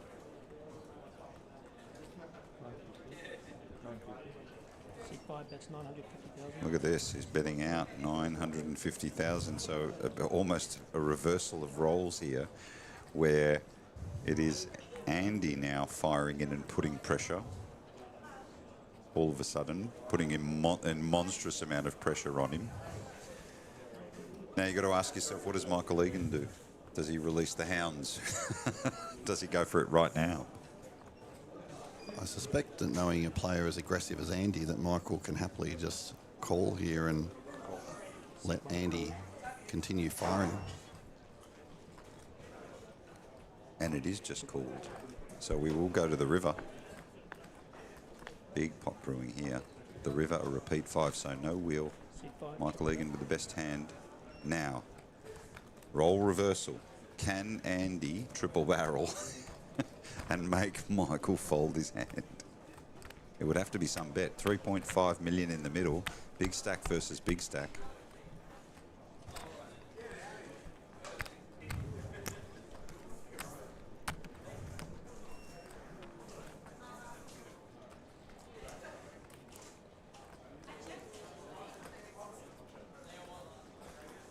What a huge moment. He's reaching for chips? No, he's reaching for his time card. So he's really eking out the moment.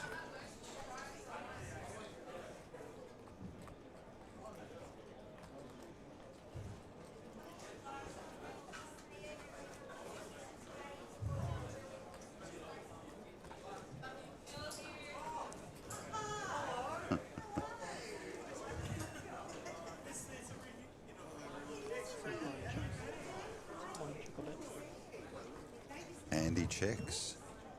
So he doesn't barrel. Now it's over to Michael with the best hand. Is he going to fire? Or is he going to just check and take it down here?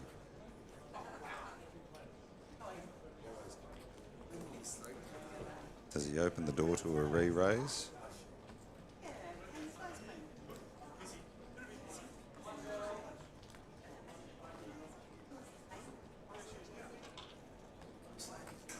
Fantastic activity in our chat. And now he's putting in the time cards. It's a big hand. One of these players is going to take at least 3.5 million out of it. This will put Andy over 10 million if he wins the hand. Although Michael's going to he's going to bet here. And I don't imagine, I can't see Andy re-raising here. I think he'll just give it up, right?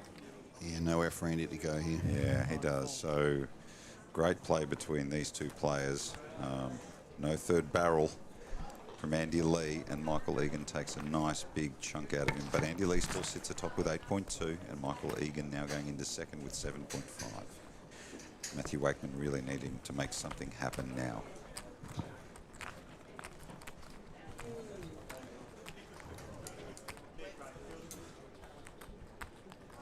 So Michael Egan getting a little bit of revenge on Andy for the significant pot they played earlier when Andy made a spectacular river call with third pair.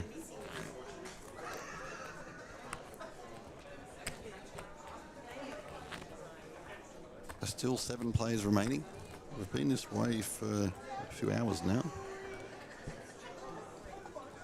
Just everybody eyeing off those short stacks, and don't they know it as well? Matthew and Joe particularly short, but not making any rash decisions. 6-10 for Aaron, lets it go in early position. C7 fold. C8 fold. C1. C1 fold. C3 fold, C4, More disciplined play. Joe will let that go as well, you would imagine.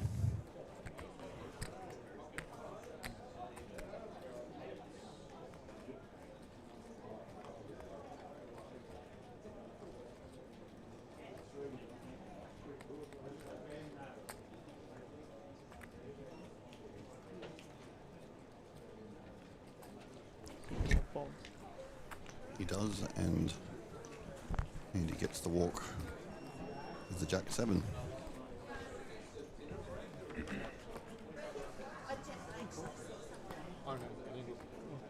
This is the 25k challenge here at the Aussie Millions Poker Championship presented by CrownBet. We started this event with 98 players 2 days ago. We now have 7 players remaining.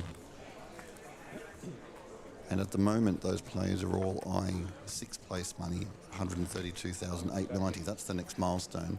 Currently, everybody has earned a minimum of $111,720. There's a $21,000 pay jump once we have our next elimination. So those big stacks will certainly be looking at the big money up top, but those short stacks at the moment they're just eyeing that next pay jump. We'll worry about the rest later.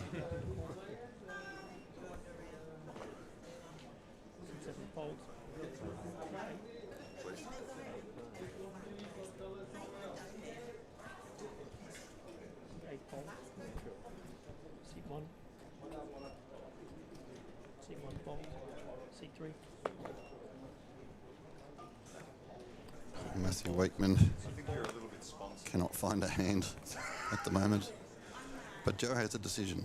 Joe has a hand. Would not surprise me at all to see this go in with the King Queen. All in. And there we go. Announcer's all in. Will he find a caller?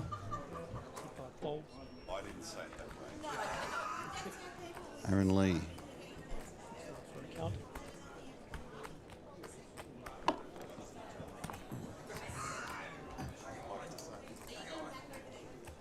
Thinking long and hard.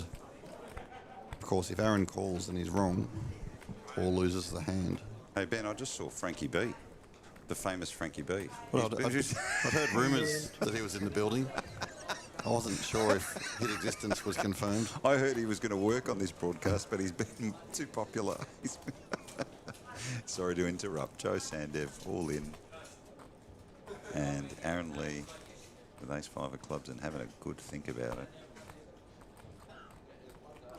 I mean, this is textbook shove on the button with the short stack and the big blind with a weak ace, thinking I'm probably ahead. Do I want to call? No, not this time. Probably knew he was ahead, Ben, but didn't want to take his chances because that pay structure is a really big deal. Okay, so Matthew Wakeman with 6.5 big blinds now looking for the next move. Joe Sandev a little bit more time than him, and he's shown such patience, Joe, and so has Matthew Wakeman.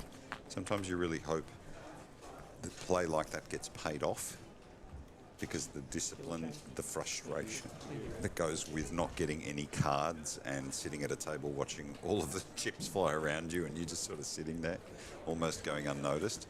Sometimes that tide turns really quickly, and when it does, it can shock everybody. Let's see if that happens this time. It is the calm before the storm. There are some chips being thrown around, but clearly an intent for the bigger players to wait for the smaller players to bust first, especially the real short stacks. Advance themselves to a bit more money, so if they can get 2 more players out, instead of earning 111, they might earn 160,000. So we're talking about a $50,000 difference just by being patient, when you put it in that perspective. Kate Tanaka has sort of slid down a little bit to the sort of low 4 million mark, but still very healthy. Michael Egan One raises to 300,000. raising it up with ace-9.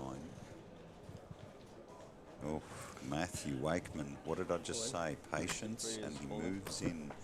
He's all in for 975. First time we've seen that from him. Around to Joe, who's picked up King Jack, but he can't play this time. The rest of the players, unless they've got a premium, will get out of the way, and it will be a Michael Egan will likely call this. He does, and they're going to go to the flop, and we may lose another player if we see an ace. Now, he is obviously still, Michael Egan is behind, a 37% chance of winning this hand, but you never know. Let's have a look if Matthew Wakeman's patience will pay off. A flop of 8, 8, 6. He's safe for now. Will he double up? The turn, another 6. So only an ace, 3 outs. And it is a 3 of diamonds. So Matthew Wakeman's patience paid off. He doubled up, he waited for the moment, and he got there. So it's great to see some reward. He's up to 2.3 million. Now that puts more pressure on Joe and Aaron. Yeah, absolutely. Yeah, Matthew has been card dead for a long time. He's waited and he's waited and he's waited. And then he gets the kings, doubles up. Takes the pressure off for a while. We thought we might lose one. We didn't.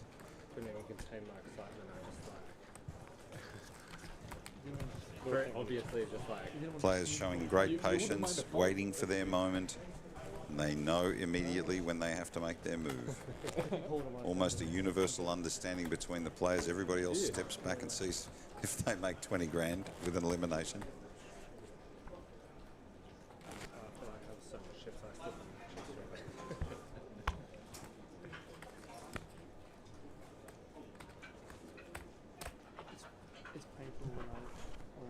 Of course, the blinds will keep going up. The pressure will build. Yeah, of course. We tend to forget that when the longer structures, and then all of a sudden you look up and the blinds are up. So round to Matthew Egan. Folding. Matthew Wakeman. Must be feeling very relieved at that double up. Round to Joe Sandev. Gets out of the way. Andy Lee with an ace queen. Raises it up. He's in the cutoff. Aaron gets out of the way. Josh gets out of the way. Kay gets out of the way, unopposed. So another pot for Andy. There you see Danny McDonough chipping up. Pre-flop raises. Andy the most aggressive. Yeah, Danny walked past before and said he was introducing the $500,000 chips. So that's being introduced to the table as we speak. I never used to like that because I felt as though the very rare occasion I had lots of chips, I didn't want anybody to take them away. Just wanted that feeling of having a lot of chips in front of me. It's a great feeling as a player. It is. Nice to build a little castle. Remember Mark Voss? Mark Voss used to build the elaborate chip They stacks. changed the rule at the World Series because of that. The right? Mark Voss rule. Yep. Matthew Wakeman with a weak ace. 500K is in play. 500K is in play. Joe gets out of the way. Andy Lee folds. Aaron Lee. Seat 6 folds. Seat 7 folds. Josh Hutchins. Kate Tanaka gets out of the way. Michael Egan wins unopposed. 7 players remain out of 98 players. These guys are all in the money. So the next elimination will earn a band-aid of approximately $111,720. The next pay jump, though, is 132. So you can see why they're hanging on for dear life. You can show Sandev and Aaron Lee in the similar neighbourhood. Matthew Wakeman with a very needed double up, so he pushed a little further away from the rail. And just by doing that, he might earn 50 grand more. 150,000. You never know. Or potentially 500 grand more if he can make a run at this. So, Joe Sandev, 11 big blinds. He's under the gun. He's been very card dead and very patient. Even when presented with some opportunity, he's been even more patient. Seat 4 raises to 300,000. He raises it up to 300,000, so he's Seat 5 folds. stepping in, as they say. Seat 6 folds. Seat Now, the rest of the players would be very conscious of this because Joe hasn't had much luck in terms of premium hands. Round to Matthew Egan. Michael Egan, beg your pardon. It's got an interesting king, 10 of clubs. Tough spot for Michael here because if you call, you've got to assume that Joe won't have that many moves post-flop. But he does call. Matthew gets out of the way. So he's dominated Michael, but he's found ways to win hands. And he's up against Joe, who's only got 1.3 million. So let's have a look. Flop comes 7-4-4. Now this is really tough for Joe because he's got to find a way to fire into the big stack, doesn't he? A lot to think about here for Joe. Michael's already checked, putting the pressure on Joe.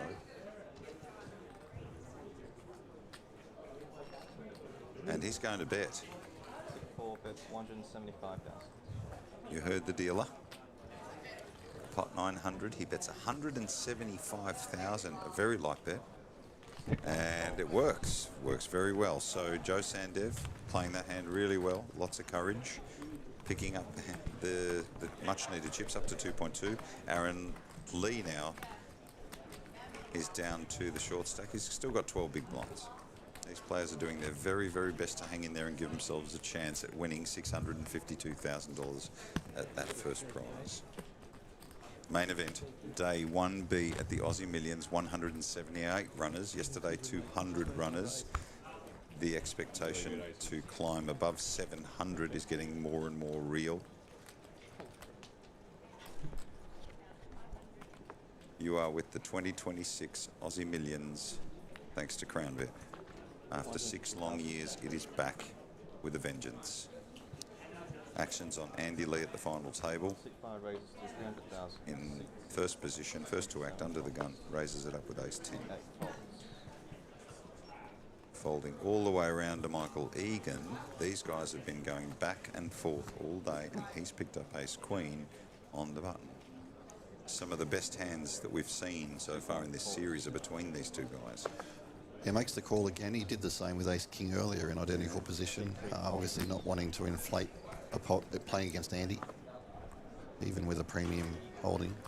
Just keep it small. Interesting here, Joe Sandev has picked up ace-6 of diamonds in the big blind, probably in a position here to contribute and call and see a very high value pot. That's what he does. So now the pot, 1.125 million. 3 players with an ace in their hands. Michael is ahead for now. And the flop, king 10-5. So just like that, Andy Lee catches a 10. And he is ahead, but a long way to go in this hand. So Joe checks over to Andy with middle pair. First to act, he was the pre-flop aggressor. He checks cautiously over to Michael Egan on the button with ace-queen. An opportunity perhaps, or a trap. Depend on how you look at it. He checks, so players proceed with caution. The turn, a 2 of hearts. Doesn't change anything other than the percentages dropping for the players who need more luck. Nothing there for Joe. If Andy could check again, try and induce a bet from Michael.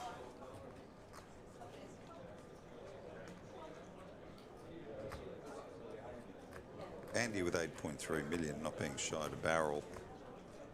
But right now, 5 bets, 450,000. he's being very cautious. But he will bet 450,000 into 1.5 million. Over to Michael. He's got an inside straight draw and position.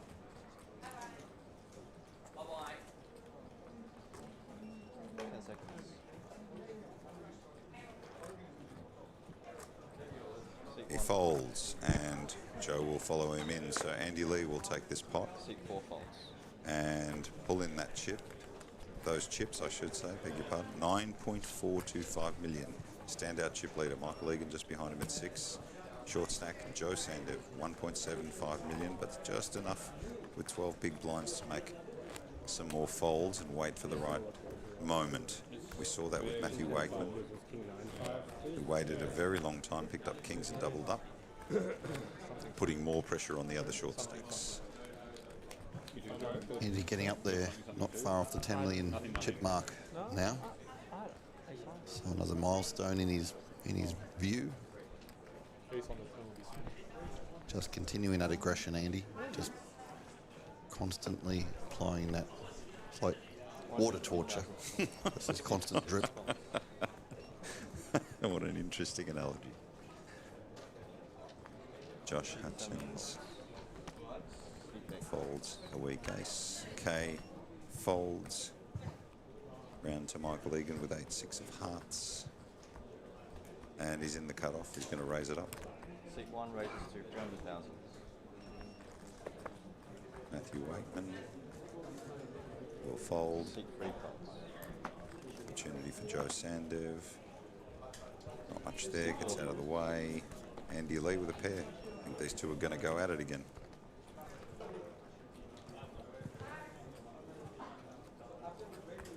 In the face of a raise, he looks to the left at the clock, potentially trying to size up how long until the blinds change.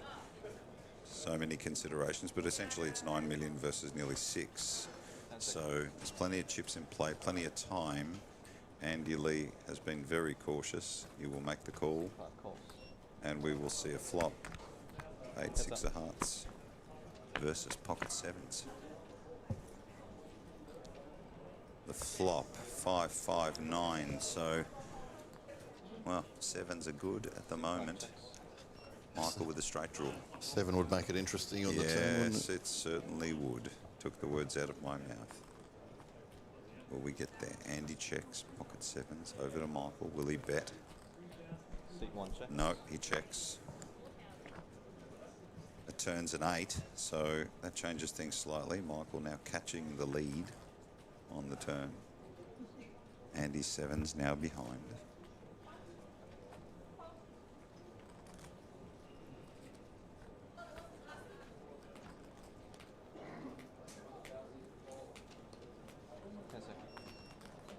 Six or a 7 could make a straight. 525,000. Andy's going to bet here now. Doesn't have the best hand. Michael with a pair and a straight draw.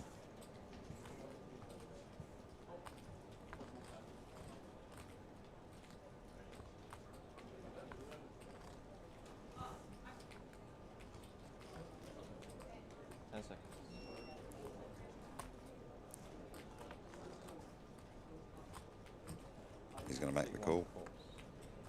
We see a river, both players essentially with a pair and a straight draw. And the river is a 4, so doesn't change anything. Michael Egan with the best hand, a pair of 8s. Very interesting board.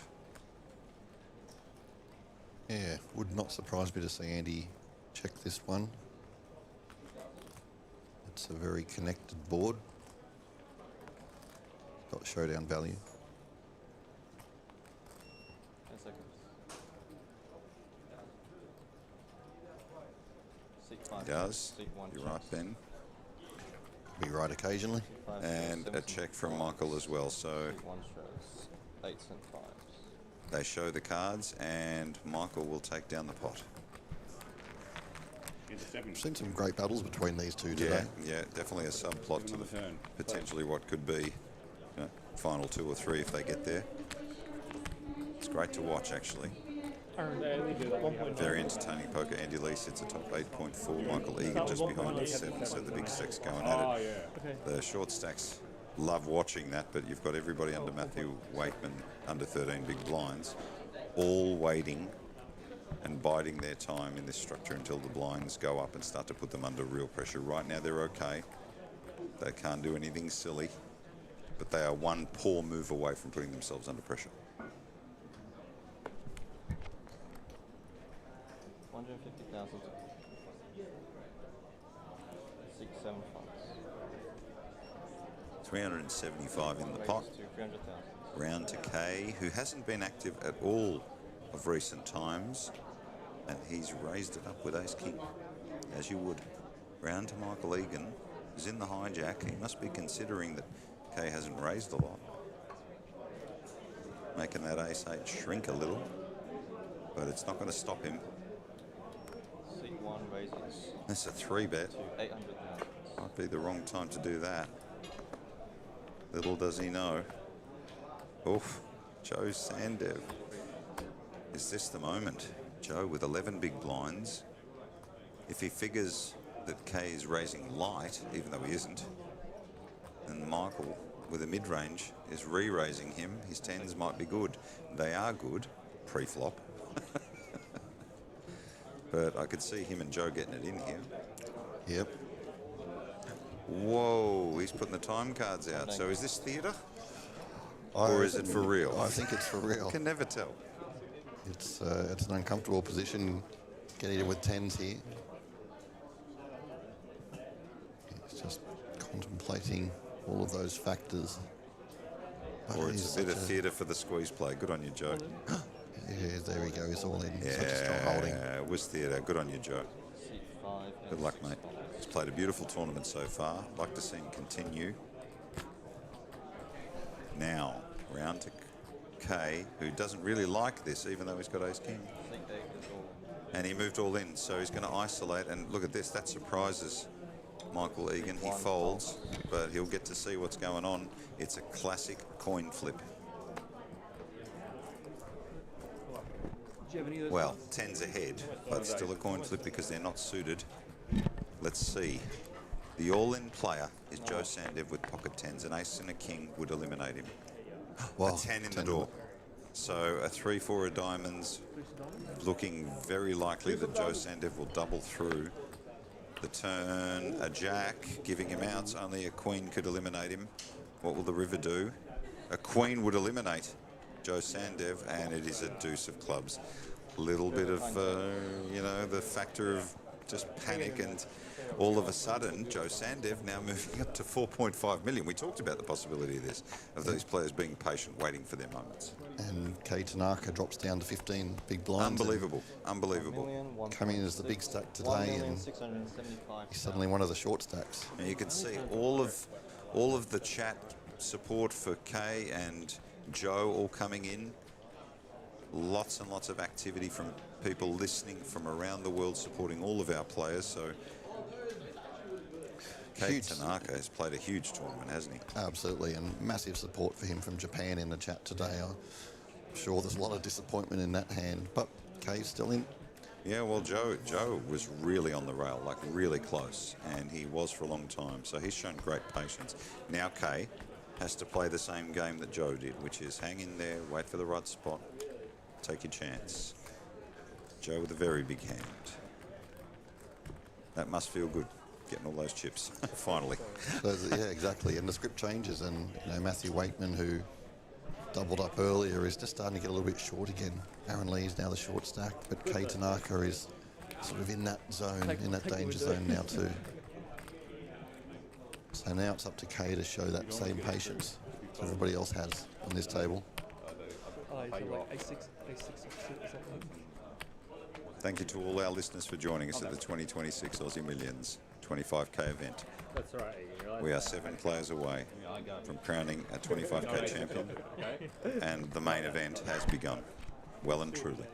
We're now up to 179 runners on day 2.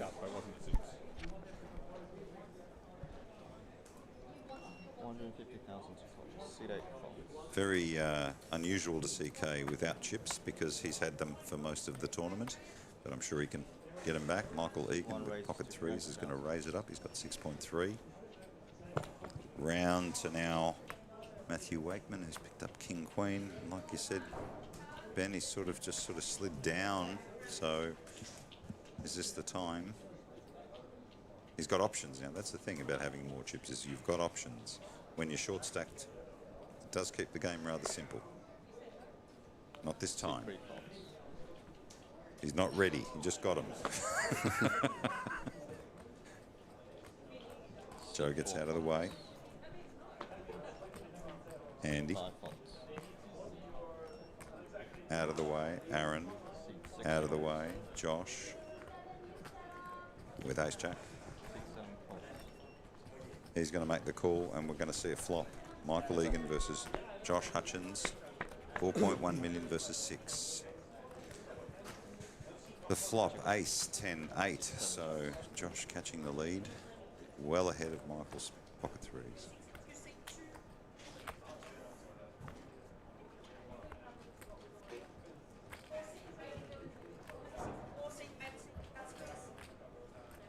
Players in the main event on their dinner break should be making their way back very soon. Michael Egan betting his pocket threes straight into Josh. Little does he know. Quick call. We go to the turn. It is a 5 of hearts. No change. 6-7 checks. Josh still ahead.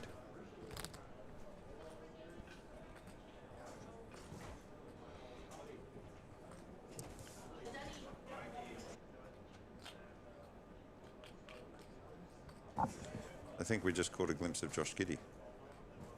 He made it through day one, and he's still in here playing. You saw him playing before. Was he playing cash? He was playing cash. Oh, okay. Walked in about an hour ago. And we go to the river. 6 of hearts. So Josh Hutchins with the best hand so far. The pot, 1.3 million. Josh versus Michael. Josh checking his ace. Michael, will he give it up or will he barrel again? He's shown a tendency to put lots of pressure on the players. Yes, again, not shy at all to fire multiple barrels is Michael Egan. Highly experienced, just checks this one though. Yeah. Sees the bad news. Yeah. Josh will take it down. So Andy Lee with the most aggressive player on the table, Michael Egan. Aaron Lee and Matthew Wakeman. Not so, but of course they're the short stacks, so that's what you would expect in that statistic as we near the dinner break.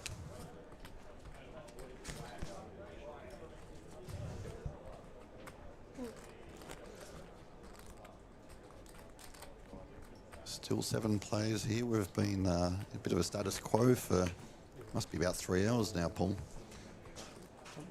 Yeah, it is truly the calm before the storm. I'm quite sure that we're going to see more action as soon as we lose 1 or 2 more players. I think they'll start lining up. Yeah, I've seen that happen many times before. That's sort of how these final tables tend to play out.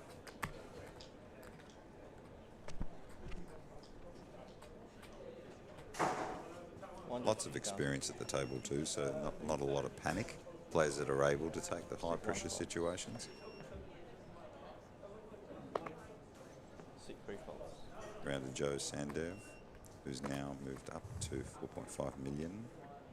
After a long-awaited dry spell, he moved through a dry spell into a long-awaited great hand that got him there, and to take his opportunity in his coin flip, and he got there with his pocket tens. 6, 7, 4, 6, 8, Round to K. So it's small blind, big blind, King 5 versus 6-3. See what happens. Sometimes these hands have a tendency to grow out of control, a spiral. There is Danny McDonough announcing to the main event players what is going on the tournament floor. So you heard it there. If you didn't hear it, there's 20 main event tables going. Josh Hutchins, King 5.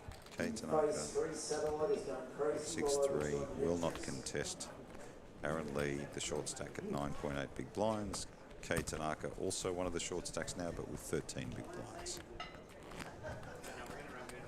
So we see the main event field coming back into the room after their dinner break. Yep. We will be having a 45-minute dinner break in this 25k event after this 2-hour block. These 2 levels are done. They come back, blinds will go up, pressure will mount, short stacks will move quicker. We'll get closer to crowning a 25k champion, as well as giving away a prize pool of $2.3 million in total. Just staggering amounts of money. It's great to see from the Aussie Millions.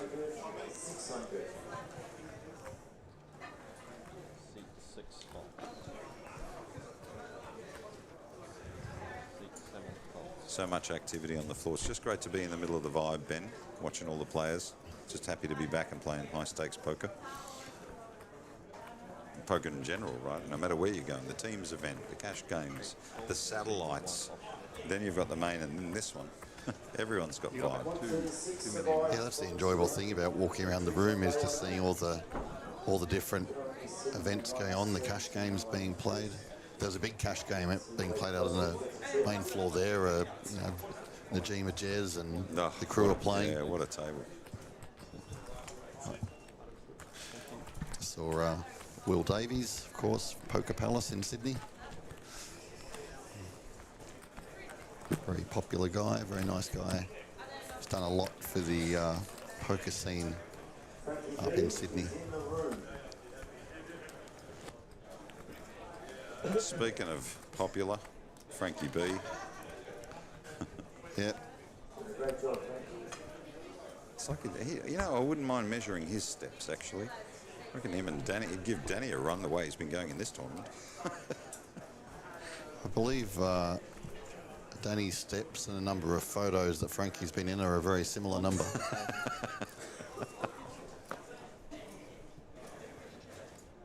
Actions on Joe Sandev, folds, feature table, 25k, coming to its final exciting conclusion. Round to Andy Lee, who's picked up ace-9 and will raise. Seat 6 folds, seat 7 folds. 3 folds. Got the 4K teams No Limit Hold'em PLO event on. Oh, that's today. right. No wonder Van said he was going to rest and then changed his mind. He can't do that. He loves PLO. Seat 3 folds. I think he got the bug while he was sitting here commentating. Yeah, that happens to us too, but... Absolutely. We just can't afford to buy it. That's the difference. Absolutely. Aaron now really needing to make something happen, but again, showing patience. Kay Tanaka. Yeah. One of the short stacks too.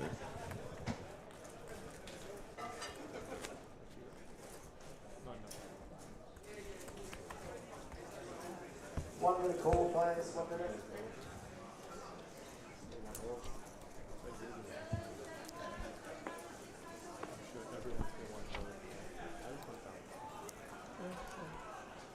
So the action continues here in the 25k. I'm just happy to be here. Andy Lee. Actually, Andy hasn't played the last 3 hands, which is it's a miracle in what we've seen so far. Andy's been incredibly involved, very active, putting a lot of pressure on his opponents.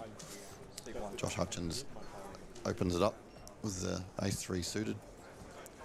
Lovely looking hand. As I was saying yesterday, Paul, I just... any hand that's got 2 spades looks beautiful. I've noticed that. You do like them. What's your favourite hand? I'm going to say the ace-3 of spades. Yeah, why not? Yeah, or one of those ace-2 to ace-5 of spades. Right. Yeah. Let's have a look. Joe Sandev versus Josh Hutchins. 5-5 deuce flop. So a wheel draw for Josh. Joe with not much checks.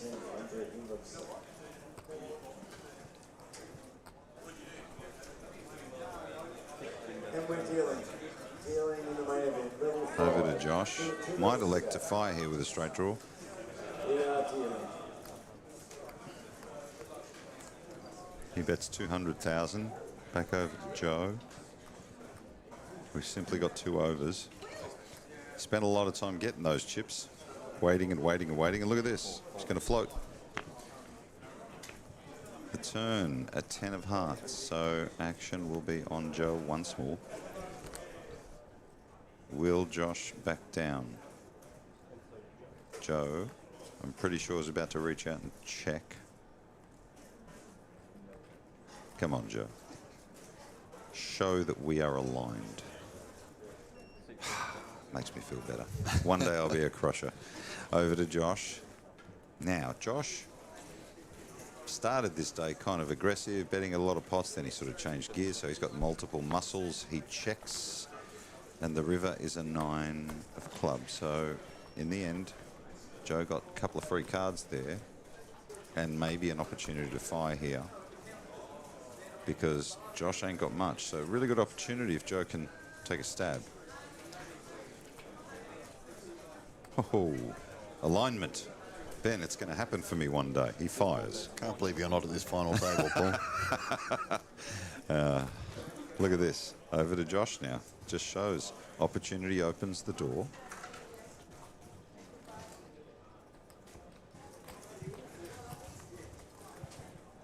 To bet 425,000. Can Josh call with ace high?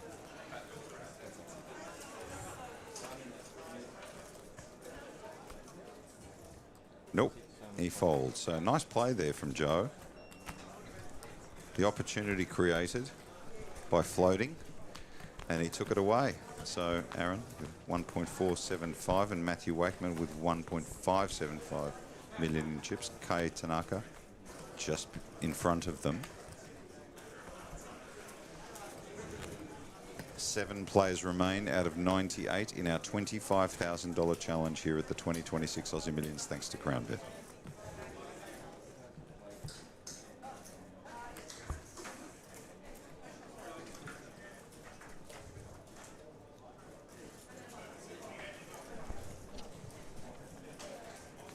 Cards in the air.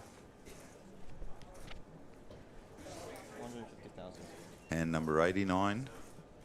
In a field, 98 players, there are only 7. Aaron, with King Jack, has been very patient. Under the gun, will raise it up. Haven't seen him do this a lot. Josh with pocket 3s. There go the small pairs, consistent with most of what we've seen from the pros. Bit of a signal there to all of our budding poker players at home who overplay their spot pairs. And wow.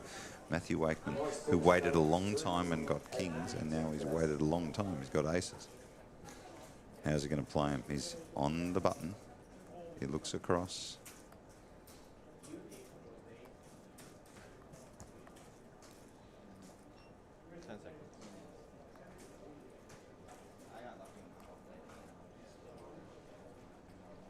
Throws in a time card, Ben. Loving the time card Hollywood. There's a fair bit going on. Oh, yeah. It's a trend.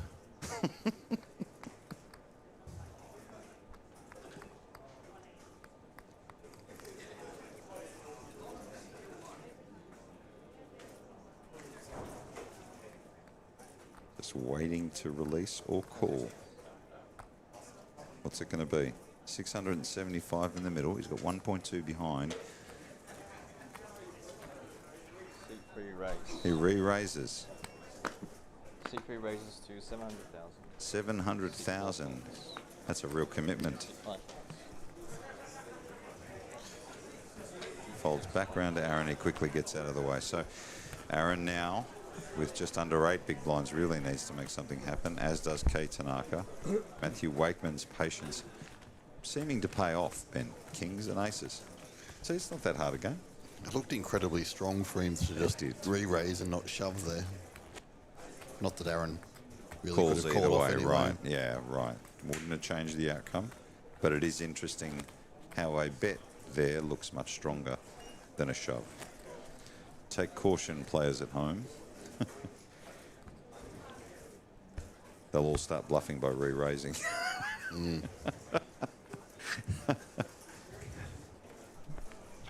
Message from Ben Blasky. Shove with the nuts. You won't get credit. 150,000 to call 675. Hey, Tanaka. Fallen on tough times, really, but still in this tournament. Michael Egan worked really hard throughout the tournament. Just under 6 million. Picked up ace 7. Not going to get involved.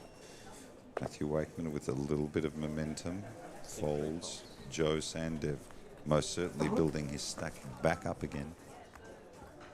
He's been waiting so long to do that. And now it looks like he's picked up a hand, most certainly by his body language.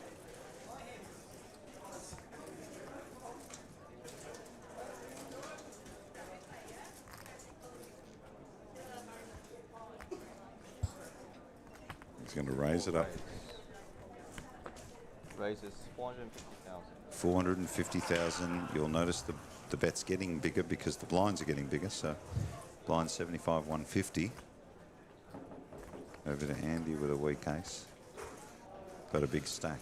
He's in the small blind. So he may elect to pass here based on position. But it looks like he's interested.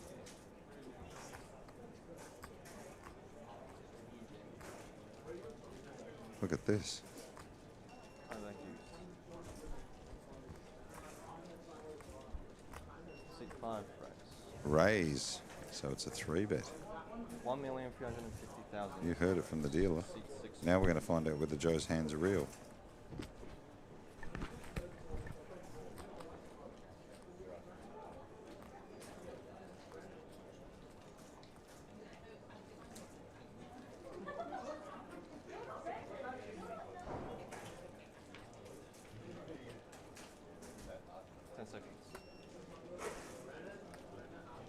No, not this time. So a nice pick off there from Andy. Showing a little bit of strength. There is a stat that's very interesting. How many times did you go to showdown? I mean, did you reveal your cards? Kei Tanaka with the least, which means he gives away the least amount of information at the moment. I'm sure that has something to do with stack size here at the feature table. 2026 Aussie Millions, thanks to CrownBet. You are watching the final table of the 25k challenge. We are on our way to paying one of these gentlemen a whopping sum of $625,000. Second place, $405,000. Third place, $264,000. And the next place finisher won't go home empty-handed, $111,720. But they all want the big one. Can't blame him. Folds around to Joe.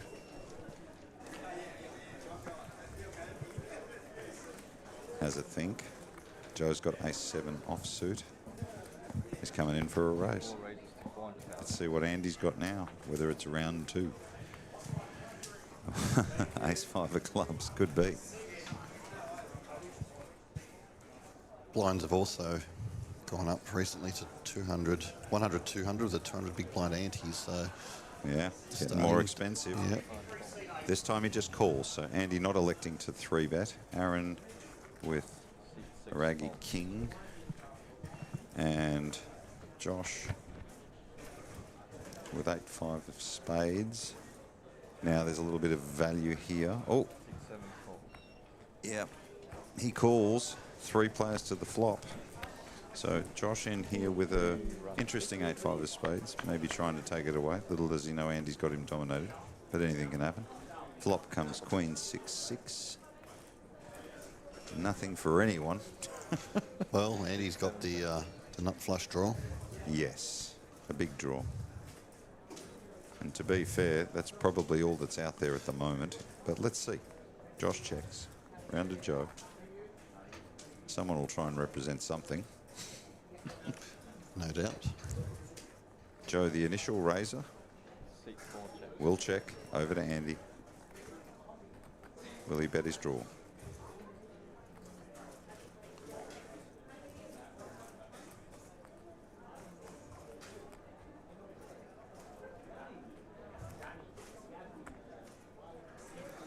And he checks, so we will see a turn.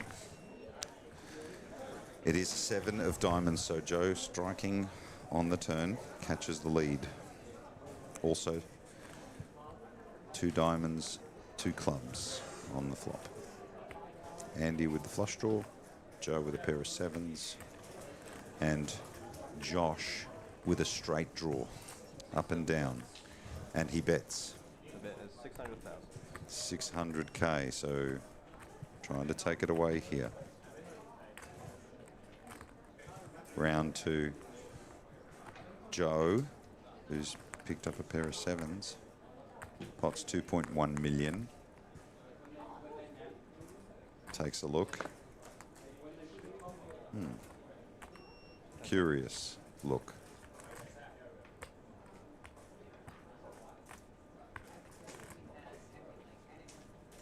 lets it go. So let's go, the best hand. It was a good bet by Josh. Now over to Andy, who's still got his flush draw.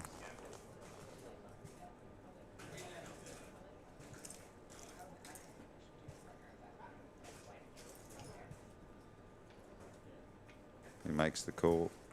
C5 calls. Heads up. So we see a river. Oh, wow. So just like that, Josh makes the bet, and then rivers the straight. Now, how does he get more chips out of Andy? Try and induce. Andy with the button, so last to act. Josh will no doubt bet his straight here. Of course, if he knew what Andy had, he would certainly want to check to Andy. 1.6 million. 1.6 million. It's a really big bet. So Andy can... Maybe that bet's designed to make it look like he's trying to buy it.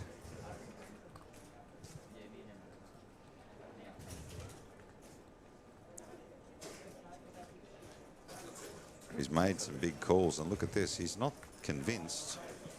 It looks as though he thinks his ace could be good. He puts his time card in.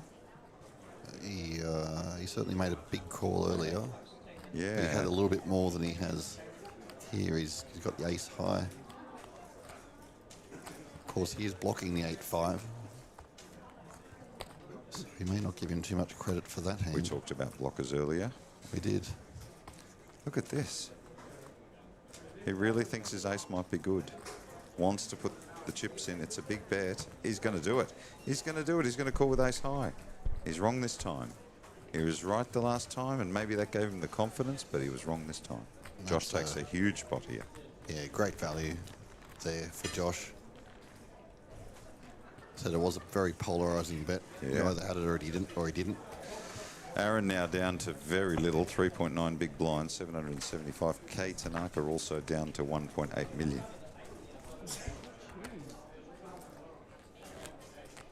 Wow, that was a really big hand. Just goes to show you, sometimes your instincts can just tip you either way. Got to say, I like a player that backs his instincts. It's always great to see.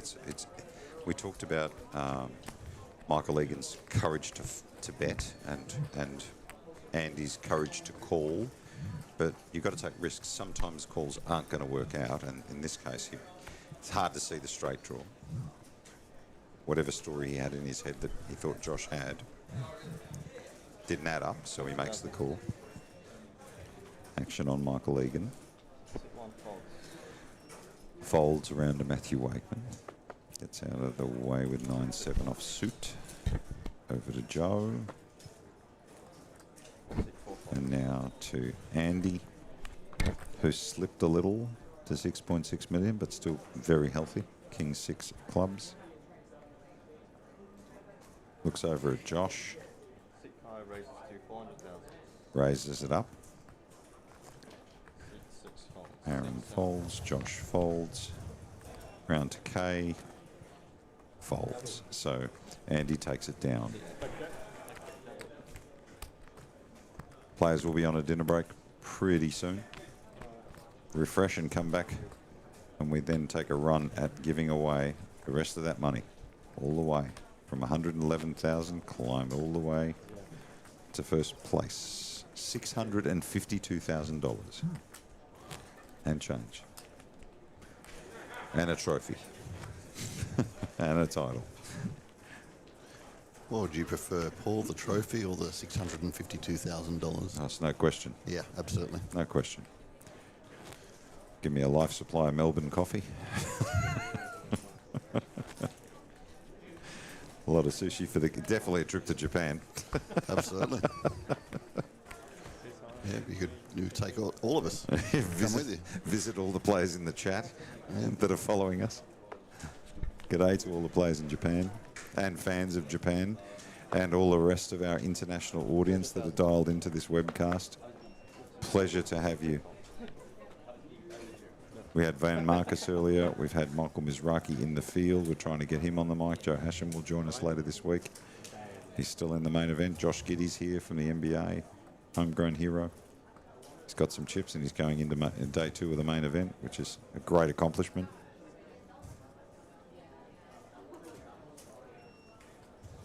Suit 4 folds.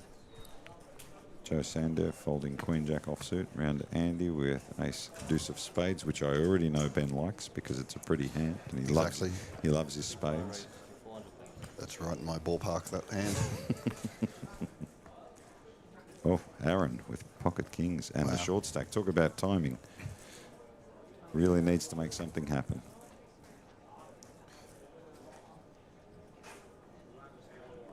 Yep. Takes no time at all. 7 and 8. Back round to Andy now. The question is, will he call with the weak ace? Yes, I think he Aaron does. is so short. Yeah, he has to, right? So, well, he does. So pocket kings versus ace deuce. So Aaron in really good shape to double up here. A big favourite, 65-35. Let's see what happens. The flop, a 10, a 5, a 5, so no help there. Kings ahead. No danger. 7 of clubs. Kings ahead. River's a queen, so Aaron's patience also pays off. He goes up to 2.05 million, and now Kei Tanaka, the one-time chip leader, 6.5 big blinds, needs to make something happen. Just like that, the wind changes. Always does on a final table.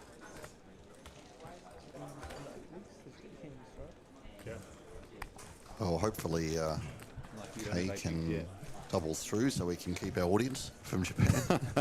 All 7 million that seem to be in this chat. Well, hopefully they'll stay, because I think this has been a really fascinating final table, regardless of where you come from, if I'm honest. Some really great play. We've seen back and forth from Michael and Andy. Some really good bluffs, some catches, good calls, some great survival, fantastic patience. Everybody at home, patience is their way of fighting for the winnings. You can't get this far in poker without having patience at the most important time. Otherwise, you'll never take home something like a $650,000 first prize. You might cash, but to win it, you really need to be patient and take your opportunities. Round to Aaron, who's doubled up now with just over 2 million. He's not going to get involved. He's happy to look at those chips grow rather than spend them straight away. Josh will put some money in the pot. He's in the cutoff and he raises it up. Kei folding, as does Michael. Matthew Wakeman with a weak 8 will let it go, and Josh will take it down.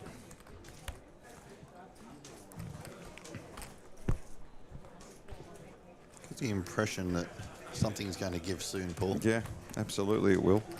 Josh Hutchins sits atop now with 8.475 million after that very big hand. Andy Lee, Michael Egan, all in good shape to challenge for the title. Kei Tanaka, one-time chip leader, really needs to... His luck hasn't gone his ways of recent times, but of course he can turn that around. Being patient also.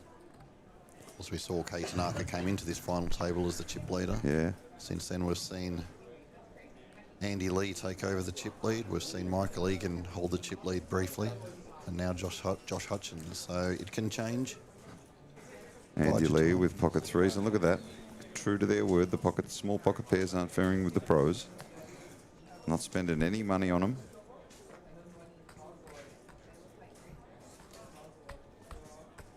Over to Josh, our now chip leader, folding. Kei folding.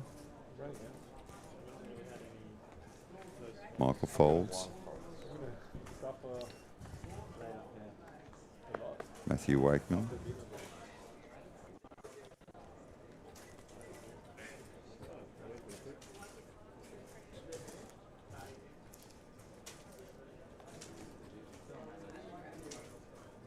Having a long, hard think. Folds. He's had sort of a thought for a second that he might make a move. Who gets the walk? Hasn't been too many walks today, but they're very valuable when you get them. Matthew Wakeman shrinking a little bit, but he's still got over 8, nearly 9 big blinds. Kei Tanaka just under 7. He really needs to pick a spot, as they say.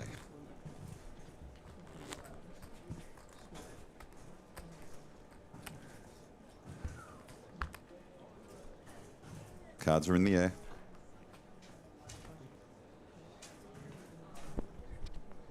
Field of 98 down to 7. First prize 650,000 plus. I say that loosely, but it's not. Huge stakes.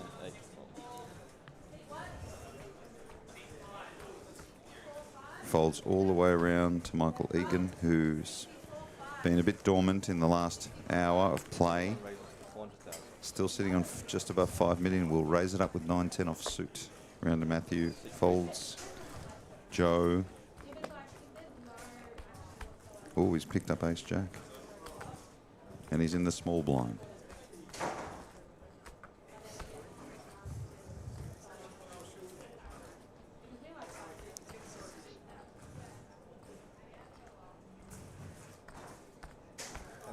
Having a long, hard think.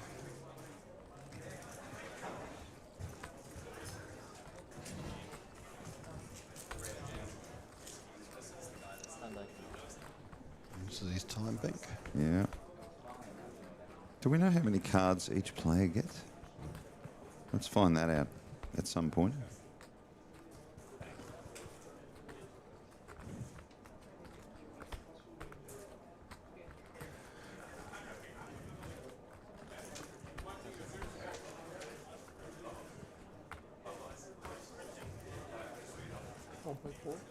Seat 4 raises to 1.4 million. Seat 5. You hear the raise. 3 bets now to 1.4 million. Back around to Michael Egan, who quickly folds. So a nice 3 bet there takes it down. There are the payouts. Massive money. Everything now will earn somebody over $100,000. The question is who's going to earn the top one? $652,000. Hard to pick them at the moment. The big stacks have been trading occasionally.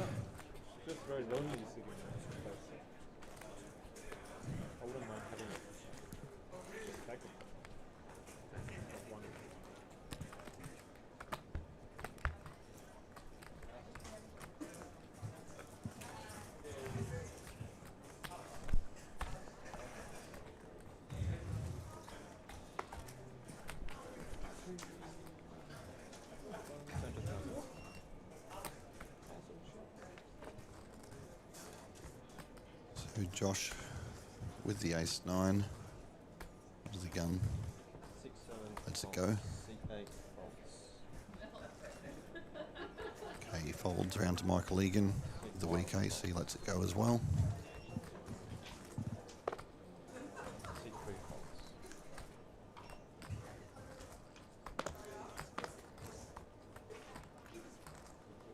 Seat 4 folds. Folding around to Andy Lee. The 8-4.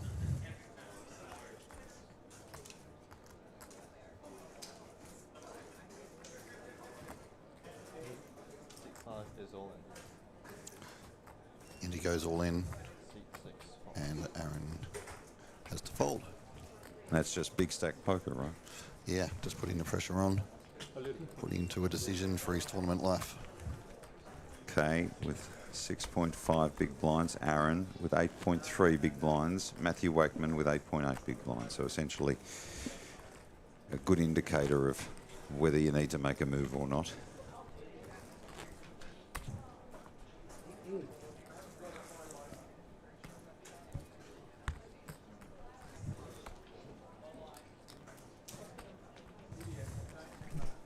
Cards in the air.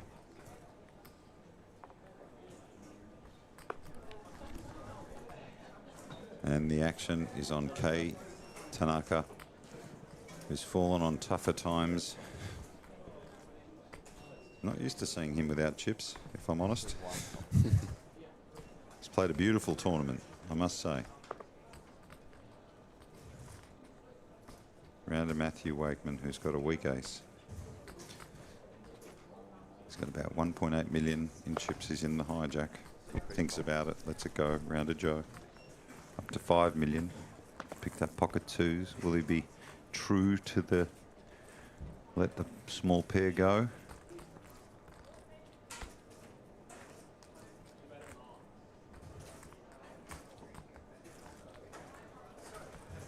He's going to raise it up. First small pair raise that I've seen in a little while. 4 raises to 400,000. I must say I do like the twos. Andy Lee with Jack 10 of spades on the button. We've seen him 3-bet Joe a couple of times. Bit of a subplot building potentially. Always the fun part of this game is the hands that go before, but I think he's going to just call here with that hand in position. Players like to call with Jack 10 on the button. Plops a lot of draws, a lot of hands. Cash game hand as well. Jack 10 of spades, one of my favourite hands actually. Don't know if it's a good hand for me. Well, again, it's two spades. So yeah. Very attractive hand. Josh is going to come along and play as well. So 3 to the flop. Andy with the button. Joe with a pair of twos. Josh with king 9 offsuit. The flop. Okay, ace, queen, 10. So, Josh with a straight draw.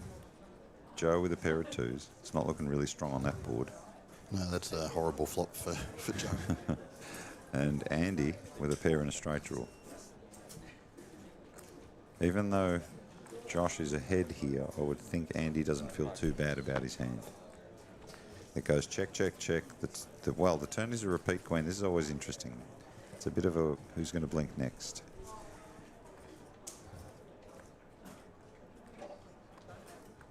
Andy might just be feeling a little bit more comfortable about his hand now. Nobody bet that ace. Josh checks. Joe with the twos. Knows he's not good here. Gonna check over to Andy. He checks as well. Let's have a look at the river. Here's the jack. What a game. Josh with the check mark. With the straight. Andy with 2 pair. Joe will likely unplug.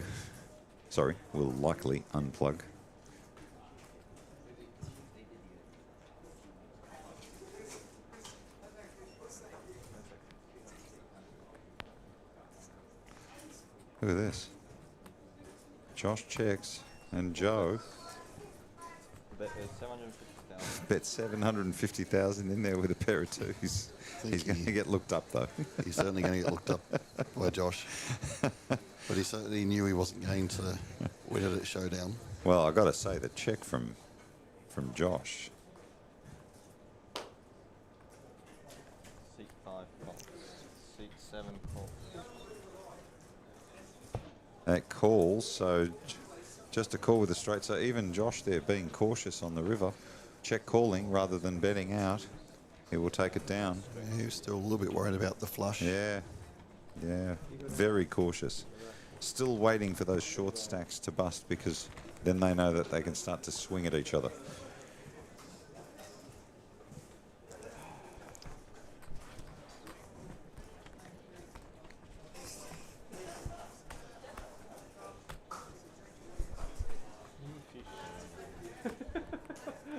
Change the dealers.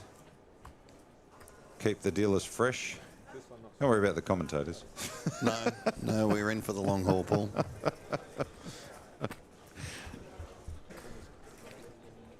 We'll see if we can get Josh Monk in a little bit later tonight to Josh. add some colour to the coverage.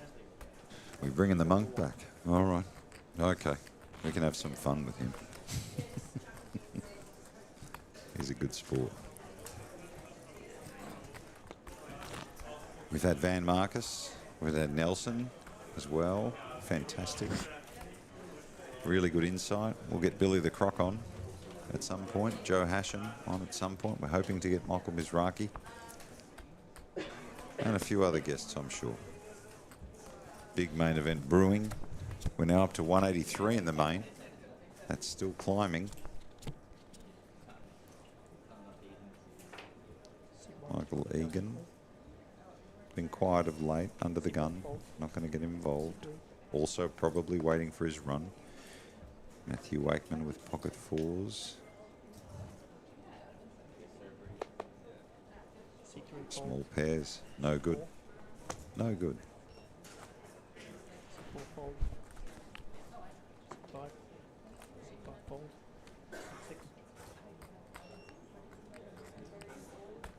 Round to Aaron. Folds with King. King high of hearts. Connected. Josh, beg your pardon. In the small blind with Queen high. Raises it up to 1.2 million, which would effectively put Kei Tanaka all in, and he's got Jack 5. Is this the moment? No, it isn't. He's going to fold. He's waiting though. You can see Kei is just, the next time he sees a really good hand or even a medium hand, he's going to put it in. You can see that happening now. Yep, absolutely. He's getting very short there, 4.5 big blinds. Of course, we did see Aaron Lee get down to 3.5 big blinds. And he got there. He was very patient. He waited. They are swapping hats, aren't they, as short stacks. So let's see if Kei has the luck this time. I love the comment in the chat, Aquaman killing it. I did mention that Josh looks a lot like Jason Momoa. I told him that. He said, how's the coverage going? I said, you got a few Jason Momoas, which is a good thing. When you got a man bun like that, you got to make it look good, and he does, to be fair. I've seen men try, and it doesn't always work that way. He would have been pretty happy with that. Me? Oh, my goodness. I can't wear a hat, and I can't do a man bun. My brother used to do that sort of stuff, and he was much cooler than I was when we were young. I caught up later, though.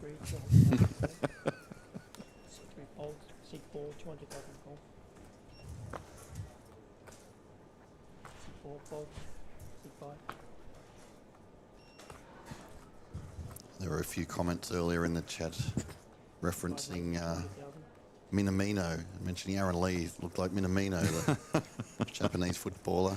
As a Liverpool fan, I'm well aware of Mini. Hey, did you catch the... thought Man City bottled it this morning. Andy Lee raising it up with ace. I did not expect that. Yeah, that was a surprise. Everton.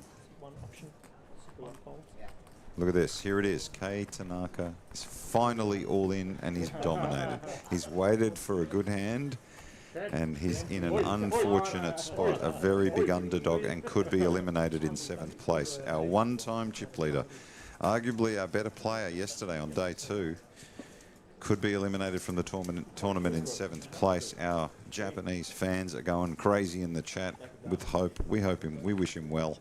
Let's see. Ace 10 versus Ace Queen. The flop.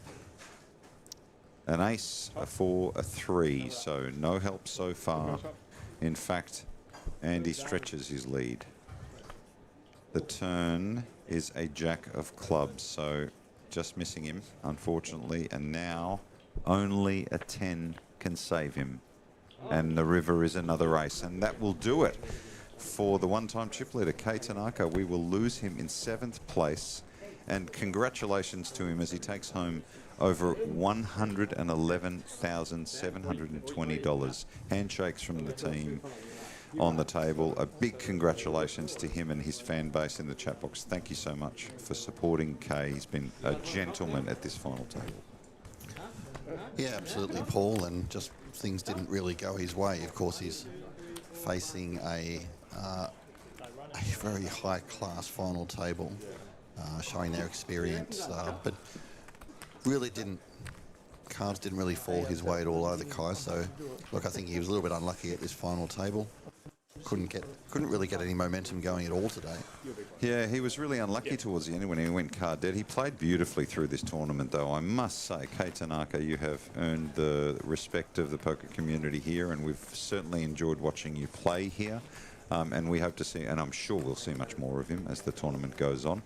As I said several times throughout the day, the main event is only in day 1B and has started yesterday with a huge field. Joe Hasham, Josh Giddy, some of those players getting through already, so we'll see them later in the week.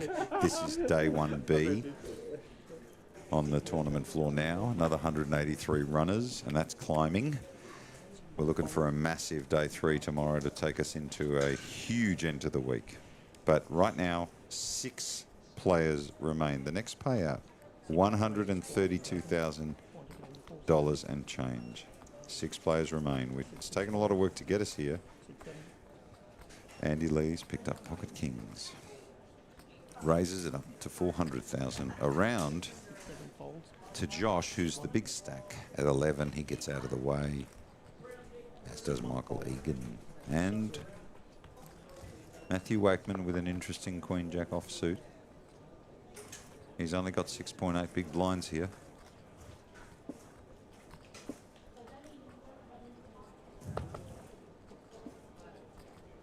Looks like he's thinking about it. The tug of war. And look at this. He's going to make the call.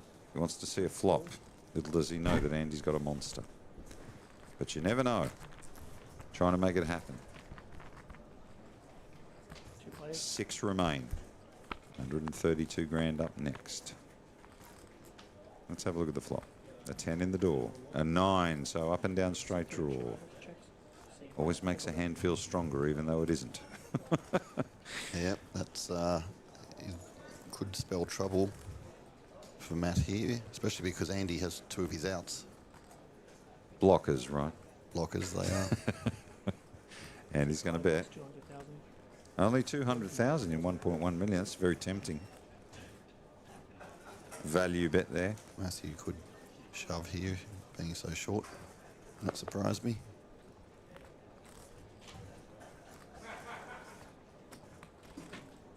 And you know what, Ben? If he shoves, you and Van Marcus have been hanging out a lot. He does. And a quick call. So, and just like that, we've got 2 players go bang, bang, and he's a big, well, he's a big underdog here. And he could be eliminated in 6th. Back-to-back hands. So we wait, and all of a sudden it goes bang.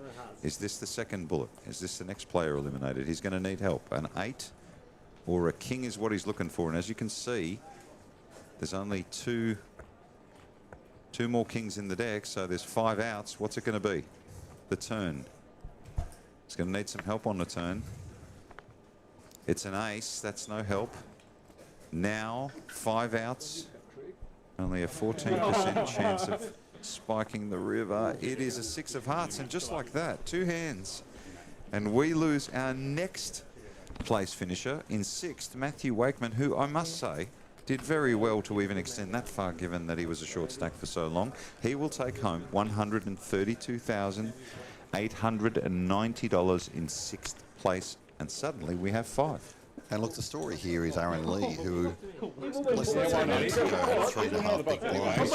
Joe Sandev was the short stack at one point. These guys doubled up and survived. You're right. So now, contenders potentially. Aaron's picked up $50,000 by surviving. Well, the next place finisher is $162,290. Remarkable.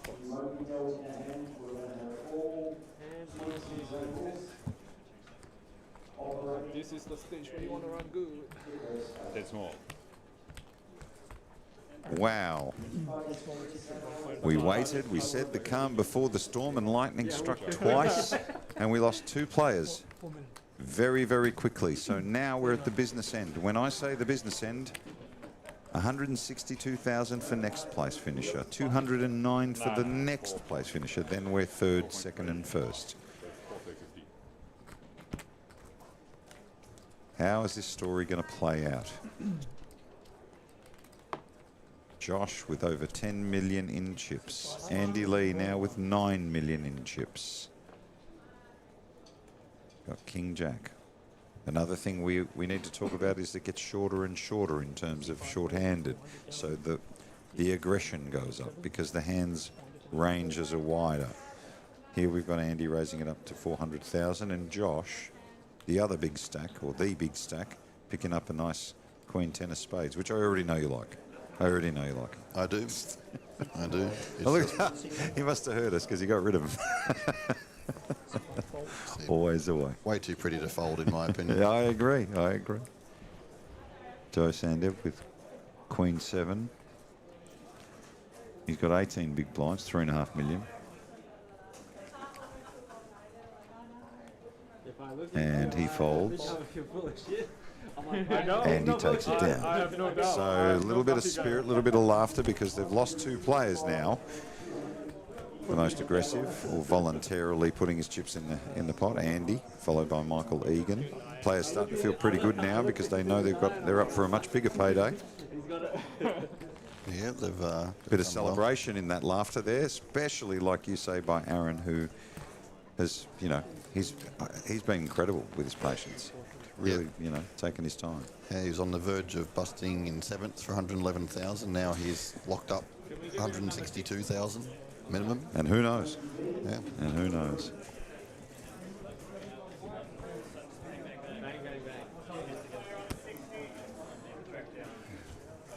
You can hear them in the main event on the tournament floor, day 1B. What's most interesting about this day is we didn't pick up that there are actually 2 man buns on the final table. Yes, that is true. And both make that man bun look really good. Like I said, if I wore a man bun, I'd look like a total disaster. I think there needs to be a certain level of facial hair to balance out the man bun. No, you've got to carry it. There's got to be. It's like a hat. See me in a hat, I just doesn't belong. My kids just laugh at me if I put a hat on. I don't even try anymore. Joe Sandev with King 9. How about a fedora? No fedora for me. No hat, no man bun. Those days. I don't want to say those days are over. I never tried. Action on Joe Sandev. He puts in a time card. That's interesting. King 9 offsuit in the small blind. And he's going to raise it up. Oh, wow. He just moves all in. Whack. And he folds. Just going to take it down. So we're starting to see a bit more aggression, yeah? Aaron Lee needs to make something happen, but he's still got 7.8 blinds, you know, big blinds. But, you know, after watching him all day, he's fine with that. He knows how to play that. He's made this last. You never know whether he's going to strike. I mean, Joe was in a similar position and he got himself back up to 5 million. Michael Egan's an interesting one. He was, you know, well ahead and he's sort of just taken this very gradual slide down. Probably a little bit of card dead factor in there, but he was quite aggressive earlier on, so interesting to see that role change. Josh with a commanding chip lead of over 10 million and Andy right behind him. You did mention earlier, Paul, that you're right, that given we're 5-handed now, those blinds will come around quicker. Yeah. So, you know, Aaron mentioned that earlier too. Yeah, Aaron can be patient, but he won't be able to be as patient as he was previously. Cards back in the air. Blinds 1 and 200,000, 200k. So pots are 500,000. So the ante in as well. So Josh folding round to Michael. And there's literally, like Ben said, an opportunity almost every hand for a raise to take those blinds. They're so valuable now. And that's where the cat and mouse begins. Andy with King 5 of spades. This in this position is almost always a raise to a big stack, I would imagine. He just moves all in. Puts all that pressure on Aaron, immediately snap folding. So like Ben said, you're going through the blinds every several hands and the blinds are so big now, we're going to start to see even more action. We could be down to 4 very, very quickly.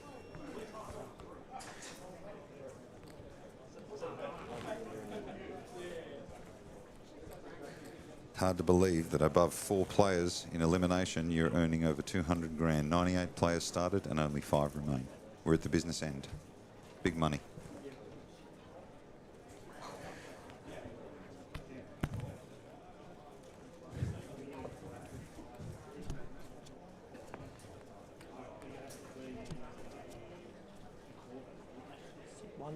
50,000 to call. C4. C4 fold. C5.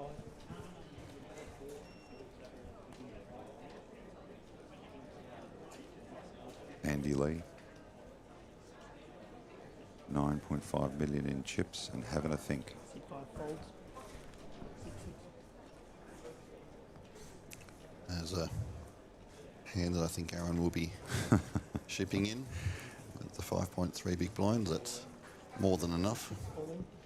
Josh was just looking at him waiting for that to happen, almost in slow motion. Josh ain't going to put up a fight with that hand. So this time the blinds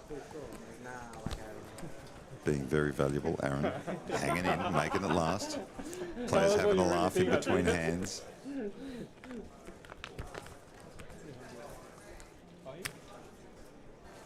What's good around? Man, I'm so glad of the you know, 6 years ago when they have KFC McDonald's, the opposite is another fast food chain called Snitch. Oh, who's they do like pizza and rat and stuff. Right. That was really good. Snitch? Yeah. And it's for the bad Asian food instead. Yeah, exactly. Yeah, Snitch was so much better. Yeah. I really miss that one. I mean, the salad bar was always good for something good downstairs in the main food court. Across the road. Players just talking about what they're going to have for dinner. Yeah, it used to be. No, it used to be. Oh. 200,000 to call. Will it be salad or schnitzel? C4 fold. Might have to. We've got to figure that out too, Paul. I've been smashing so much sushi lately. Yeah, I can't dare to tell my sons that because they just love sushi. Andy Lee here picking up a monster 5-handed queens. Tell you what, if somebody picks up a hand here, we're going to get some more action. Ace 8 with Michael Egan. That's nothing to sneeze at.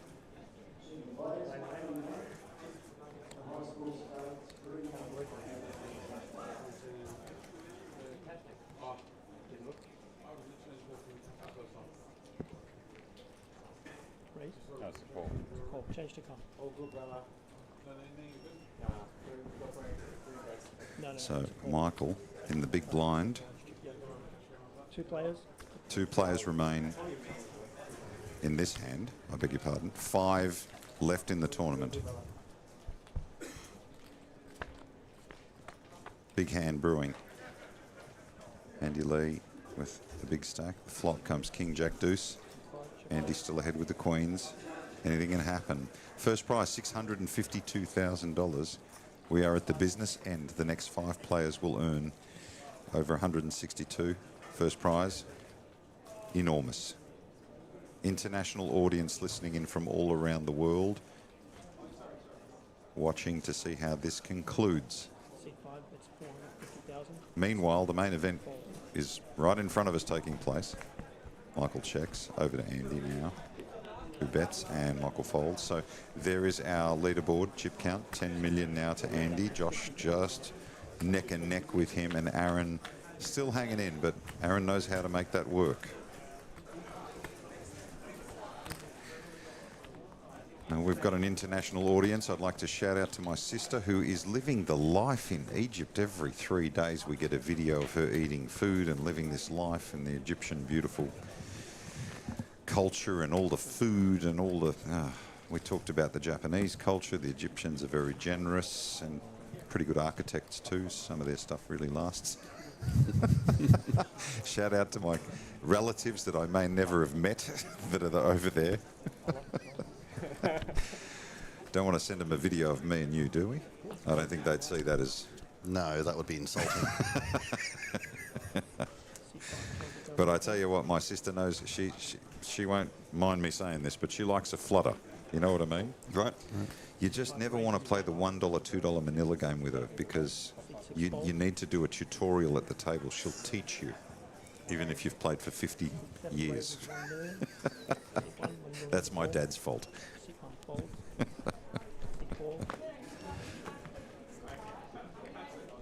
C4 folds.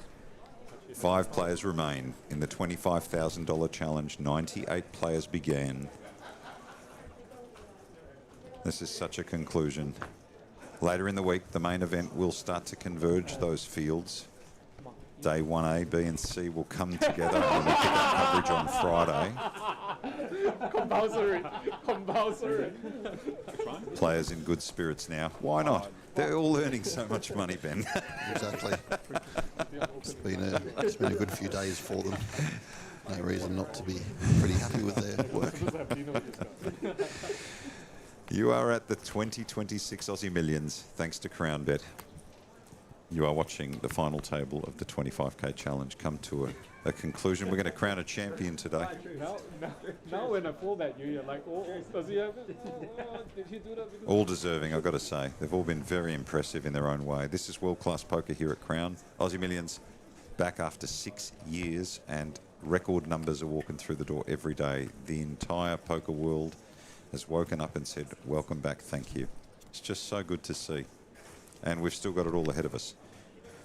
The NBA star Josh Giddey's in the field. He's made day 2. Joe Hasham's made day 2. Sadly, we lost Michael Mizraki, but he's still around, hoping to catch an interview with him. We've got Billy the Croc.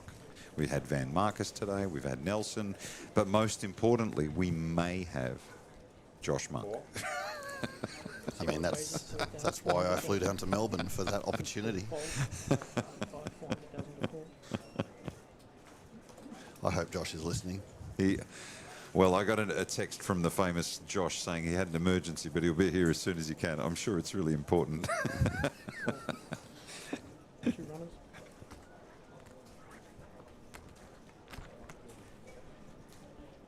All right, 2 to the flop, raised to 400 and called by Andy Lee. So Michael Egan and Andy Lee, these guys have been going at it all day long. The flop comes ace 6-3, not much there, so it's time to play. Checks immediately by Andy across to Michael. I've loved watching these two play. They've really been cat and mouse, right? They've been exceptional. Michael bets with that ace on the board representing the ace. Should be enough to get it through, and it is. You ever played Manila, Ben? No, I've played in Manila. Oh my goodness. Oh my goodness. Don't do it. It's only going to give you a headache. You need 2 packets of paracetamol. Yeah. Unless you just like drawing for outcomes all the time. It's basically any 2 cards will get you somewhere. Yes. I try to save my brain power for. Players in really good spirits now. There's a lot of tension at this final table, but they're starting to have a bit of a laugh because they know.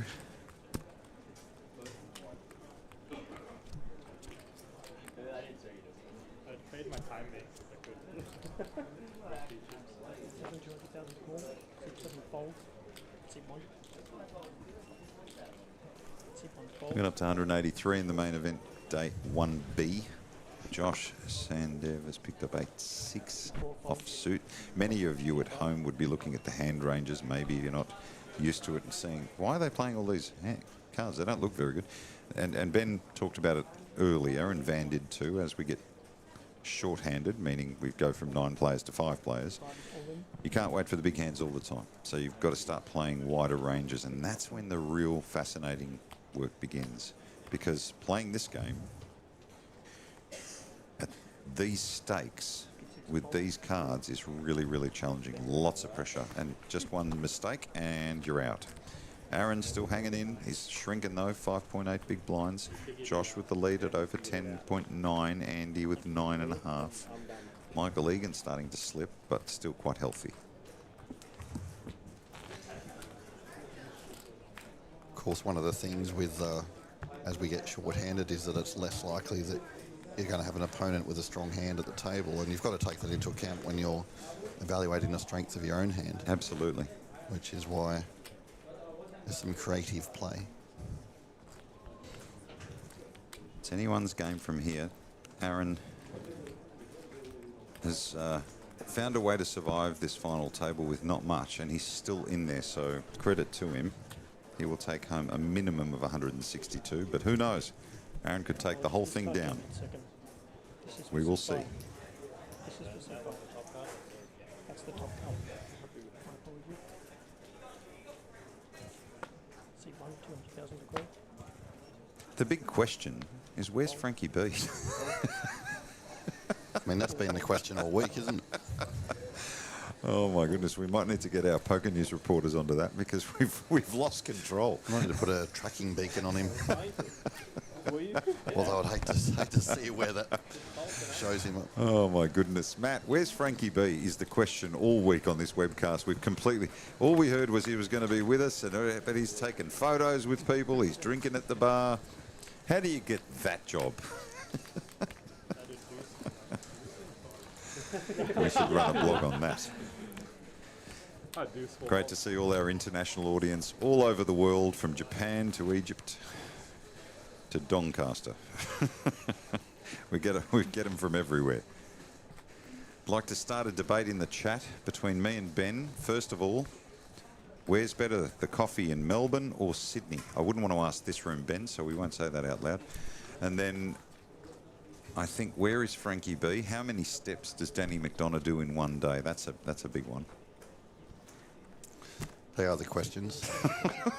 The most important questions. $20 million in prize pools. They are the most important questions. Back to the action. Andy Lee.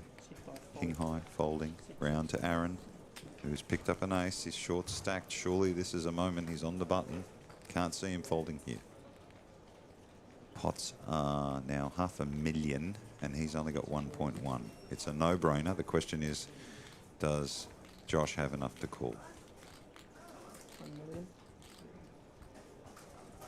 Josh, the big stack at our table with Queen 10 of clubs. Very interesting, but he doesn't want to double him up. Disciplined fold from Josh. Michael Egan with a raggy 7-2. So that's a disciplined fold. He's not going to gamble. He's not going to take a chance. That's how good these players are. Even though he's the short stack, Aaron, Josh will not let him off the mat. He knows one more elimination, it's another 50 grand.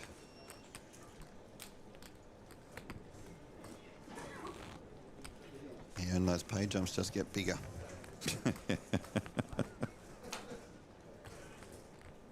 But I look forward to, assuming Andy and Michael in particular are there when that really counts, when the top three places there, I can see a battle royale taking place between those two. Yeah, it'll be a fascinating heads up, really. You could pick any one of these players and put them heads up and you'd see a good challenge, really. We've got world class here at the table, I've got to say. World class.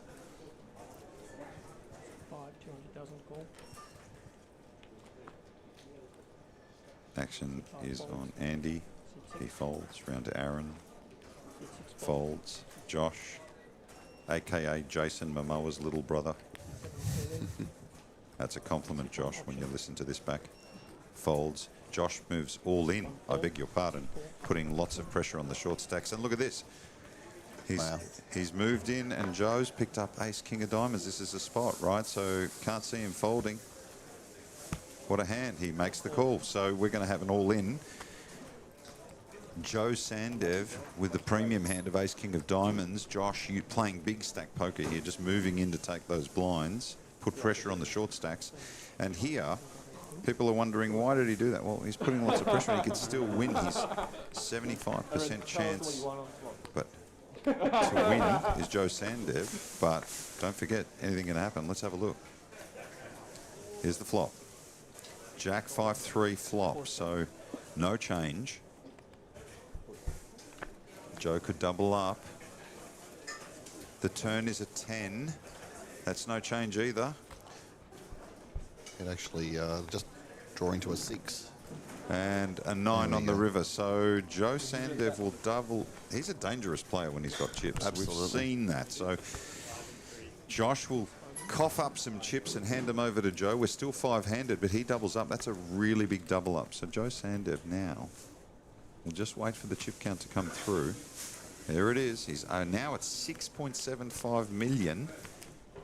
My goodness. All of a sudden, Michael Egan has keeps slipping to 3.8. He had enormous amount of chips earlier, and he's really run dry. Josh has slipped to 7.7. Andy now the chip leader. He's been right up there at the top many times. Still at the top, very consistent.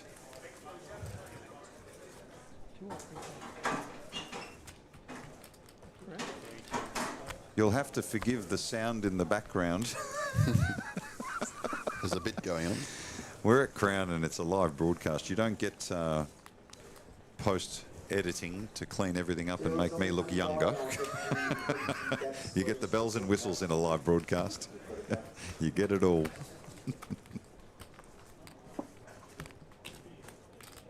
So yes, that's a massive double up for Joe. Yeah. He's been sort of waiting for quite a few hours to have some chips to play with, and now he's got them. I'm quite sure the table will be well aware of his capabilities. Crusher from Adelaide. There's that title again, Ben. I'm Yep. going to walk away. Maybe the best thing for me to do is register the name. Then I've just got it. I'm sure I missed the boat on that one. But I do have up the stakes here from Nelson, which I don't, I'm going to be following Nelson from now on. I'm not much of a social media person, but... Yeah, well worth following. Well worth following, especially when you know the person. It's much better. Oh, I do recommend anybody out here that watching the stream that should follow Nelson on Instagram. Yeah, he was really cool. He's very entertaining with his videos that he makes, but also very educational. You learn a lot. Yeah, I like the way he broke things down. I think he'd be very good if you were a beginner or an intermediate and you really wanted to understand the game. He's got a great way of explaining it. And that's an important skill in teaching. Just waiting for the action to catch up here. Blinds 1 and 200. So the pots are $500,000 every time.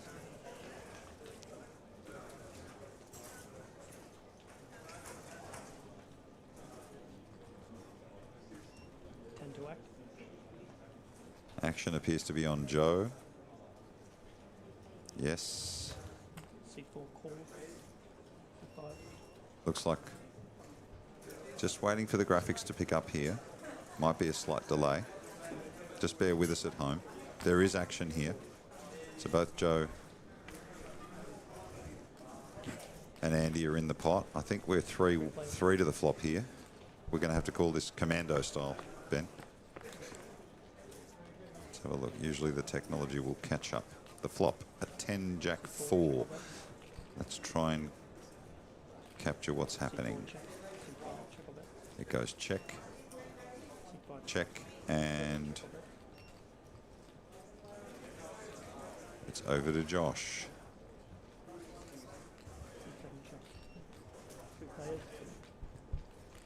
And it looks like a check. So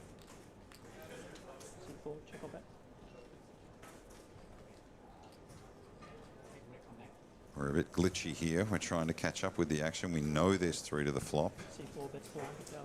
It looks like there's a bet now. Here we go. Catching up. Andy, now we learn has trips. We think he has trips. Yeah, there it is. Turns trips. So Josh with ace-6. We don't know what Joe has.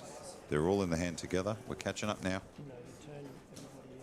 It's 400,000 on the turn. 6-7 fold. So Joe bets 400,000. Well, that's what the graphic says. I don't think he does.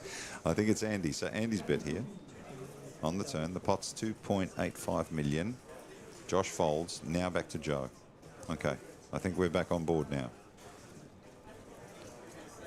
400,000. Interesting bet here on with trips.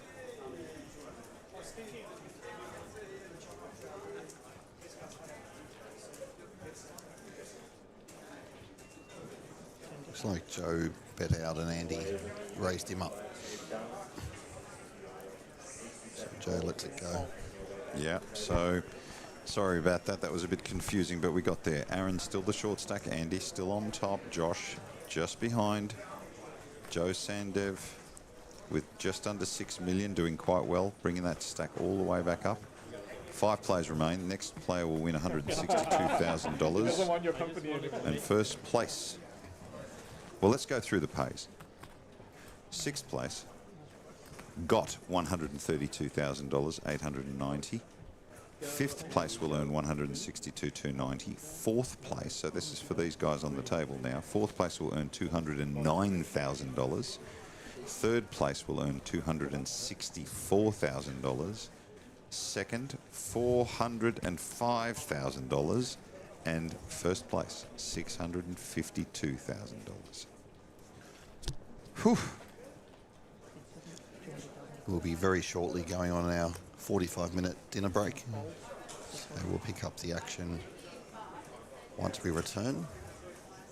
Looking forward to coming back after dinner, Ben, because I think we're really going to get close now to crowning a champion in the 25K. I assume you're going to have some sushi, Paul, because... I'm going to turn into a salmon if I keep doing that. I think I might change gears. I did like the Greek dessert. I want to see if that's still around. You want to buy them out of whatever they've got left?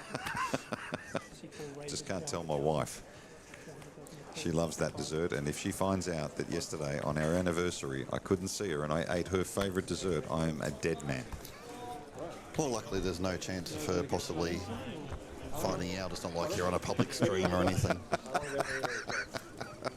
There are spies. If my sister is listening, she will absolutely blag me out. She will ring her immediately and tell her what I've done. All right.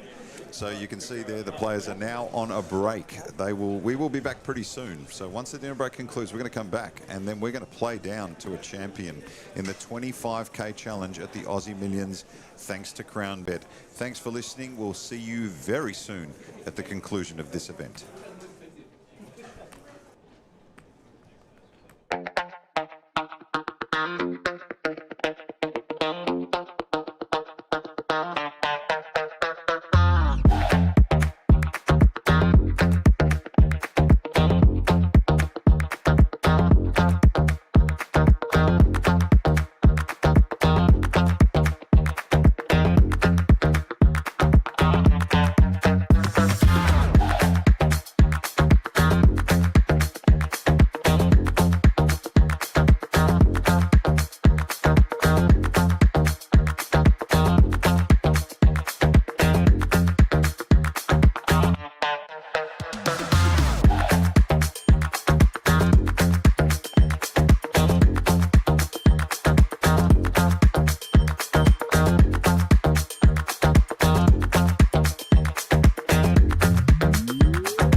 Progress.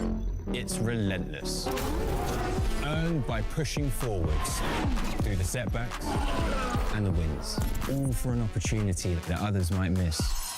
Two worlds driven by performance, guided by data, insights, and feel. It's never just a move, it's a mindset. Because better never settles. Crown Bet is back in the game. Built for the big moments in racing and sport. From a name you know. Bet with Crown Bet today. Chances are you're about to lose.